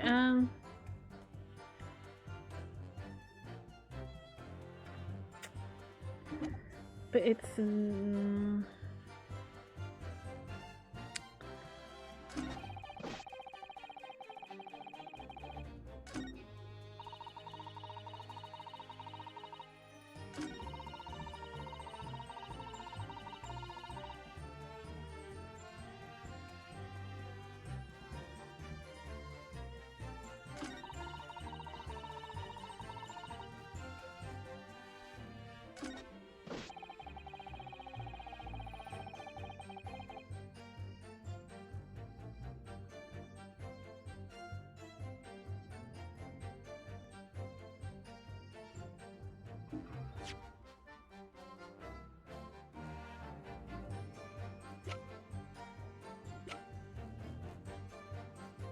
how to percent.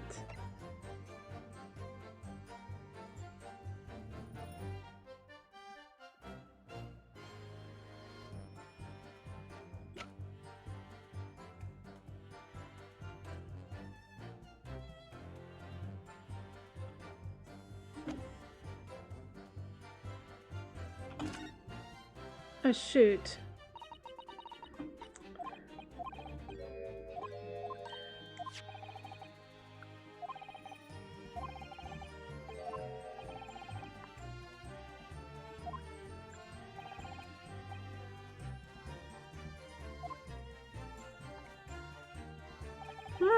I don't know what to do. Do I need to press them again? Nothing to do with Mr. and Mrs. Garrett. Believe me, a London Bobby is good for his word.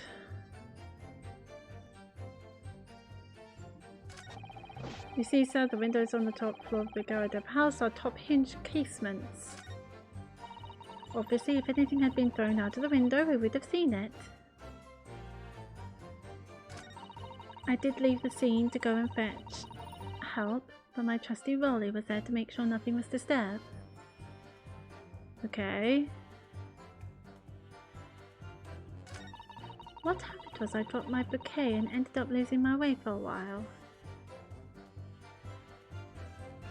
You dropped your bouquet along to... So she must have... Let's have a look. She must have gone this way. To find a police box somewhere. But this bio road is...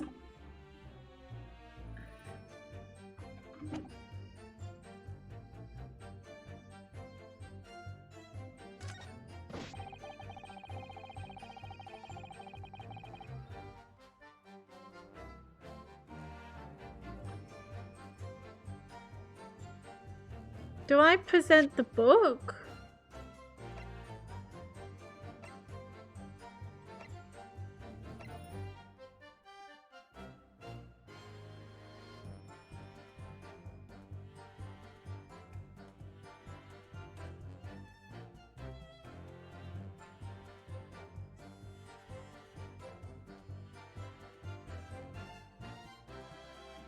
Objection! No, I don't think so. Nope. I don't know what to do with this one.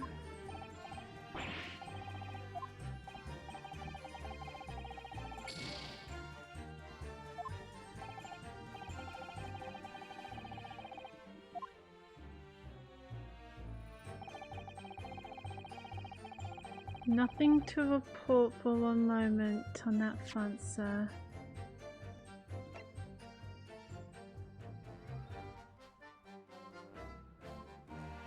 Objection!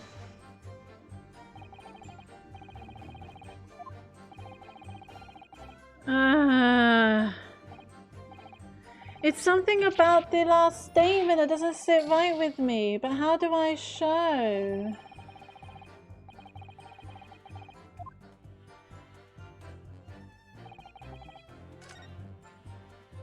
Oh shit, I didn't mean to do that. I want to press him on that last statement again. Decisive blow.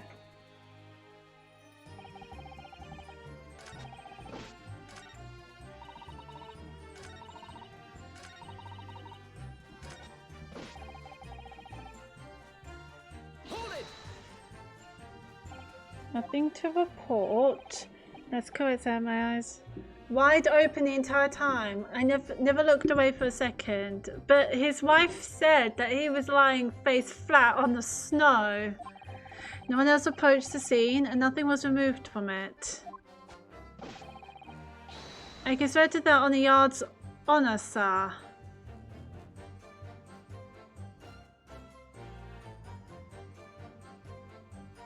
And nothing removed from it. Really? That seems a little strange. Beg your pardon, sir. Strange, sir. Seems altogether regular to me. This burnt copy of the Lion's Pride was originally in the Garadeb household, so the question remains, how did it find its way into the hand of the victim? Can you shed any light on that, seeing as you were at the scene of the crime the entire time? Aha, could it be a different copy, sir? One that just happened to be burnt as well? Even if that were possible, why would the victim have been gripping a book like that in her hand?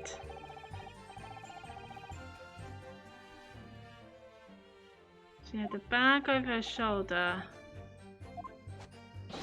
Well, sir, that book was in the lady's hand from the moment we arrived at the scene. Is that so? There's something about this statement that's not sitting right with me. The two mysteries of how that knife ended up in her back and how that book ended up in her hand. There must be some common thread between them. The window? Oh, this. Yes. The whole idea of an... Oh, you know what we haven't done? We haven't examined the knife.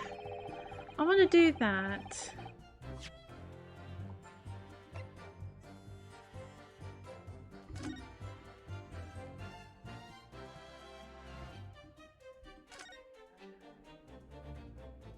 Oof. Oof.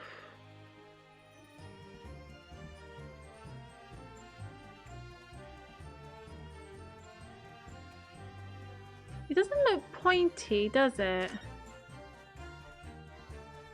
Oh, look here, Mr. Naruhodo, just at the tip. A small piece of the blade appears to be missing. You're right. Well spotted, Mr. Sato. I wonder what could have happened to it. Yes, you don't think it could still be lodged in a victim, do you? Oh dear, I do hope not. That sounds terribly painful. What's this one then? Oh. So the tip is missing.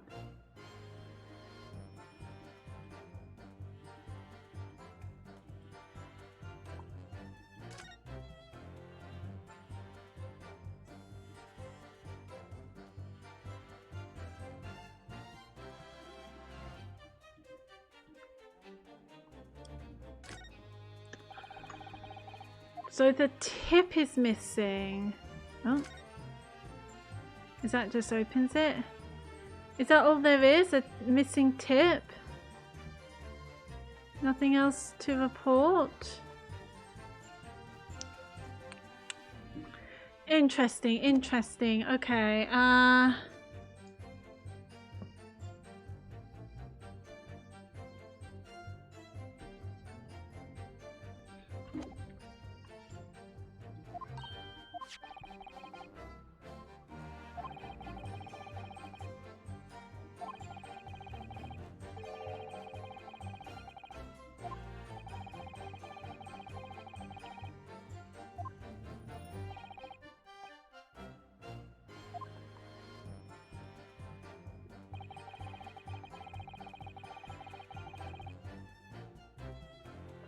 another thing I want to check is the book again.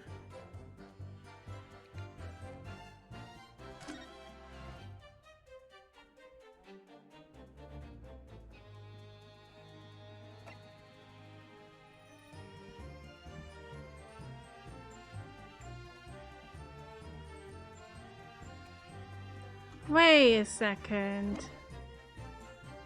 Hang on a second. Surely you were expecting the police to come.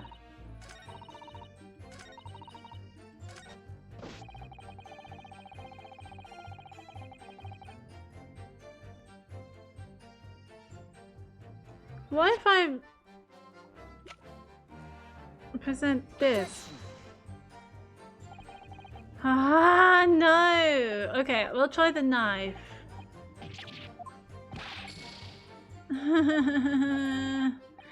This one's hard.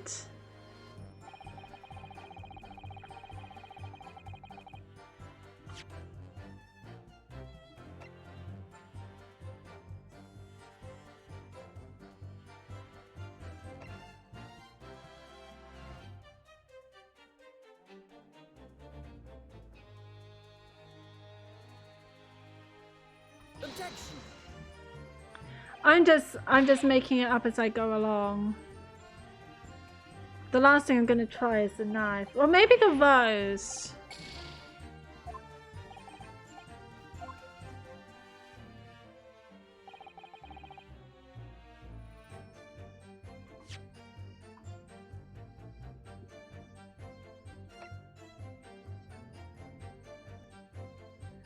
So the knife was there, the book was there. What am I meant to present?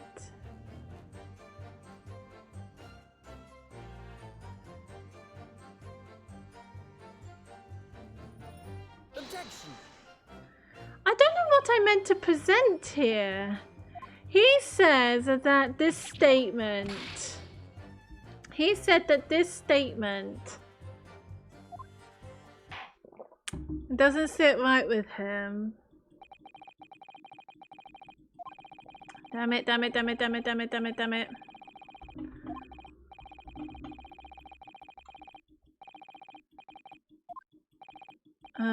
Guilty. Going through the juries is quite long. Guilty. Guilty. Guilty. Guilty. Guilty. Guilty.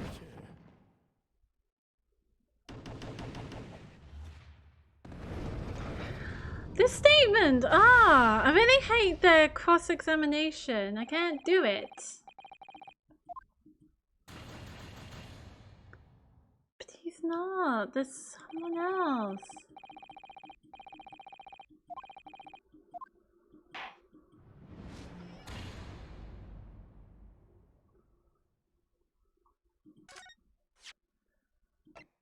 And unlike Phoenix Wright, you can't present people.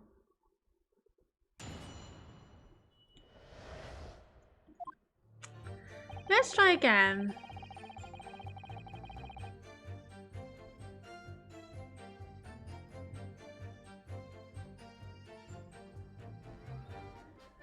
Good first word. Let's try and press him again. How can you say that for certain? Oh, frick.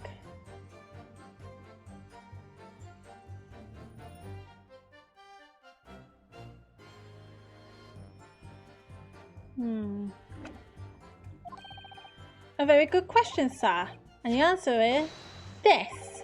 It has the noble founding principle of the force written on it as a reminder of all us policemen of our sworn duty. He showed us that before, didn't he? Did he? I can't say I remember. To patrol the streets of London town and uphold the peace of the common man is what the job's all about. And that is why I can stand here today beside my long-suffering wife and tell you a Bobby's good for his word. While rubbing my tired eyes admittedly, sir.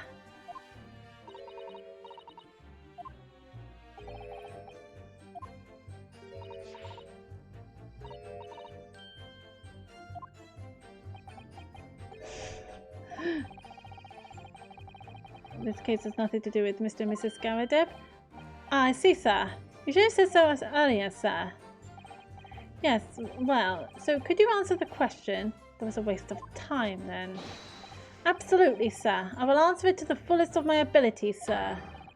There's a surprising reason why Mr. and Mrs. Garadeb's domestic dispute can't be related to this case. But before I go into that, sir, just one thing.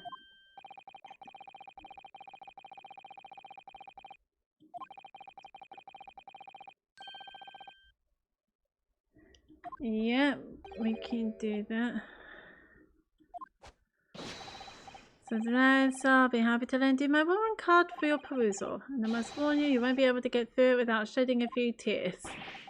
Thank you, Ultra.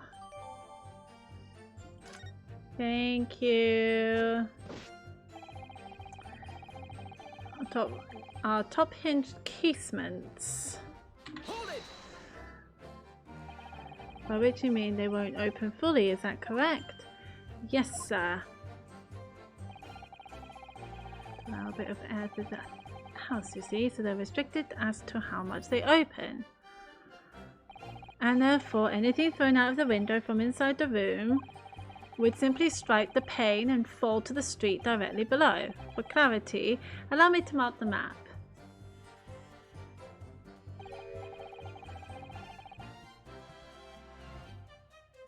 Objects registered for.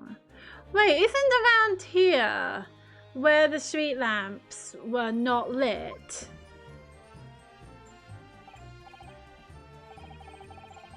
Okay, I think I got it.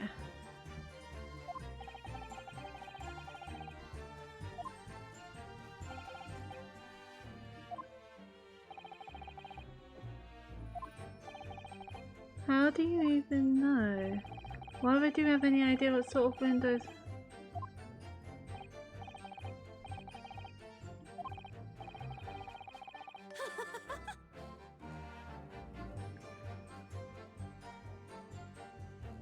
So she's reacting.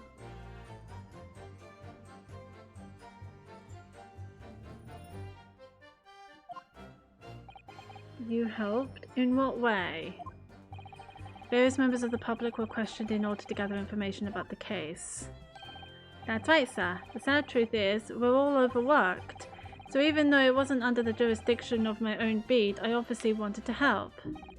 I see. Well, thank you.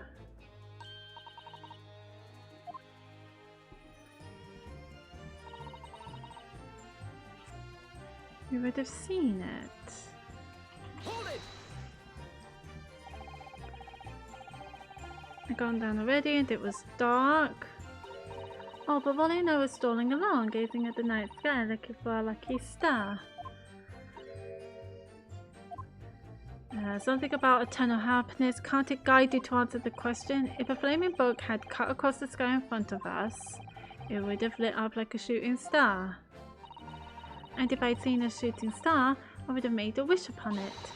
Let Wally be an expector, I would have said 3 times at least.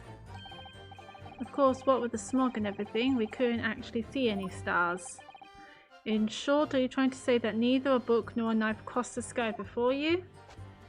Yes, sir, that is correct, sir. As sure as the night sky in London is starless, sir. It certainly seems like they're telling the truth. And then we saw the poor woman fall to the ground, so we ran straight over to help her.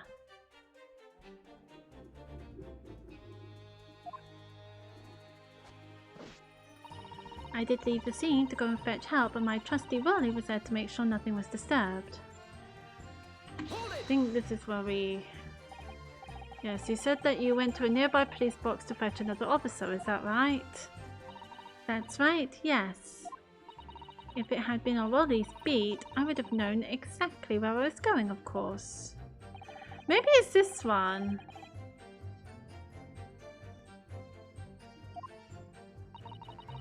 Because...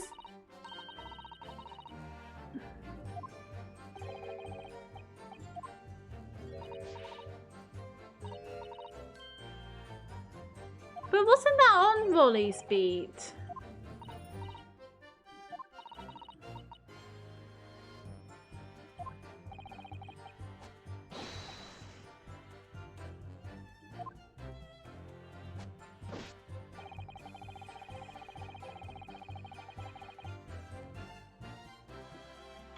Hold it!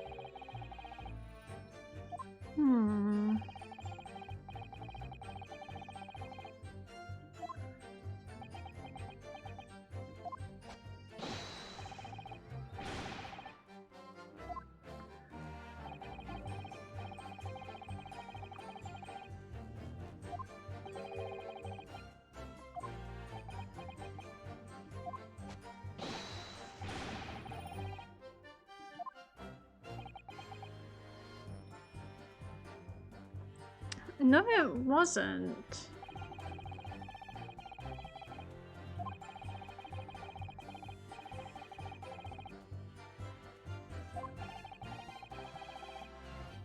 They both dropped.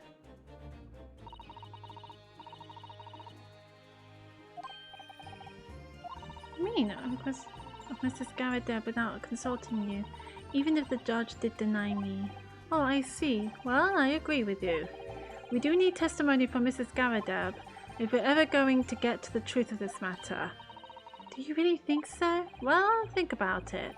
No matter how far it is across the road or how that window opens, Mr. Garadeb's book found its way to the scene of the crime somehow, didn't it? It did. You're right. And then there was Mrs. Garadeb's reaction to me throwing her the knife. Showing her the knife. The woman's hiding something. I'm sure of it. You're right again. We need to use this cross-examination to uncover more clues. We'll get to the bottom of this one way or another, I swear. It's her reaction. So let's have a look. It's not this. It's this. We're pressing this one.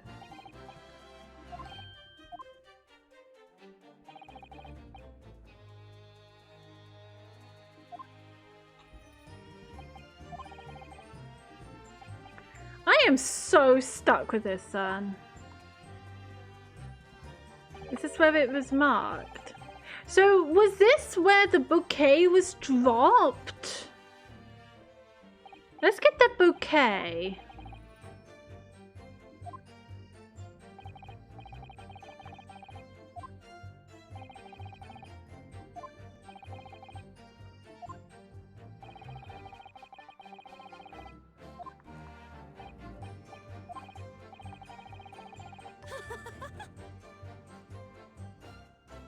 You helped with the investigation yesterday. Excuse me.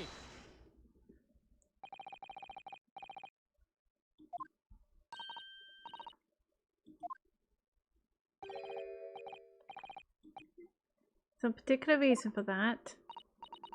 I was just remembering, that's all. We really were so lucky. Lucky? What do you mean? Well, of course I feel terrible for the poor woman who was attacked. Don't misunderstand me, please. We were just so lucky it didn't happen on Rolly's beat. It was so close, you see. Oh, I hadn't realized. Oh yes, that's Street Briarwood. That's the boundary between Rolly's beat and the next one. Isn't that right, my love?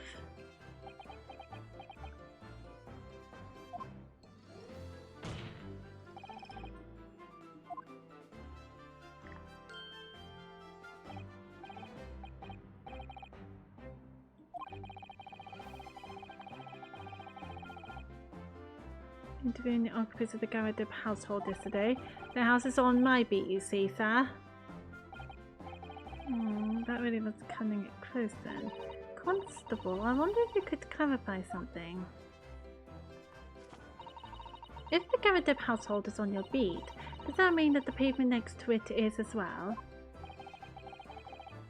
Outside Mr. Garadib's house? Yes, ma'am. The pavement on that side of the road is part of my beat.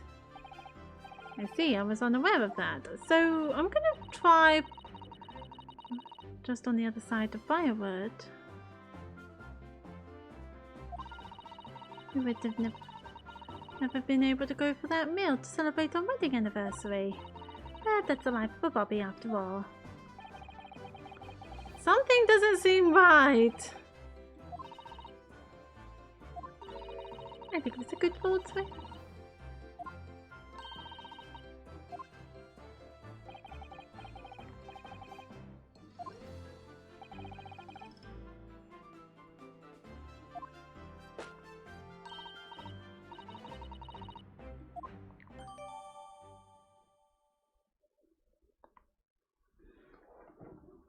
The pavement where the victim was found lies just outside Constable Beat's beat, the border of which runs down the middle of Briarwood.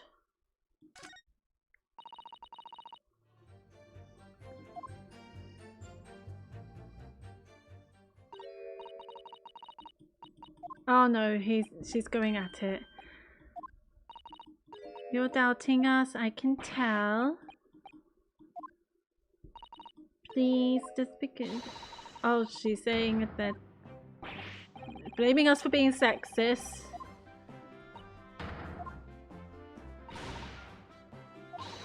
Your voice will be heard. This is the sage one. That's a very loud matter. I heard that.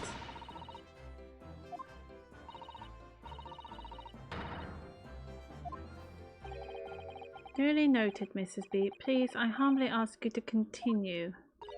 What could she possibly be about to say, I wonder?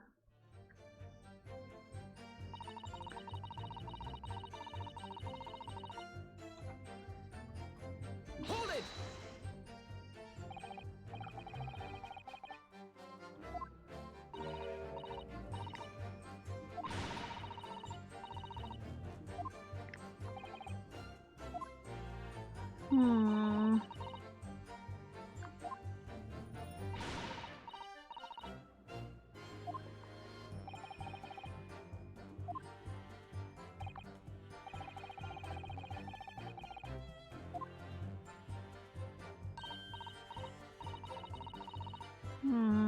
There's a little... I'm always ending up at the wrong place when I've made arrangements to meet Rolly.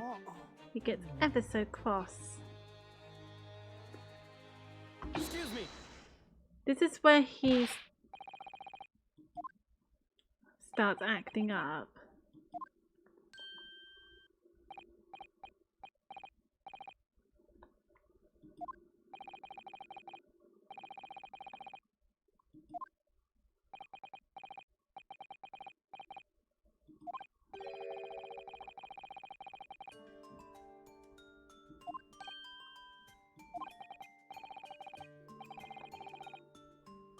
Okay.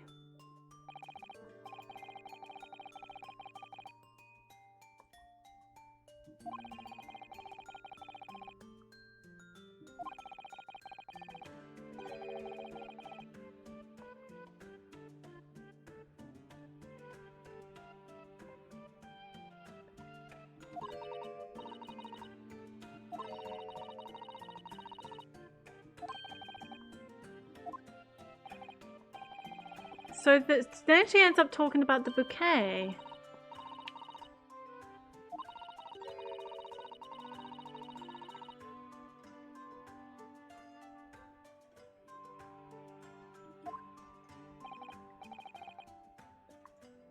And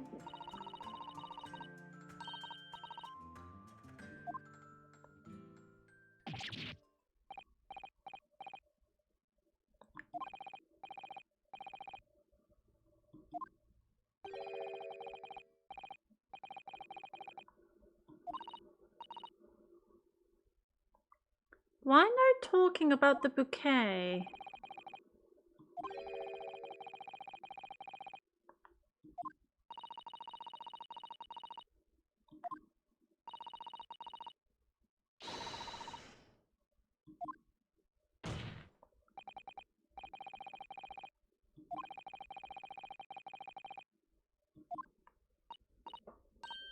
Yeah, he seems troubled by the bouquet.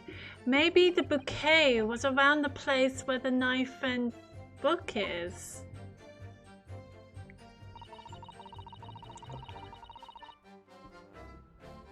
Hold it!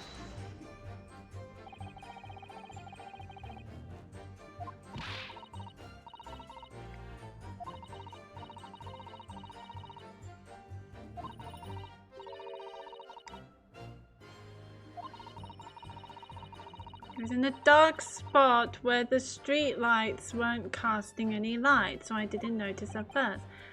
And then you went to the police box, reported to the policeman whose beat it was on? Yes, and I came back to the scene together with the other constable, you see. That's when I spotted my bouquet again. But the funny thing was, when I went to pick it up, it was nowhere near the victim's body at all.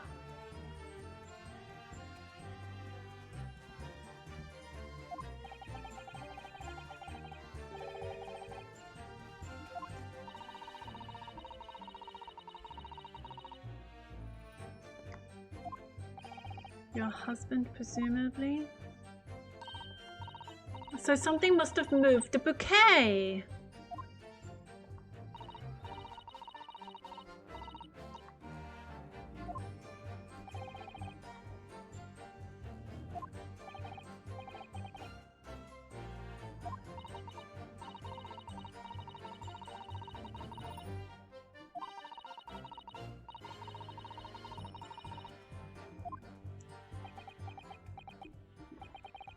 I think there's something about the bouquet.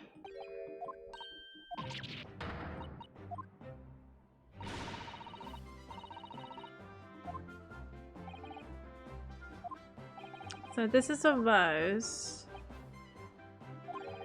I think that helped us a bit, because how did the rose go from the victim to the... go in front of the Garadeb's house?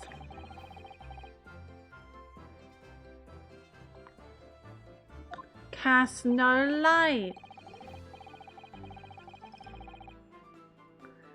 Hi Toads Adorbs, welcome to the stream. How are you doing, lovely? Watch your challenge when a guy made $1 million in Stardew without ever leaving the farm once. No cheats or glitches. Never left the farm. So he must have done like a lot of farming then. Also, that's very, very impressive. I wouldn't be able to do that. How are you doing, Totes Adorbs?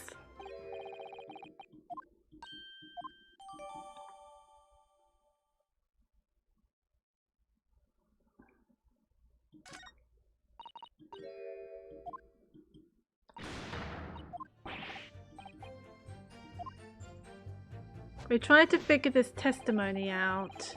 I want to see the history. I want to reread that actually, just to be absolutely sure. So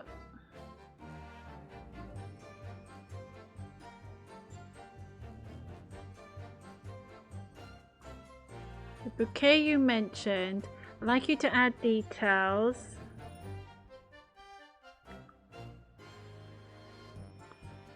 The scene of the crime. Yes, that's right. Oh, I was so upset. When we ran over and saw it was a woman with a knife in her back, I was so shocked I dropped the bouquet Ollie gave me. It was in a dark spot where the street lights weren't casting any light, so I didn't notice at first. And I came back to the scene together with the other constable, you see. That's when I spotted my bouquet again. But the funny thing was, when I went to pick it up, it was nowhere near the victim's body at all. The victim is not deceased. I was so flustered for a moment before I heard a voice calling me from the other side of the road. That's right, silly me. I was on the wrong side of the street. Although I'm going to blame the bouquet this time, I can't think how it got there. I really can't. So, surely Rolly should have noticed. Let's try presenting the rose. Objection! Aha! It was the rose! I should have gone for the rose. You claim Constable Beat there was nothing to report in the 15 or so minutes you were guarding the scene. But that cannot be! What do you mean to say? In your testimony just now, Mrs. Beat, you explained to the court that when you arrived back at the scene of the crime with the policeman assigned to that beat, the bouquet you had dropped at the victim's side was no longer anywhere nearby.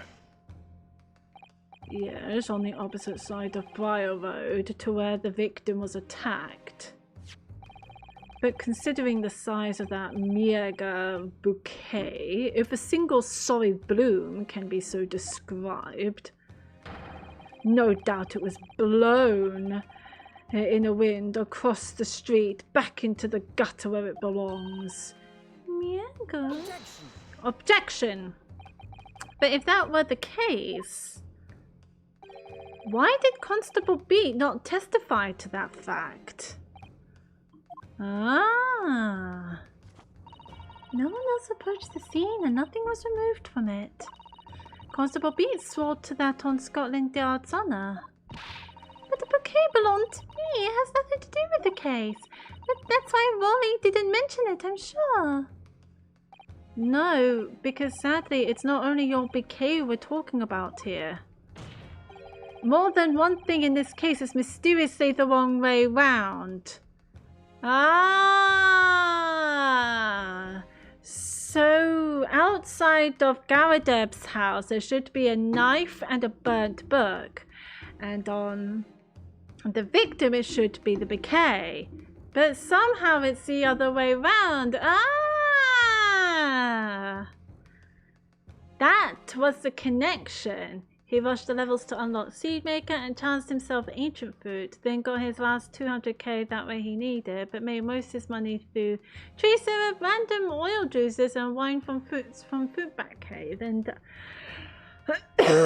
oh, and get mead from honey. Mead gives you a bit of money, yes. And of course, Ancient Fruit wines. We love Ancient Fruit. What are you talking about? Think about it. Besides Mrs. Beat's bouquet, there's Mr. Garadeb's book. Mr. Garadeb's copy of The Lion's Pride, which was thrown out of the window by his wife, would have struck the pane of the casement window and landed here on the west side of the street. And yet, it was actually found here on the opposite side of the road in the victim's hand. Hello.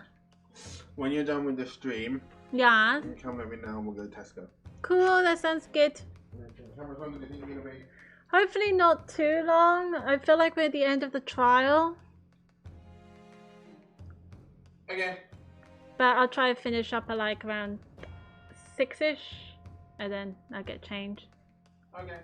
Alright, love you. Love you.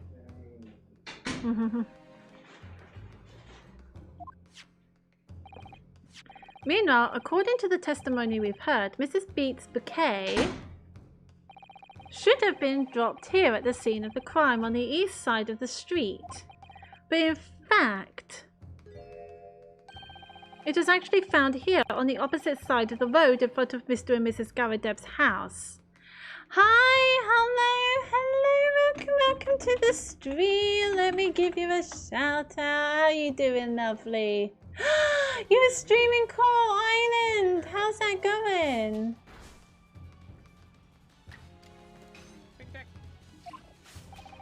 There's no logical explanation for those things.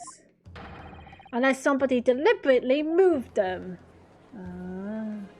We're figuring out who stabbed the woman on the street. What are you trying to say? The way you're talking, it sounds like you think my Wally's done something wrong. Don't you listen to a word that scrawny lawyer says, wittering on about books and bouquets. Why should we care? It's nitpicking, that's what it is. Oh, good. Mrs. Garadeb's coming around. Yay, great. How are you doing, Hollow? How was your week? How was everyone's weekend? I forgot to ask how everyone's weekend are. You might call it nitpicking, Mrs. Garadeb, but deliberately meddling with the scene of a crime is a criminal offence. It's called, tampering, Mr. Navahodo. But the person responsible for this tampering cannot admit to it. For a very subtle but compelling reason. Tampering? You barely heard the term before. Tell us, my learned friend. Who would possibly have had cause to carry out such an elaborate deception? There is someone who tampered with the scene of the crime that evening. All the evidence and all the testimony points to that one particular person. Wally. Counsel, I must demand that you substantiate this conjecture. Who are you saying is responsible for tampering with the scene of the crime? I want to save this just in case. But I think it's Rolly. I think it's the policeman. Because the Garadebs are inside. And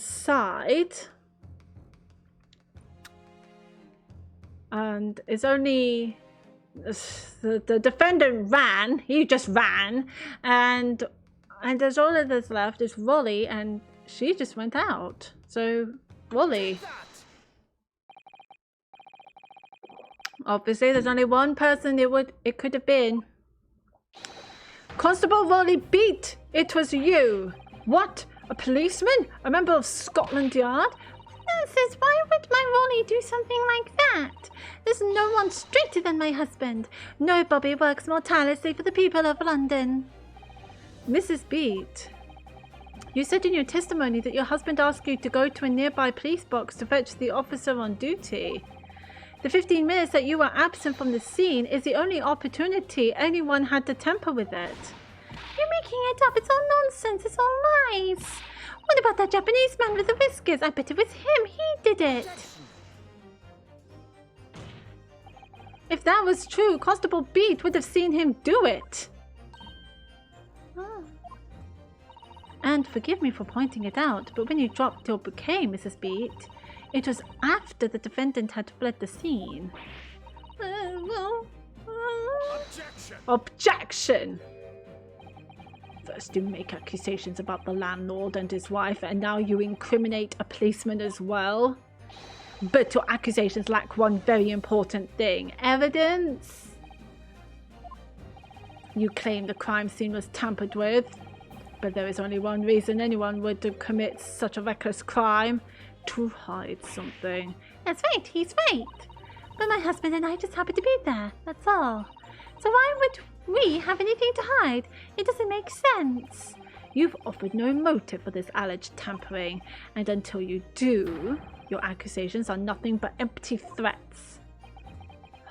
What do we have? I had a very good reason for wanting to tamper with the scene of the crime. That's the key to this entire affair. So now, Hodder, have you managed to solve this mystery?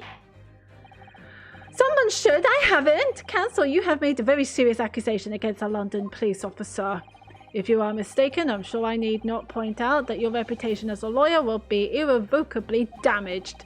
With that stark warning in mind, you will now explain to the court the motive for this alleged tampering.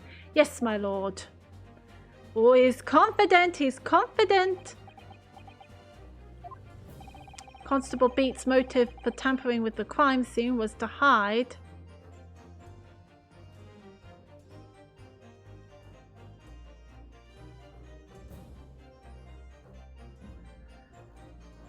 I'm going to save, because where the bouquet fell.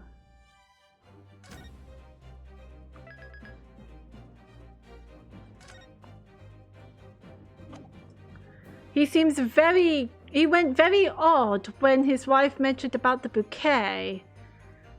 But let's have a look at the book.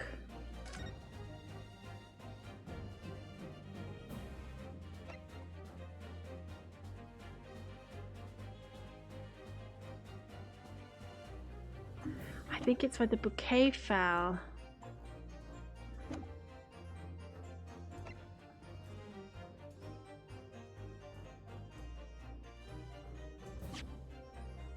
Oops, sorry.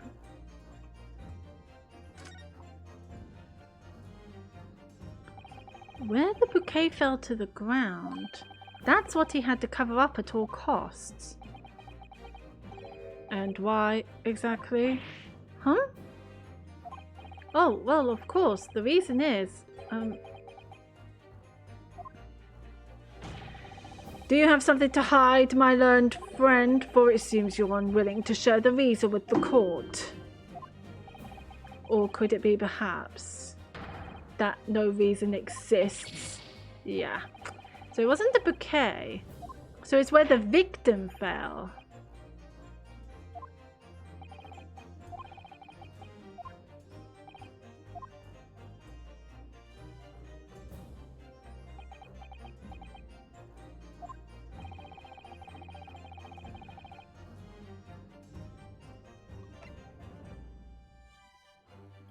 I was about to pick bouquet again, that would be bad.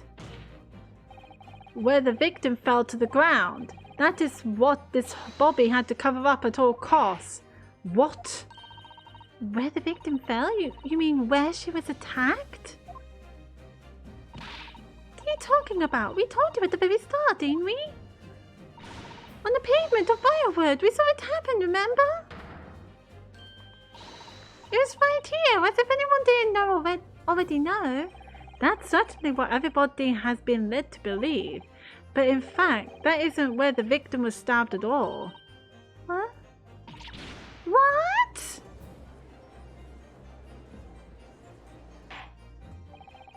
I'm beginning to wonder whether this tumultuous trial will end, Counsel. If that's your assertion, then the court is dying to know my Nipponese friend. At Mr. Natsume's lodgings. Well, it's here. Take that! Take that! But that's on the opposite side of the road. I don't understand. On the evening in question, Mr. Garadeb's book fell directly down from the open window above, and your bouquet, Mrs. Beat, never moved at all. What did move was the scene of the crime itself. Good gracious! So that he didn't have to inspect it, because if the crime happened in his beat, he would have to investigate it. Perhaps you haven't been listening to the ample testimony the court has heard. But these witnesses both saw the moment the attack took place. That's right, I saw it with my own eyes.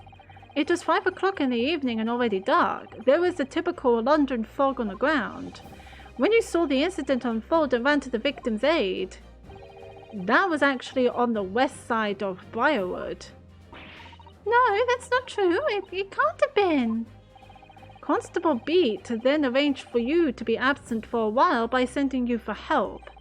And during the 15 minutes you were away, he transplanted the crime scene. He moved all the things shown in this print, the victim herself, the 4 books. He moved everything, in fact, to the pavement on the east side of Briarwood. Extraordinary. But the constable overlooked one thing. What? What did he overlook? The bouquet, I presume. Exactly. The prosecution told the court just a few minutes ago about the discovery of the rose bouquet. Lord Van Zeek said it wasn't noticed until the morning, as it lay where the street lamps cast no light. Yes, it couldn't be seen in the dark, obviously. Which is why it was only the bouquet. That was found in its original position on the pavement on the west side of Briarwood. And that is the defense's theory about what really happened that evening. How do you respond, Constable Rowley Beat?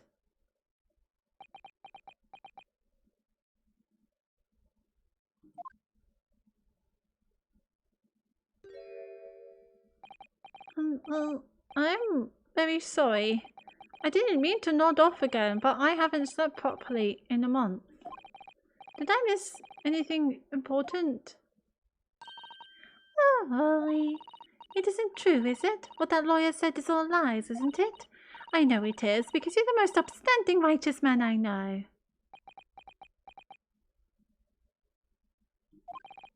I had a dream, a terrible dream. All the things I did that night. Everything come out. Everything exposed.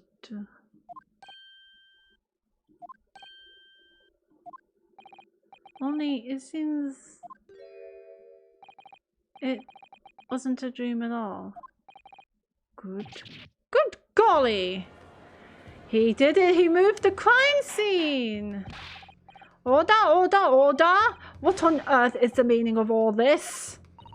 Oh, Rolly, why? Why would you do something like this? Moving a corpse is a criminal offense, isn't it? Wishing the victim dead should be one too. Constable, explain yourself. Why would you do this? As a respected member of Scotland Yard, your duty is to protect the good people of London town. I can't say, sir. What? I really am ever so sorry about all this. For damaging the Yard's reputation, for everything.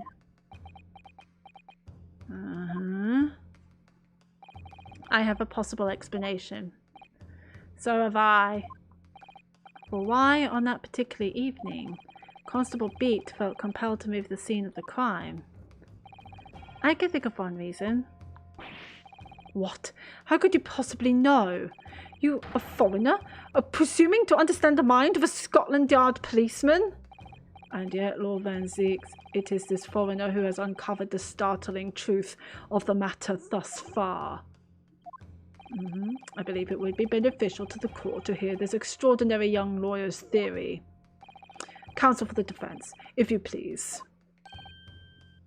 Yes, my lord. Now then, I think you had better show us some evidence. At once, my lord.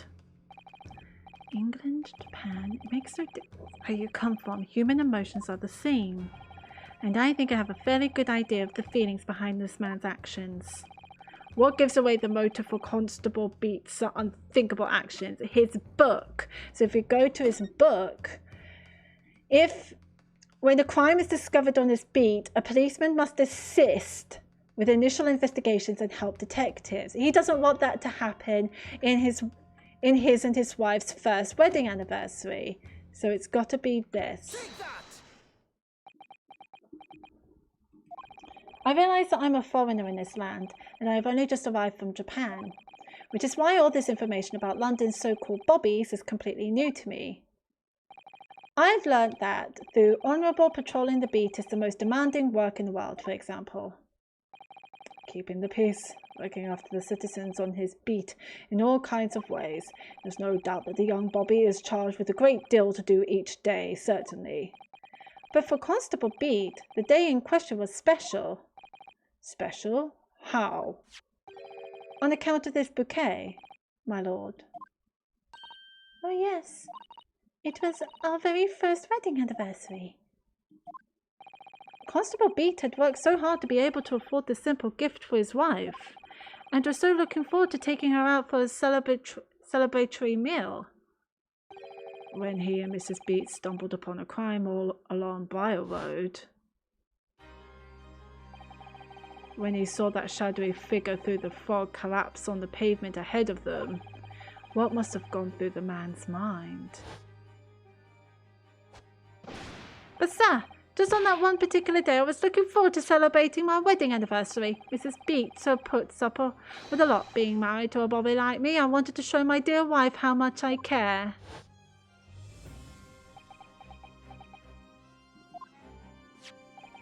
This is the warrant card that Constable Beat offered to lend to me earlier. Inside among the rules for patrolling policemen, it says, when a crime is discovered on his beat, a policeman must assist with initial investigations and help detectives. Aha! Constable Beat. Is that or is that not the reason why you moved the whole scene of the crime that day? Yes. Everything you said, it's all right. So that's it. It was all to do with the boundary of your beat. Oh! Exactly. To summarize, the incident actually occurred on Constable Beat's beat. Good gracious! Constable, do you realize the gravity of what you have done? It was the first time since I became a copper that I'd ever cursed God. Stay close to me, Pat. The criminal could still be lurking somewhere. As we run over to the scene, I had every intention of doing my duty as a police officer. We've got to report this to the station as quickly as possible. But then it dawned on me. I realized where we were, where the victim was lying, and what that meant for me. When a crime is discovered on his beat, a policeman must assist with initial investigations and help detectives. Why here? Why did this have to happen here? And why tonight of all nights? Why? Aww.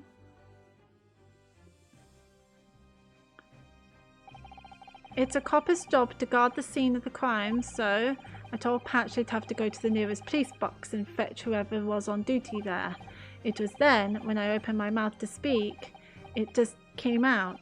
I couldn't believe the words that were coming out of my own mouth. This is the next beat to mine, Pat, so you have to go to the police box that covers it. Turn right along Meerschaum Street, and then...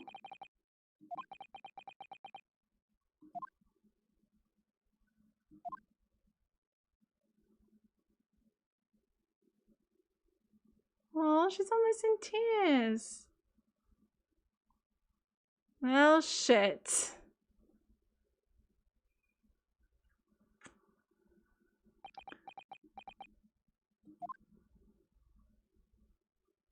Oh,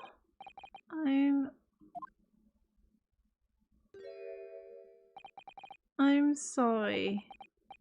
Oh, I'm so sorry. Oh, Constable.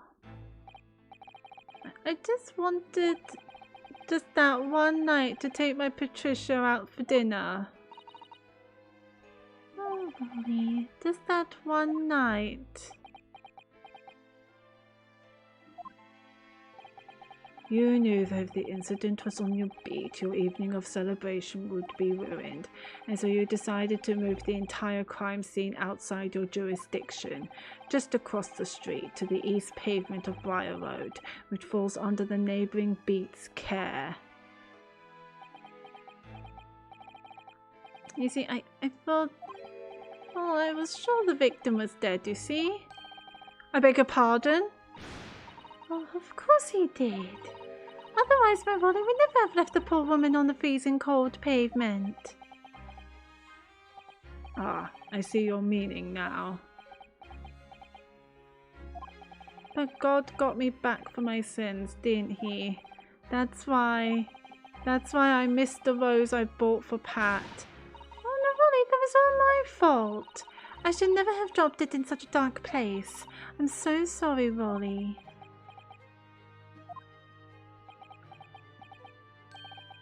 And can you tell us, Constable, how many books did you move from the one side of the road to the other in total?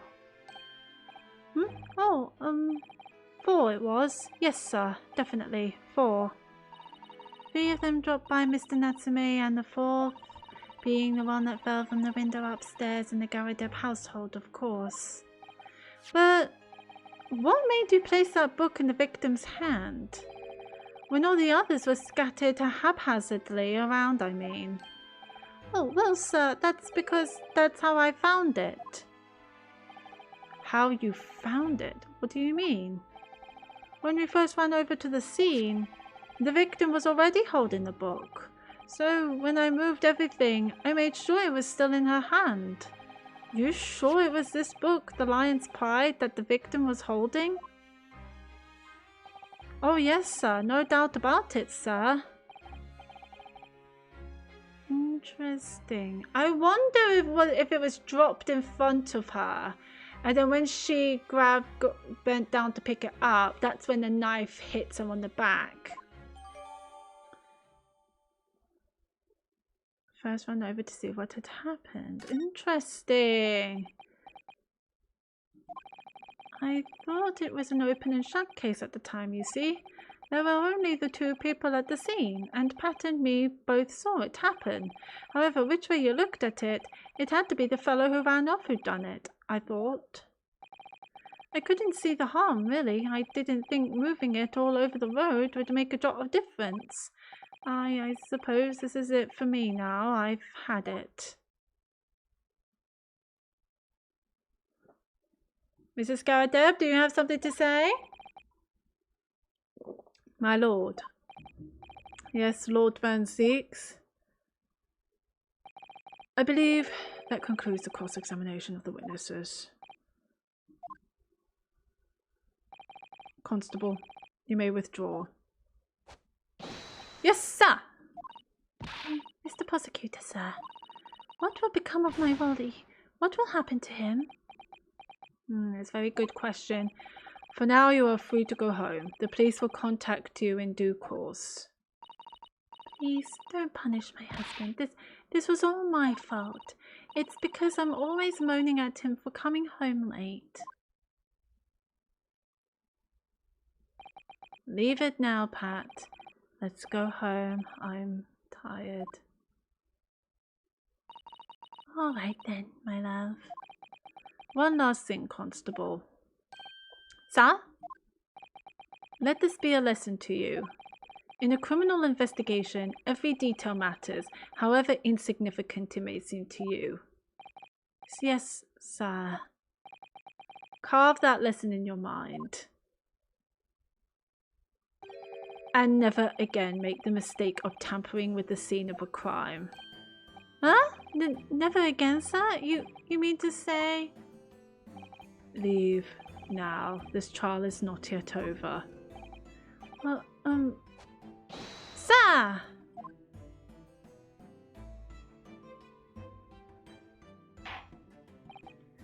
Well, quite a startling revelation, I must say. Whoever thought of a third party transplanting the entire scene of a crime like that? Indeed, my lord. Nevertheless, there are some immutable facts here, principally that the accused, Mr. Soseki Natsumi, is the only person who could possibly have committed this crime. No, I disagree. Now that we know the true scene of the incident, there is someone else. Another person who could be responsible for the knife in the victim's back. Forgive me for being presumptuous, but I believe the prosecution is probably well aware of this possibility already. Lord Van Zeeks, is this true? The answer is yes. Very well. Name the person, if you will, and if further investigation is warranted. The prosecution has no objection to the trial continuing. You will name this other person who could have perpetrated the crime. Joan. Take that! The defense would once again like to request a cross-examination of a new witness, my lord.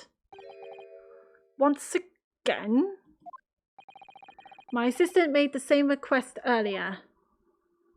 In order to finally reveal the truth about this case, it's imperative that we cross-examine juror number 4, Mrs. Joan Garadeb. Me? Oh, dearie me. Objection. That request has already been denied. But the situation is very different now. Mrs. Garadeb, answer me this.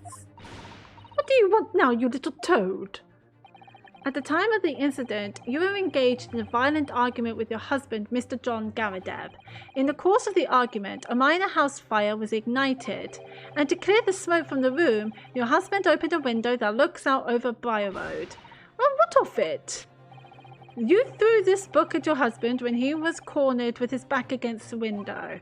Upon striking the pane of the open top hinge casement window, the book plummeted directly down, finding its way to what we now know to be the true scene of the incident.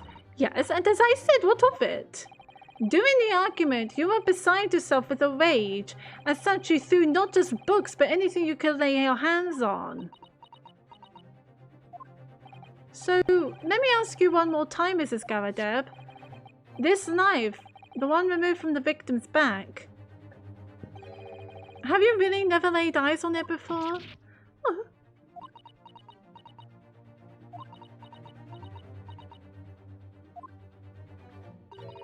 I don't recall it. Seriously? Am I supposed to remember everything I picked up and threw at my husband? And anyway, the man over there in all that regalia said the members of the jury needed to testify, didn't he? Conveniently, yes. Objection. No, I have no recollection of saying that at all. Juror number 4. Make no mistake, you jurors are not special in any way. You are not immune to the judicial process. If you know something about this knife, madame, let the truth come out. But that's just a common old garden knife. It could have come from anywhere.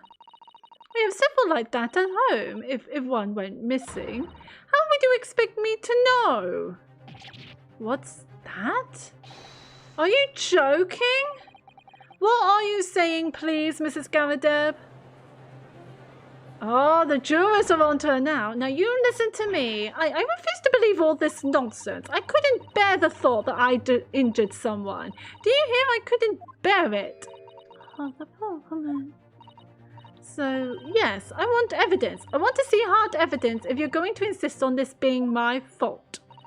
You're going to have to prove to me that I threw that knife if that's what you think. Come along now, chop. Do your worst. Well... do we have any evidence? I don't think we do. Well, Mr. Naruhodo, if I had evidence like that, believe me, I would have thrown it at her already. Then take the stand, juror. Oh. The prosecution does not object to the defense's request to cross-examine this woman. Thank you, Lord Van Zeeks. I'm going to have to testify? Yeah.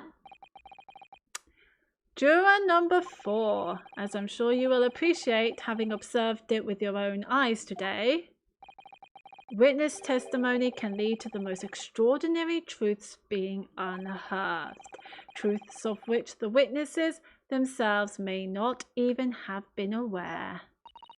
Oh, dearie me. So I demand your full and unadulterated testimony, Mrs. Garadeb, and mark my words, in this court of law today, we shall extract the truth. Do you concur, counsels? Certainly, my lord. Oh, that's what I'm hoping for, my lord. And I am going to actually end it here. This is such a strange feeling. For the first time since arriving in this country, it actually feels real.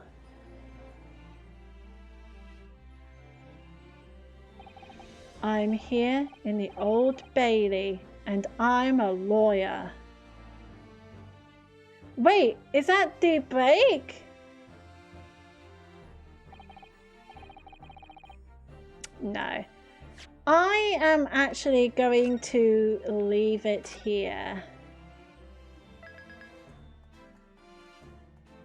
I was hoping to get through this trial like today, but unfortunately I'm very close to time because I currently need to do things tonight, so I am going to leave it here. But thank you ever so much for joining me in my stream. I do hope you're very much enjoying it so far. I'm very much interested of where this case is going, so I'm thinking of continuing this case tomorrow. So if you guys are interested, do come by and say hi. I do greatly appreciate you lovelies. Before I go, I will find somebody to raid.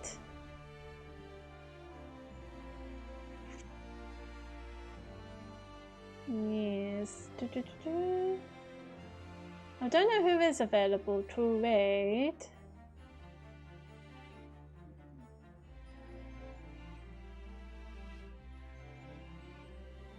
So we've got Coral Island or Spiritfarer.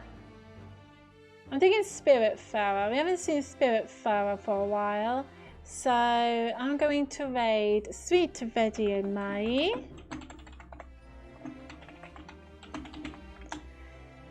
They are currently playing Spiritfarer, so I do give them all the love in the world. They are absolutely lovely streamer. And anyway, you too, Hollow. Do have a great night. And yes, that's going to be it for tonight. And as I say, I'm going to continue with this case tomorrow. So I am all for knowing what's going to happen. And I'll see if I can complete this case as well. So as I say, if you are interested, do come by and say hi. I greatly appreciate you lovelies. Anyway, guys, thank you so much for joining me in my stream in Halloween. And do take care. Have a wonderful rest of your evening. And hopefully I shall see you tomorrow for more The Great Ace Attorney Chronicles. Do take care, everyone. Bye-bye.